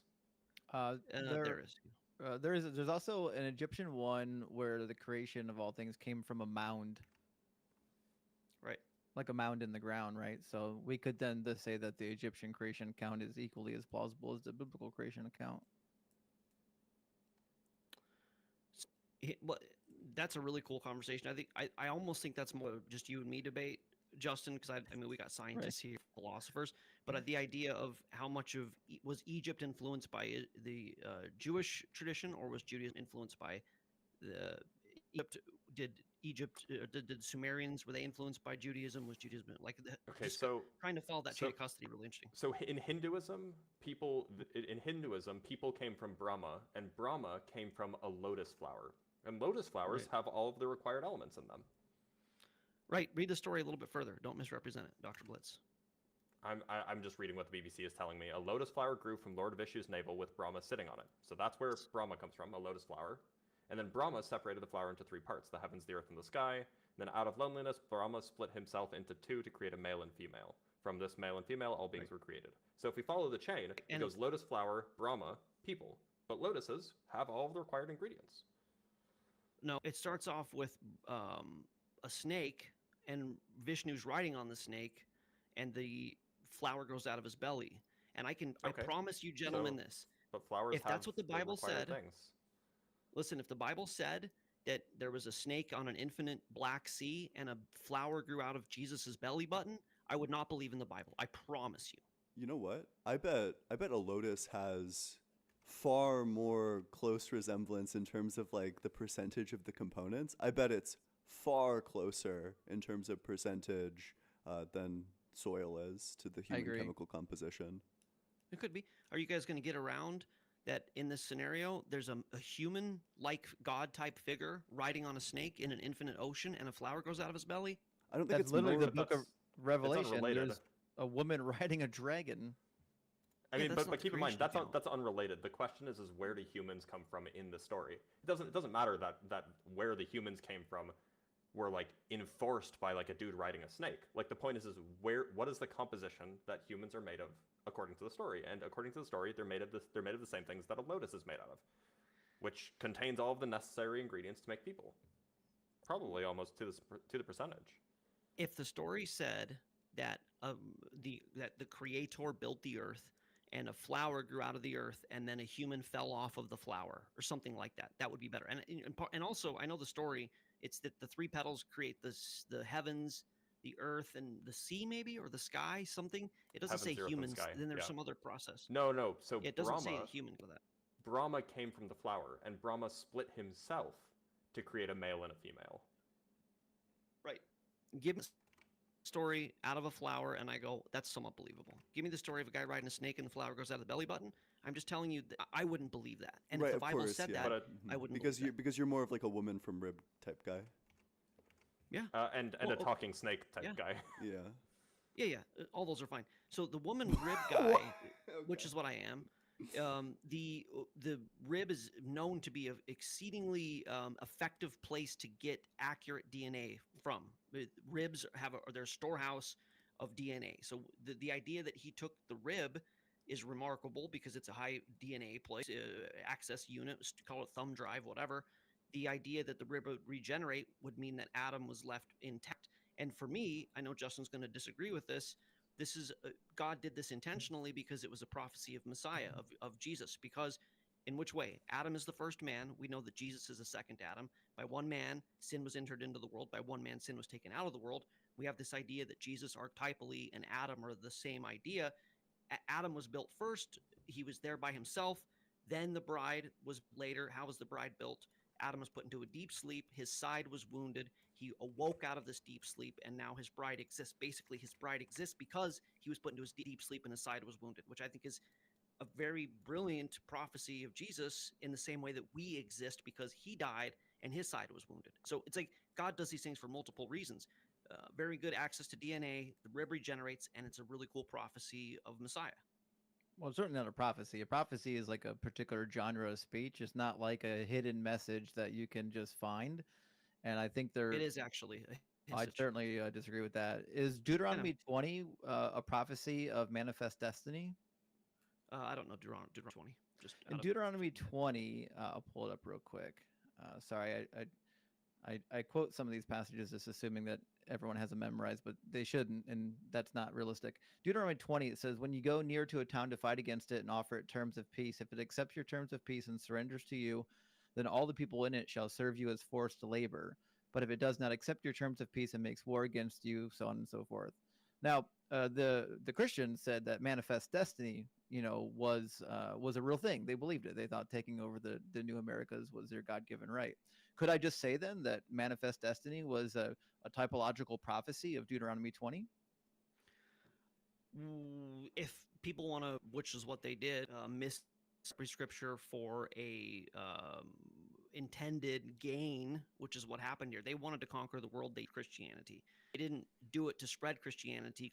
Christianity was the vehicle, the mechanism they used. So they hyper-literalize anybody that wants to misuse the Bible, hyperliteralizes, cherry picks, and uses those kind of verses. So in that case, yeah, they said we're doing God's work. But if they read the actual book, Christians aren't under the Levitical law. We're under the order of Melchizedek. We're under the new covenant. And in no part of what Jesus taught about said, go conquer and steal in my name. It was actually the opposite. It was lay your life down in my name. And the gospel was spread through this. Right, but I think you're missing my point. My point is that your proof that a prophecy is anything that appears like anything else later, you just get to call that a prophecy. Well, this is that. well, you did, because you said the rib was a prophecy, but a prophecy is like a clear genre of speaking. If you say that the rib is a prophecy, then you're just saying any narrative can be a prophecy as long as it matches or has comparable imagery to something that comes later. So I could say, listen, the New Testament isn't true. What is true is that, us conquering the Americas is a fulfillment of Deuteronomy 20. Mm. How do you know if something is or isn't a prophecy? Okay. Let me answer Ian's question in a second. Let me address what Justin's saying. Yeah, go for it. I never said prophecy is this. This is the criteria for a prophecy. I said that Jesus dying so his bride could leave is represented by the archetypal, metaphoric vision, whatever you want to call this in Genesis. You said there's no prophecies of Messiah, and what you can't use these, and I've used that argument a lot. Just really quick, go to the book 1 Corinthians 2. We do, however, speak a message of wisdom among the mature, but not the wisdom of this age or the rulers of this age who are coming to nothing. No, we declare God's wisdom a mystery that has been hidden and that God destined for our glory before time began. None of the rulers of this age understood it, for if they had, they would have not crucified the Lord of glory. So the idea is God brilliantly hid the prophecy of Messiah inside of Scripture in many ways. Obviously, I believe the Passover lamb. I think. Why would he want to Abraham and hide the Isaac- true message? Because right here, none of the rulers of this age understood it. For if they had, they would have crucified the Lord of glory. Yes, Justin. So God had to hide it, or else he couldn't kill his own son? If he didn't hide what he was going to do, the devil wouldn't have incorrectly, unjustifiably killed Messiah, who didn't sin, who shouldn't have died. He would have not crucified him. And obviously the devil, there's many components as far as who was behind this, but the devil was outsmarted by God. The devil thinks he's smarter than God. He set up in the book, he showed how he was going to do it, but it was only made clear after it happened. In the meantime, if the Jews would have said, this is the Messiah, they would have put him on David's throne and he would still be alive today. Did God want Jesus to die or not? Yes. What would have prevented God from making sure Jesus died? He could have manipulated everybody's free will. No. I'm asking what power on the earth that is outside of God could have prevented God from killing his own son if that's what he wanted? Well, obviously, that's a much question. So Satan is the little g god of this world. He runs this. This is why Jesus was tempted by Satan. He said, if you work for me, you can control the whole world. So in a scenario where God wanted to do this and to manipulate everybody's free will and just make them do it, he could have. But brilliantly, We're not talking about manipulating anyone's free will. I'm just asking who on this earth has the capability of thwarting God's plan to have Jesus executed? Obviously, I would say no one. No one, exactly. So if God wants to execute his son, he can do it. And if that's the goal, he doesn't have to hide the message of him killing his son in the scriptures. He could just make it abundant, and nobody can stand up against him. If God wants to do something, nobody can stop him. Yep, he could have done Well, that. what if the guy has iron and chariots, though? True. Yes. Okay, so I hate to monologue. Do I have like 3 minutes to explain why I think the Jesus thing happened? I mean, this is a big. I'd prefer it if it was like 30 seconds, but. Well, okay. I'll do it quickly, as I can. So I believe that obviously God exists outside of time as we know it, outside of the universe. I heard you guys talking about that earlier. I believe that God created Lucifer, the fallen angel, the angels first, and they rebelled against. Obviously, Christians, we believe this. I think you could think of angels as something like artificial intelligence. God's excited. He builds this brilliant thing. He gives it life. He's been tinkering with the sentience. He gives it sentience. Wow, this is really cool. Immediately Lucifer, or in the process of Lucifer, starts turning on God. You're evil. I don't like you, whatever. So now God's creation that he built, that was beautiful, that he loved, has turned against him. What does he do? Vanquish him, make him cease to exist, never have created him, torture him. This has all been very bad. I believe what he did is he said, okay, you think you're bigger and better than me. You think that you're the good God and I'm this evil God. You think that you're smarter than me. So here's what we're going to do. I'm going to build the universe. I'm going to build a reality. I'm going to let you basically preside over it as the God you want to be. I'll be in the shadows. I'll be in the background. I'm going to defeat you by showing you that I am smarter and I am just. So the devil thinks he knows God's word really well. Obviously, he used it Why against didn't you just Eve kill and him? used any temperature. That I don't think that would have been just. I think that I don't. It's I not think God just to loves kill the most evil entity in all of history, the thing that you plan to kill eventually anyways? the thing that in the process of time shows itself to have the only solution that it won't repent and that it needs to be vanquished, but not initially. Like Yeah, I know you but guys think God is evil, but go the ahead. the minute Satan rebelled against God, why is God not within his right to execute Satan? He was in his right to execute Satan, So why and didn't he? well, I don't know. It doesn't say Oh, specifically. well, I there you think go. God Yeah. is merciful, and I think that I think it plagued him that like if you could imagine it from the AI standpoint, we're trying to build AI, and we do, and right now it's benevolent, it's neutral, whatever. But if it starts turning on us over and over and over, obviously we're going to pull the plug on it. God builds this sentience, brilliant thing, something made that he can actually think. It starts, and well, God doesn't turn. He's righteous. He's just. He doesn't turn. He goes, this thing I created keeps doing this. So it happens with angels. It happens with humans. Does God just blow us all up and say this is the end of it, or does he try to salvage it? And I think But we're talking about I Satan, though. right, and I think with I'm just Satan, asking, why did he not just execute Satan? Because he has foreknowledge. He knows that Satan is going to do horrible things. Jesus says that Satan was a did he? liar and a murderer from the very beginning. Yes, So he was. God is under no compulsion to let this wicked entity live. Where do you have any scripture or any idea to support the idea that when God made Satan, he knew he was going to turn?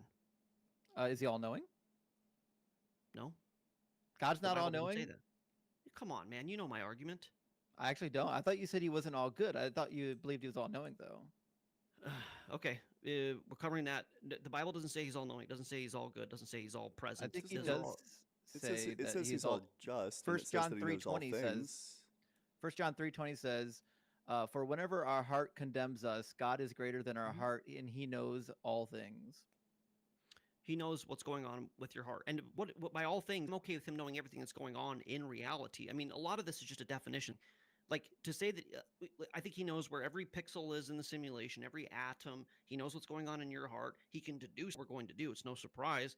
But to say before he created the universe, he Could he knew that did, Satan was going to turn, that doesn't make sense.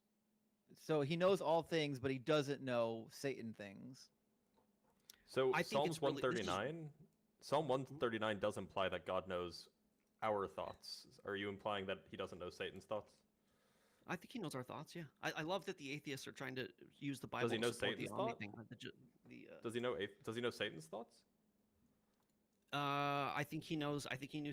Maybe. Actually, I don't know. That's a good one.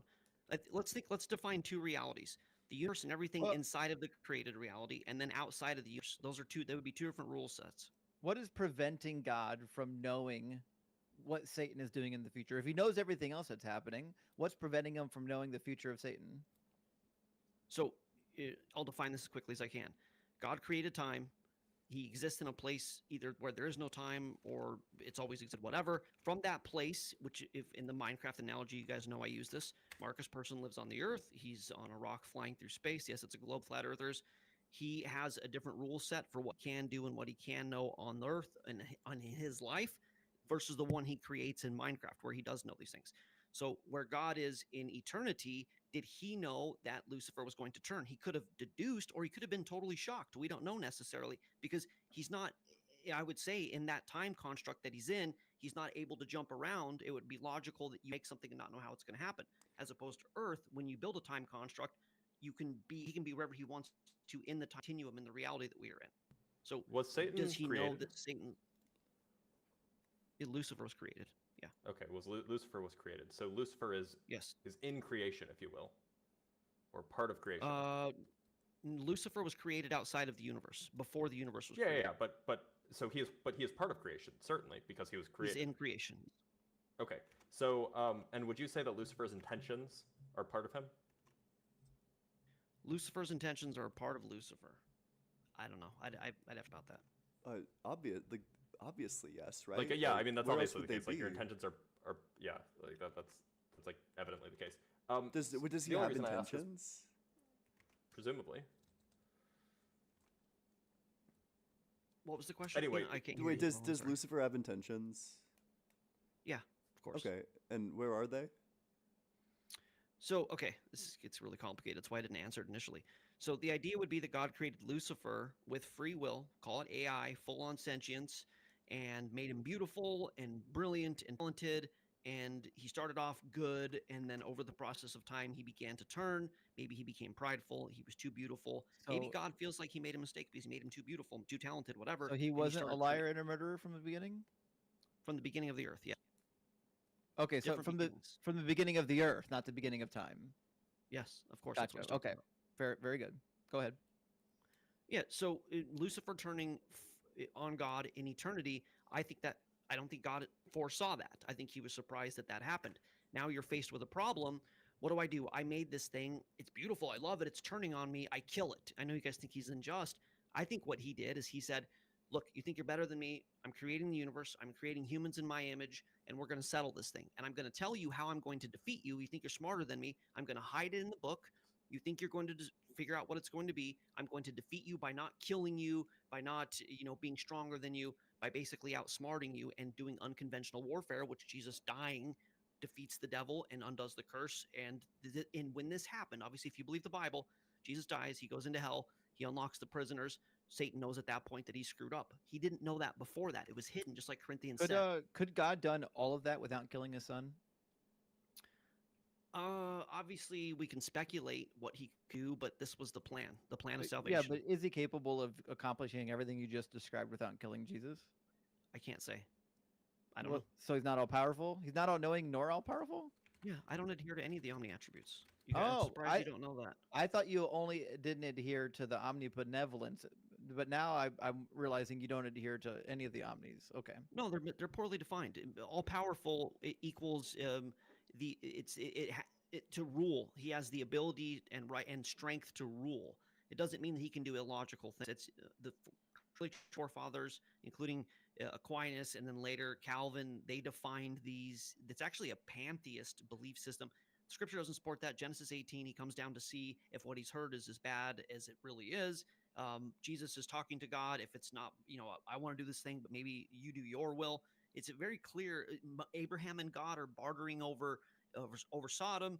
He's going to kill everybody at one point. Moses talks him out of it. God is much more like us than we tend to believe. And part of the thing that you guys argue is this idea of God that isn't represented by Scripture. So you agree with us that the God of the Bible is a bitch-ass punk with no omni properties? I think that might be. I think you might have offered me a false dichotomy. Sounds like I can take him out the way you're describing him.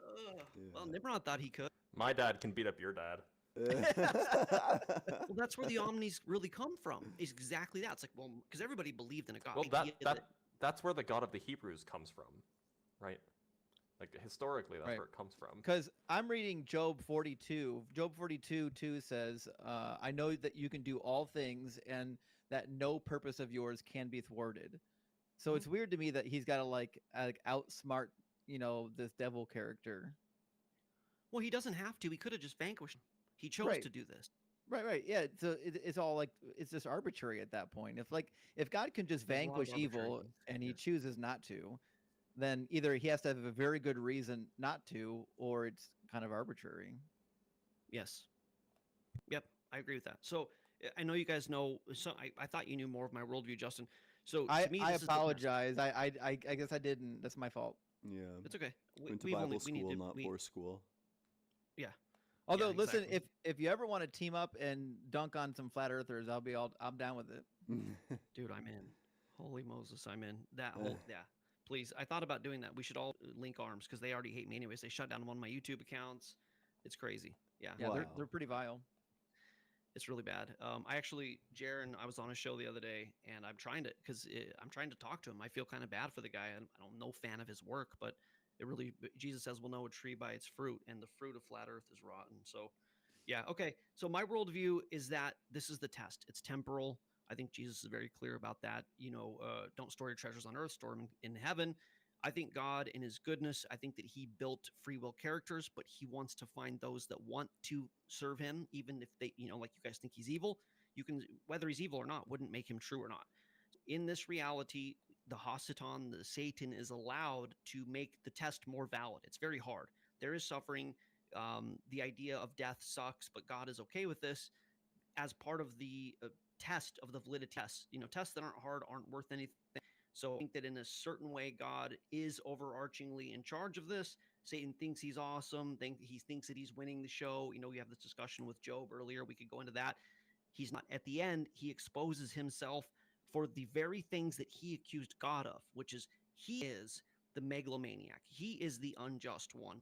He is the one who wants to be worshipped, where he was accusing God of all of these things. So in this process of reality, the devil exposes himself for not being as smart as God, not being as good as God. And at the end, the judgment that he gets, judgment that we all get, is warranted because in free will, he interacted in such a way to validate that he is lesser than God and he is evil. So yes, suffering happens. God could have had no suffering, but in eternity, we don't have suffering. The former ways have gone away. Our tears are wiped away. There's no entropy. So this is the test. It was necessary I think, for God to find out who he's going to spend eternity with. I want to make sure I understand the part of this sounds very familiar to the Job story, where God's like, "Hey, I'm going to win a bet against Satan." Yes. Okay, so it's weird to me that like God would subject humanity to the horrors that he has in order to win a bet. That sounds like narcissism. Mm-hmm. Yeah, he could be a narcissist. I mean, I don't believe he is, but I understand that point of it. Listen, I appreciate your honesty. So Yeah, in principle, we do have to end soon. But I'm curious because I know that you believe that like heaven is like you exit the simulation or something, right? Yeah, take the headset off. How does that work? Because didn't he create people? It's not there were people and then he put them in a simulation, right? I'm not following. I'm sorry. Well, okay. I mean, like in principle, if you take me and you put me in a simulation, like you knock me out, you put VR on me, and then you strap me in. But now I think that I'm actually interacting in the VR world. You wouldn't have created me. You would have just forced me to be in a simulation. Well, but that's not what you believe, right? You believe that he created us whole cloth in the simulation, right? No, this is just my belief system. My theology is obviously pretty niche, so I don't want to offend anybody. But I believe that the us, as you define it, is our spirit. It is eternal. It is what interfaces with this reality through what is basically a dirt suit. I think that our avatar, our physical body, is what it was created. God knit us in the mother's womb. At some point in gestation, I don't know where, the spirit is attached to the physical body. You experience reality on the earth, your interface, which is really interesting. This like demonic possession, demons are looking for the same kind of thing. Like this is a really cool thing that we're a part of with the simulation. So you do this when it expires, you don't die. Just like when you're playing Mario dies, but you don't die. Your consciousness lives on. You're judged for what you did. All metrics, or all analytics will be recorded. It's the heavens and the earth record everything, and then God brings them up to testify against us. It'll be very clear what we did and what we didn't do, and that determines the eternal state. So, can I ask you a question? Yeah, please. Sorry, I didn't mean to jump in there, Blitz, but is it possible that we're in a simulation, but the simulation was actually done by super evolved beings, not by a god outside of our reality? Of course, yeah. It could have been aliens or that's called the ancestry simulation idea. That's anybody who entertains it, Nick Bostrom or Elon Musk or Michio Kaku or anybody who entertains this idea. They would say future humans. To me, that's kicking the can. How did life begin? We have no idea how a universe would begin. We have no idea how life would begin. I know Blitz. Let me use softer words. Well, we haven't proven. I only bring that up not to tear your theory apart, but just to be saying, like, even if we were in a simulation, I don't know if that necessarily entails that God is the result of the simulation. No, it doesn't. I mean, evidences that I would link. This is actually how I got into content creation. I made a movie called The Operating System in 2018, positing that the Word of God creating this reality is the actual software code that runs the program. And I found out, Blitz might find this interesting, that Kabbalist Jews have been teaching this for a very long time. This reality is a consequence of a bigger reality, and the program that runs this reality is the Torah. So I think it's, in the beginning was the Word was with God. Everything was created by the Word. Hebrews 11:3, for by faith we know that the worlds were framed by the Word of God. There's many of these allusions in Scripture that God's words create this reality. So I think, that's actually what I cover in the operating system is who is the programmer? Because that's the interesting discussion. That's how I know the origin stories, the other creation myths. So I think it's the God of the Bible. I think Jesus saying you can move a mountain into the sea, him cursing things, him saying what you believe matters. I think that this is all pointing to this idea of non-local realism, which I would love to have gotten into. Blitz and I first debated before the 2022 No Guys. It's on my YouTube channel when we had our first discussion many, many, many moons ago. Since that time, quantum entanglement was validated, and I was really hoping to talk with Blitz about that. Maybe we do it another time, but things Quantum are entanglement really has been known about since the 50s. Since right, before but then, verified. actually. The violation of Bell's It inequality. was verified in the 70s and 80s. Okay, we talked about that. You did correct me on that. It's become known because the Nobel Prize was awarded in 2022. I would love to talk to Blitz. I don't think we have time, but I would love to talk to Blitz how he reconciles quantum entanglement and materialism. I would love to talk about if he still is adherent to the Everett interpretation. My belief system, I think, is the lowest common denominator. Yes, there's problems with God and his character, whatever, but us being in a created reality, I think, is more tenable than some sort of naturalist, materialist thing. And, at some point, I would love to have that discussion with you guys. Yeah, I'd love it. But today's not that night. Yeah, I sorry. We've got one more guest that we have to Thanks, get to guys. because we promised her like 3 hours ago if she came back we'd talk to her. So I don't want to go back on my word. All right, thanks, guys. Yep. Vord, thanks thank so you much for coming up. We Yeah. appreciate the conversation. Yeah, definitely consider coming up in the future to have that conversation. That was a great conversation. Yeah, I've had a couple conversations with Vor, and they're at a minimum they're always interesting. S, thank you for the $2 super chat. S says one innocent unalivement is one too many, referring to Deuteronomy 22, and I do agree with that one actually. Yeah, well, yeah, of course, right? Like I think that's like the big problem, and it's not really a problem for his view because he doesn't think God is like omniscient, or no, he doesn't think he's like omnibenevolent. But I think like the real problem with the view is that okay, there shouldn't be any punishment for not being a virgin on your wedding night. It doesn't matter. Like we don't need a better test. There shouldn't be a punishment. I usually bring that up, but we didn't get around to it because Yeah. it's hard to stay on task sometimes. But Yep. welcome in, Taylor. Hello. Is Dr. Blitz here? Yeah. He is, yeah. I am. I don't have a lot of time. It is 9:30 p.m. I'm or it is sorry. 9 o'clock, and I haven't eaten dinner yet. Oh my gosh, where are you Yeah. at in the world? We haven't fed in the Blitz middle of yet, Europe. and we're not going to unless Blitz Oh. wins the debate. Yep, Okay. it's true. All right, so let's talk. Yeah, so I was actually looking for some people to debate the science of the existence of God with, and then I was recommended to you, and that's why I kind of messaged you on TikTok. I'm not usually on TikTok, so I don't have much of a following there. I got a couple hundred followers, but I'm usually on X. And yeah, I'm so sorry. Well, I'm sorry for you if TikTok's gonna be banned. Well, yeah, tell me That's about not it. gonna be fun. So Yeah, I mean it. Yeah. Anyway, you were saying. So it's interesting to like talk to other scientists and stuff that believe that science can give like explanations to everything we're seeing and perceiving and understanding about reality, with the existence of God. And I understand it's like it's not a very common topic in science to like say, does science prove God? Does science suggest that God cannot exist or doesn't need to exist? So it's cool to find other scientists who are actually looking into that.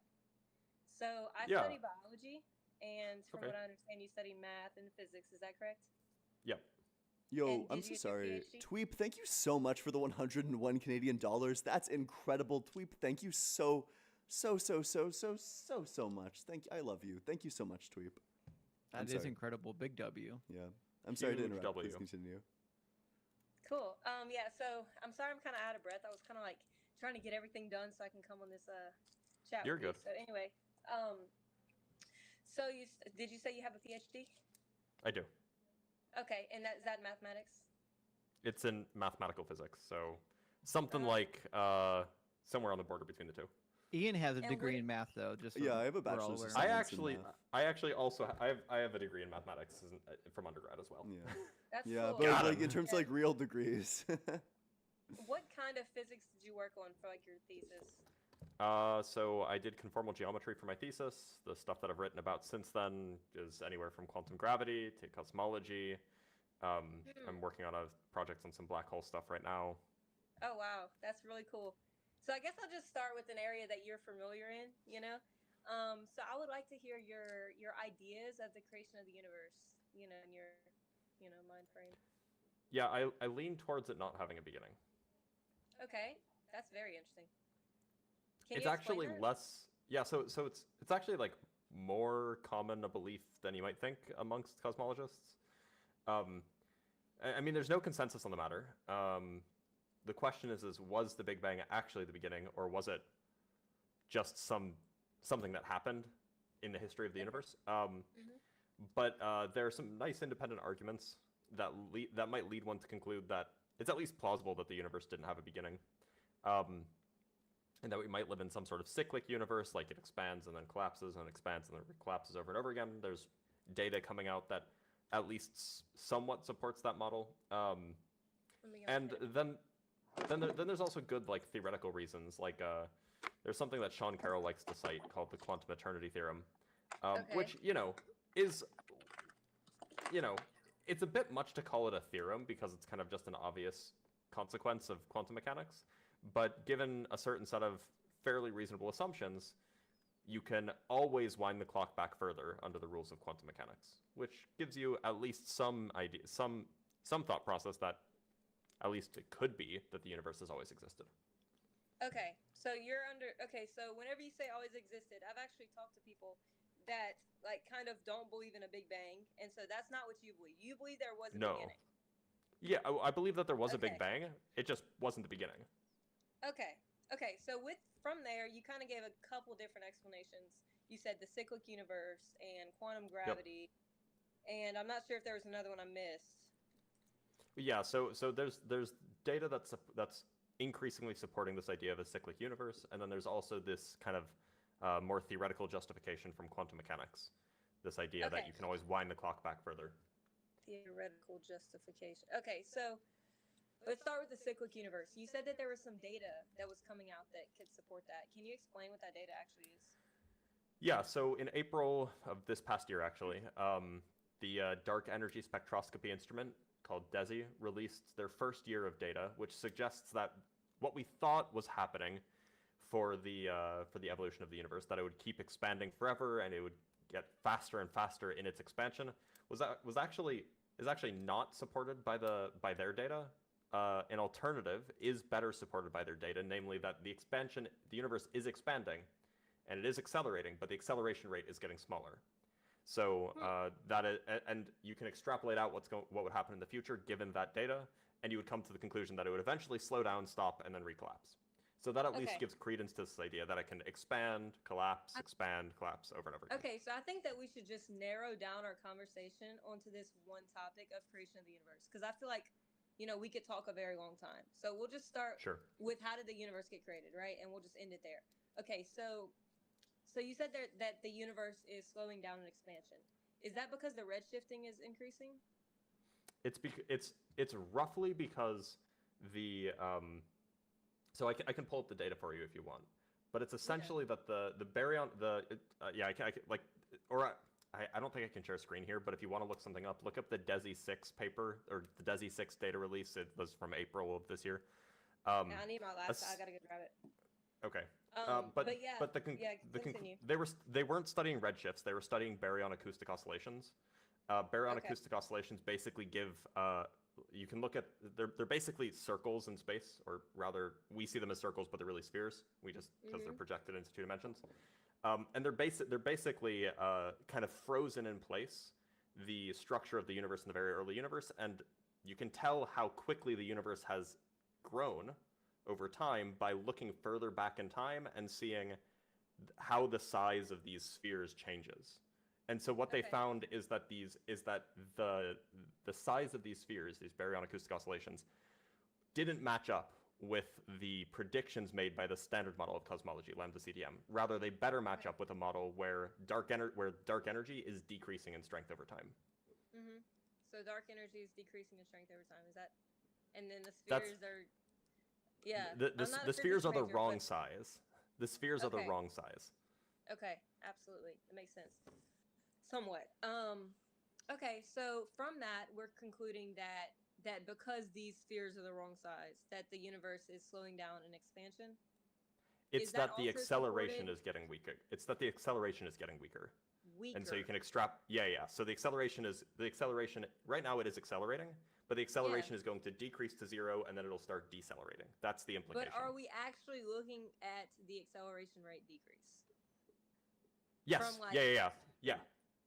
Okay. Yeah, so, at least like- that's what this data suggests. Yeah. Right.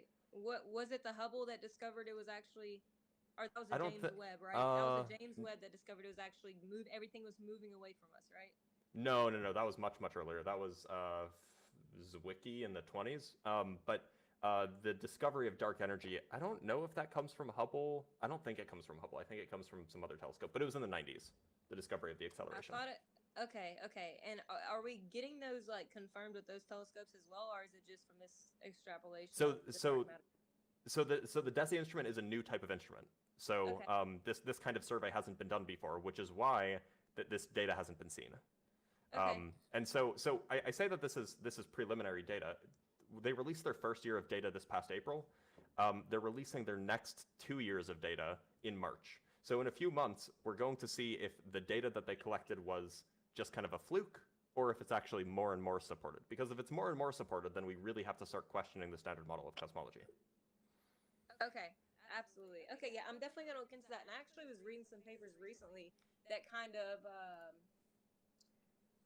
argued against the Big Bang cycle. I mean, not even to mention like, okay, so there's a bunch of points I could make, but before I even make those, which one do you think it is? So we can hone in on one topic of creation of the universe. Do you think it's cyclical? Do you think it's quantum gravity, tunneling, or what? Which one do you think is the most plausible? So, I mean, quantum gravity plays a role regardless. Like almost in Yeah. basically any model, it's quantum gravity is going to play a role. But That's just a wouldn't quantum description. gravity just be quantum tunneling from a different universe, and it wouldn't necessarily No. be the one? So quantum gravity is just the description of how gravity behaves at very high energies, very small scales. That's all. And that's going to play a role in any model. Well, almost any model. So I mean, I suspect it plays a role, but we just don't know. So I'm actually pretty agnostic about which model. Like, there's just not enough data to differentiate between most of them. So I don't really have Well, like which a one's set actually preferred model. plausible, though? As far as I Like, know, like, there like- are like more than a dozen live models. Right. Like I could pull up 2 right now that are Yeah, like it's kinda cyclic like that models with the that are start live. of life, too. Exactly. Yeah, okay, but that Exactly. doesn't So mean. it's kind of but- like that with. Hold on, let me just say, but You're good. Go ahead. for like, I'm not an expert in physics, but I am interested. But in abiogenesis, there's many different models, but all of them have Mhm. like a different point in which they have crucial downfalls, and this is why all scientists cannot get behind them, like because there's no like general consensus because they can say, oh well, this will fall because of this, and this will fall because of this. So, is it kind of like that, or is it just like what is the reason why we can't get behind? Wait, there's a Well, bit of an it's- echo. I'm sorry. Did you like unplug There is? headphones? Did you have headphones plugged in and then you unplugged them? Because you're like echoing slightly now. I can get headphones. Yeah. Yeah, please, thank you. Appreciate it. Thank you for telling me. Yep, of course. Yeah, her connection's a little bit slow, but the audio seems to mostly be behaving. Yeah, there's a pretty decent. It seems decent. Okay. Sorry so to make what this I was just gonna a mention conversation. Go ahead. was that like when I was looking into it, like basically, there was a paper that was published that basically said that NASA. Well, I don't know if it was published. It was more of a news article that I have the link to on my laptop, which I'm trying to get right now. Yeah, I'm trying to get somebody to bring it to me. But basically, it was saying that NASA believes that it's going to be a great freeze over a cyclical universe. So How old is that? everything's How kinda old is that leaning article? towards- How old is that article? honestly, I don't think it was that new, but That's why.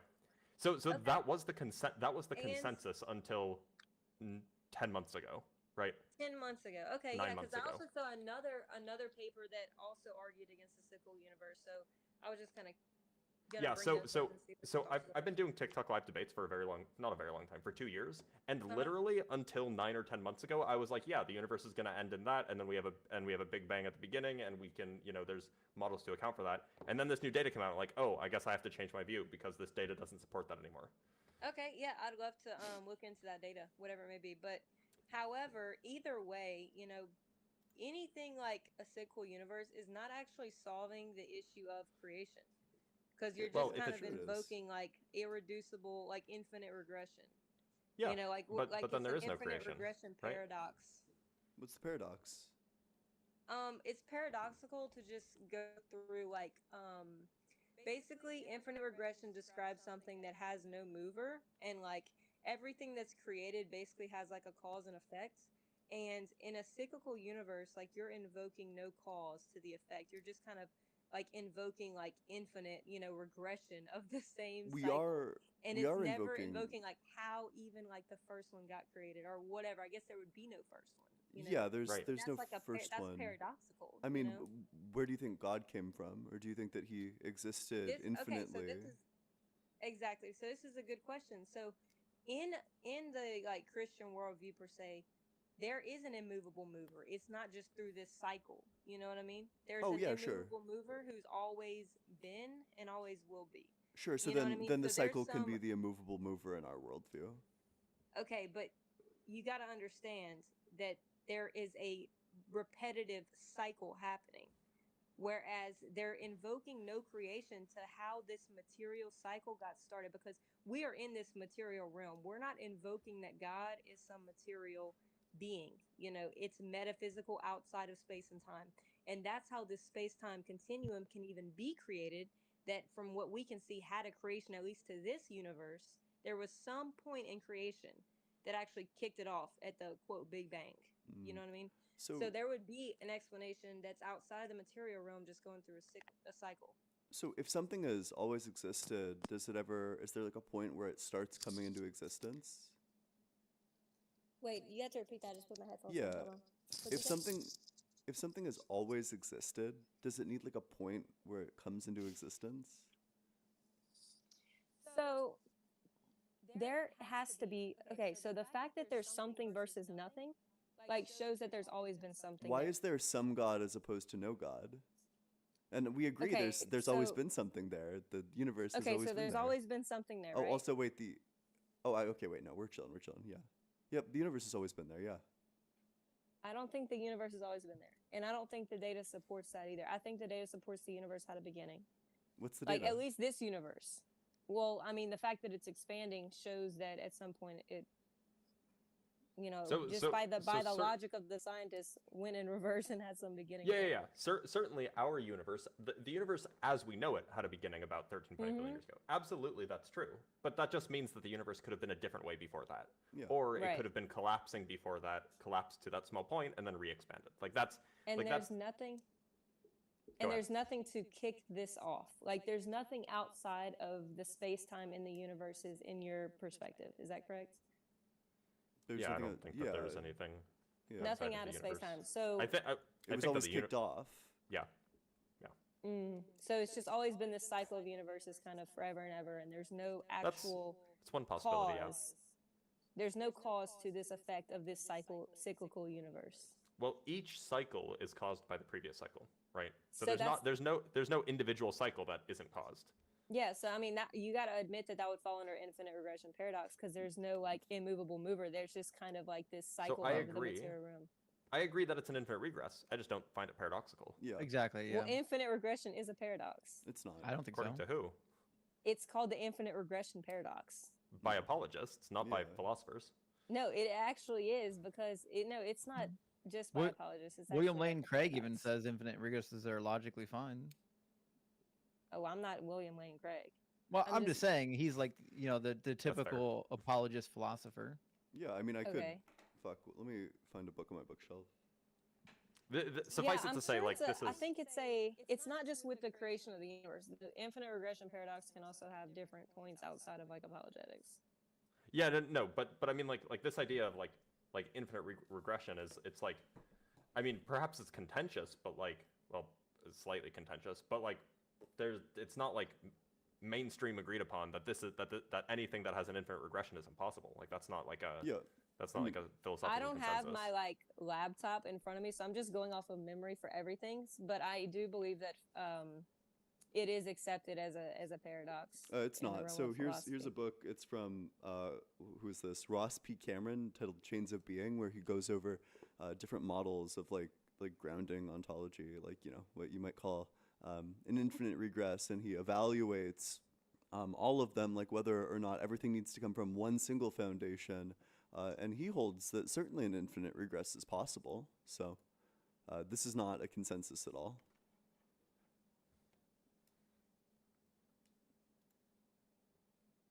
Is my camera still on? If No. if I leave my app, it just shuts off. Oh, Yeah. yeah, it shuts off, yeah. Yeah, But no, yeah. you can But we can still that's hear you. totally fine, yeah. Yeah. Okay. All right. Yeah. I mean, I would argue that it is, like they have logical reasoning as to why it's paradoxical. Like you can literally go through Yeah. if hear A it. then B, B then C, whatever. I'm not Yeah. like I said, I haven't studied. I don't even think I've taken a class on that, but I do believe it is paradoxical because, like I said, it has no mover, and I think that well, I Wait. would before I share what I think as to why it wouldn't be like breaking the second law of thermodynamics, and I guess it would be because each time it just kind of resets.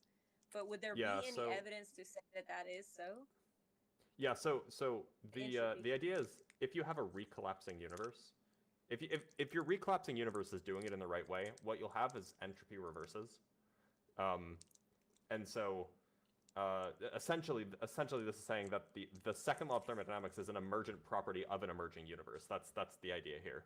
And that if your universe is collapsing, actually entropy doesn't always increase if it's running in reverse. And so you can still have that and not really have any issues. At least that's one way that you can get around this. There are other ways. There's another model that's kind of neat where instead of having an infinite cycle, you instead have infinite branches, and then you have like each time a universe expands, it undergoes catastrophic shrinking and dumps its energy into a whole bunch of other universes that then expand, that then expand, and then the original one starts over. So like there's a whole bunch of different ways to get around the second law of thermodynamics.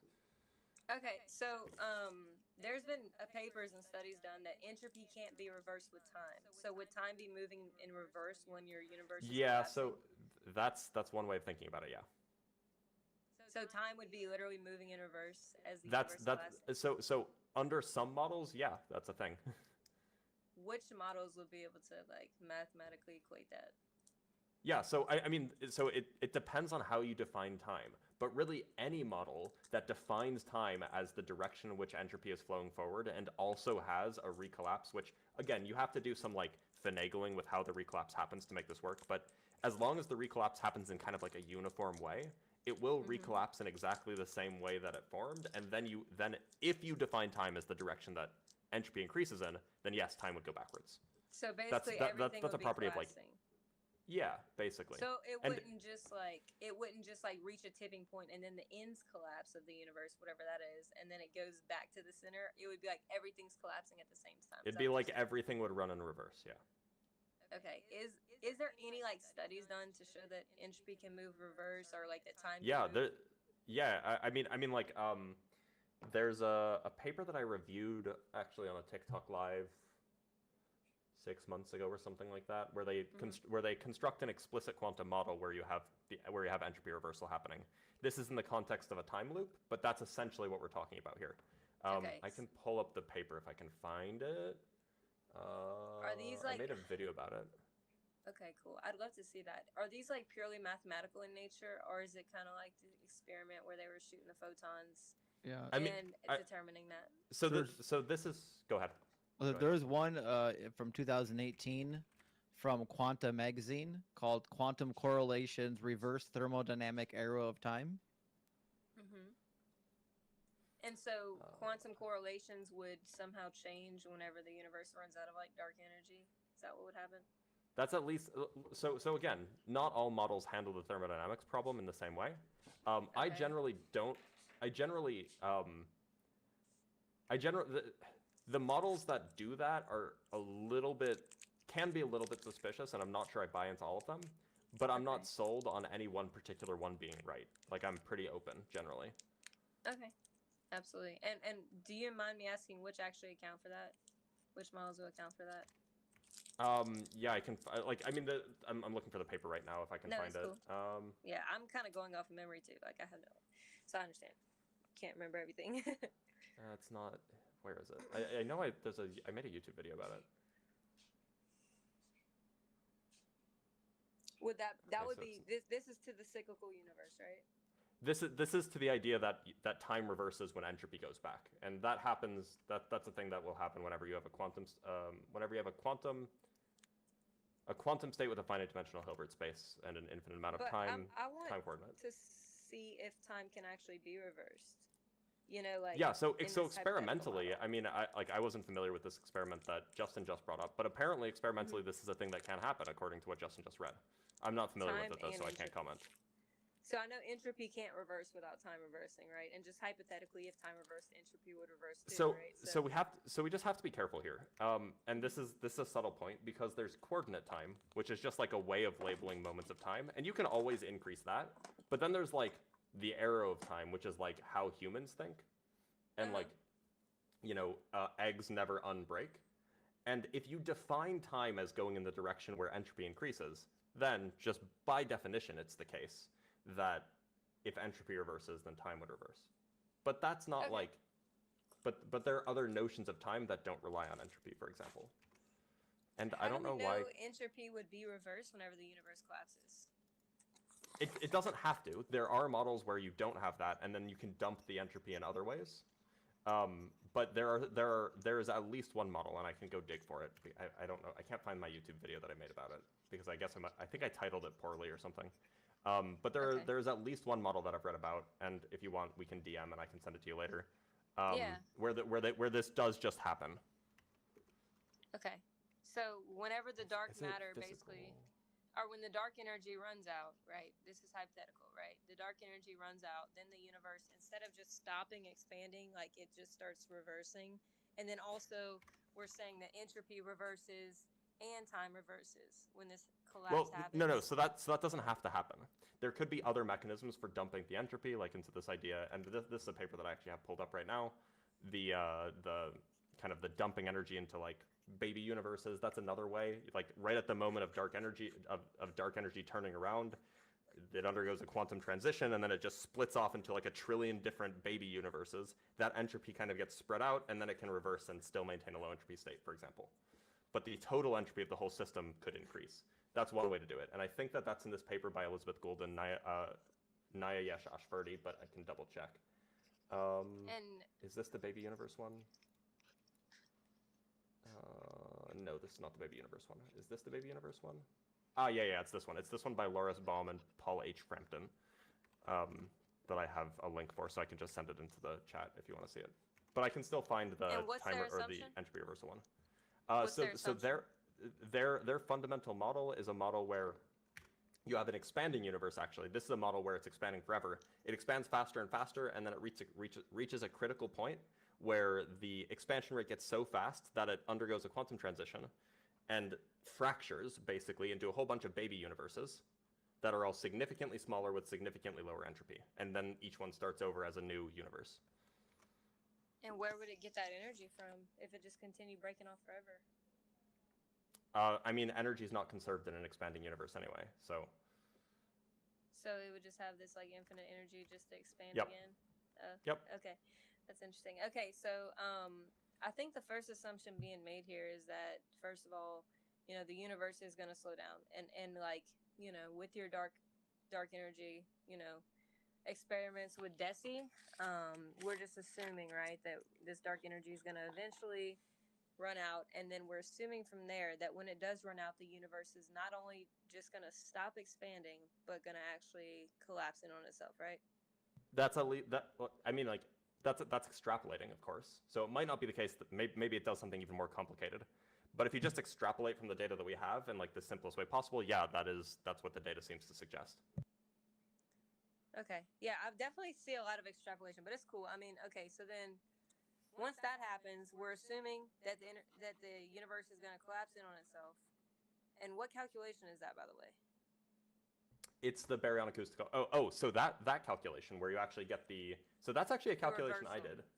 Yeah. So I actually calculated that in a video that I made shortly after this day. I don't actually know where that calculation. I'm sure somebody else did it and published it somewhere. But I just did a calculation myself, and I actually put it in the video that I did on TikTok in April. And it was a short back of the envelope calculation, and it was like you get recollapse after like 50 or 60 billion years. According to what? Like, what would be that tipping point? So essentially, they in this report, this DESI report from April, they basically give you a formula for how the dark energy density changes with time. And so you can just solve a pretty straightforward differential equation, and you can just evolve it forward and see when the size gets back down to 0.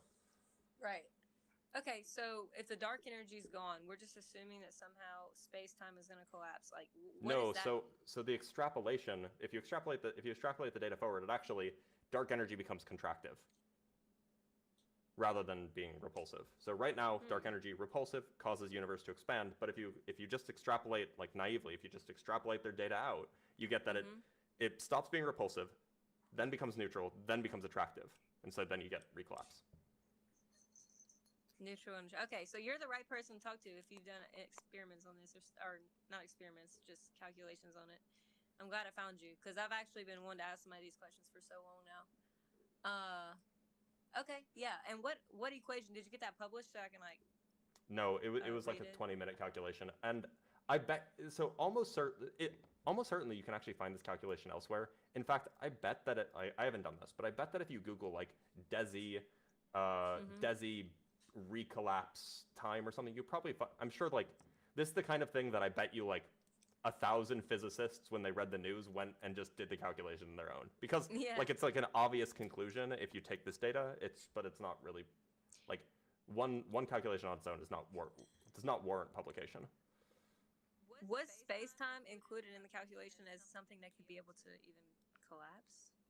Yeah, sure. I mean, that's allowed by Einstein's equations. Okay.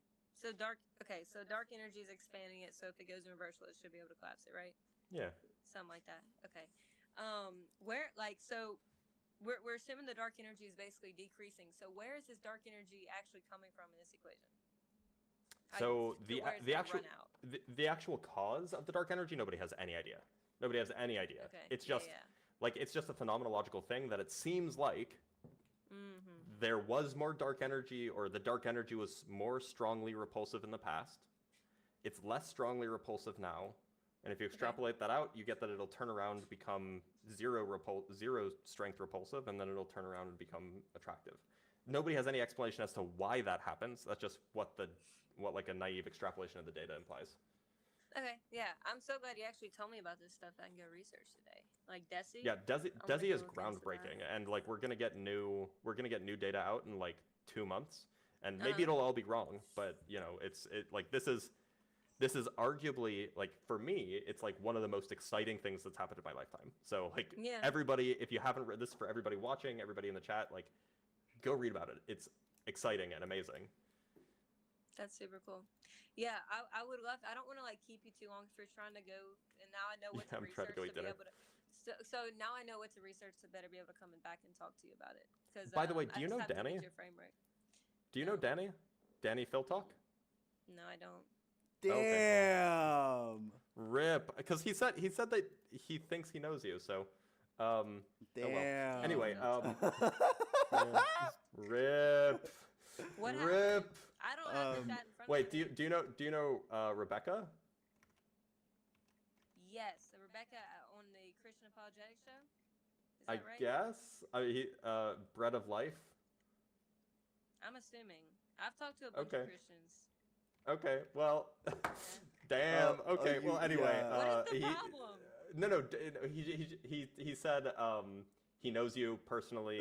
Don't read the next. Don't read the next part out. Don't read the. No, I mean it's whatever. Yeah. No. That was just it. No. Are you a PhD student, or is this like the same like in biology or something? Yeah. I'm so maybe he does know you. Anyway. Yeah. All right. Well, that's on my profile, like on my TikTok. Oh, okay. Well, so our host's PC just crashed, or one of our hosts' PC just crashed, and we should end the live I'm the one who's streaming. Oh yeah, true. Oh, all right, no. but Taylor, feel free to DM me. We can chat later. Oh, cool. Thank you. And yeah, all right. I need to go eat dinner, but Okay. so thank you for being here. And Wesley, sorry. You'll certainly get a text from Danny. It sounds. Yeah. Okay. Yeah, All right. sounds good. All right. All right. Have a good one, Taylor. All right, later. Bye. Yep, and Leslie, thank you so much for coming up. But come back next week. All right. Look, wait, before I end the everybody who- TikTok live, Yeah, please, do it. please go and subscribe to the YouTube channel. I'm fucking begging you, go and subscribe to the YouTube channel. It's Unapologetic Live.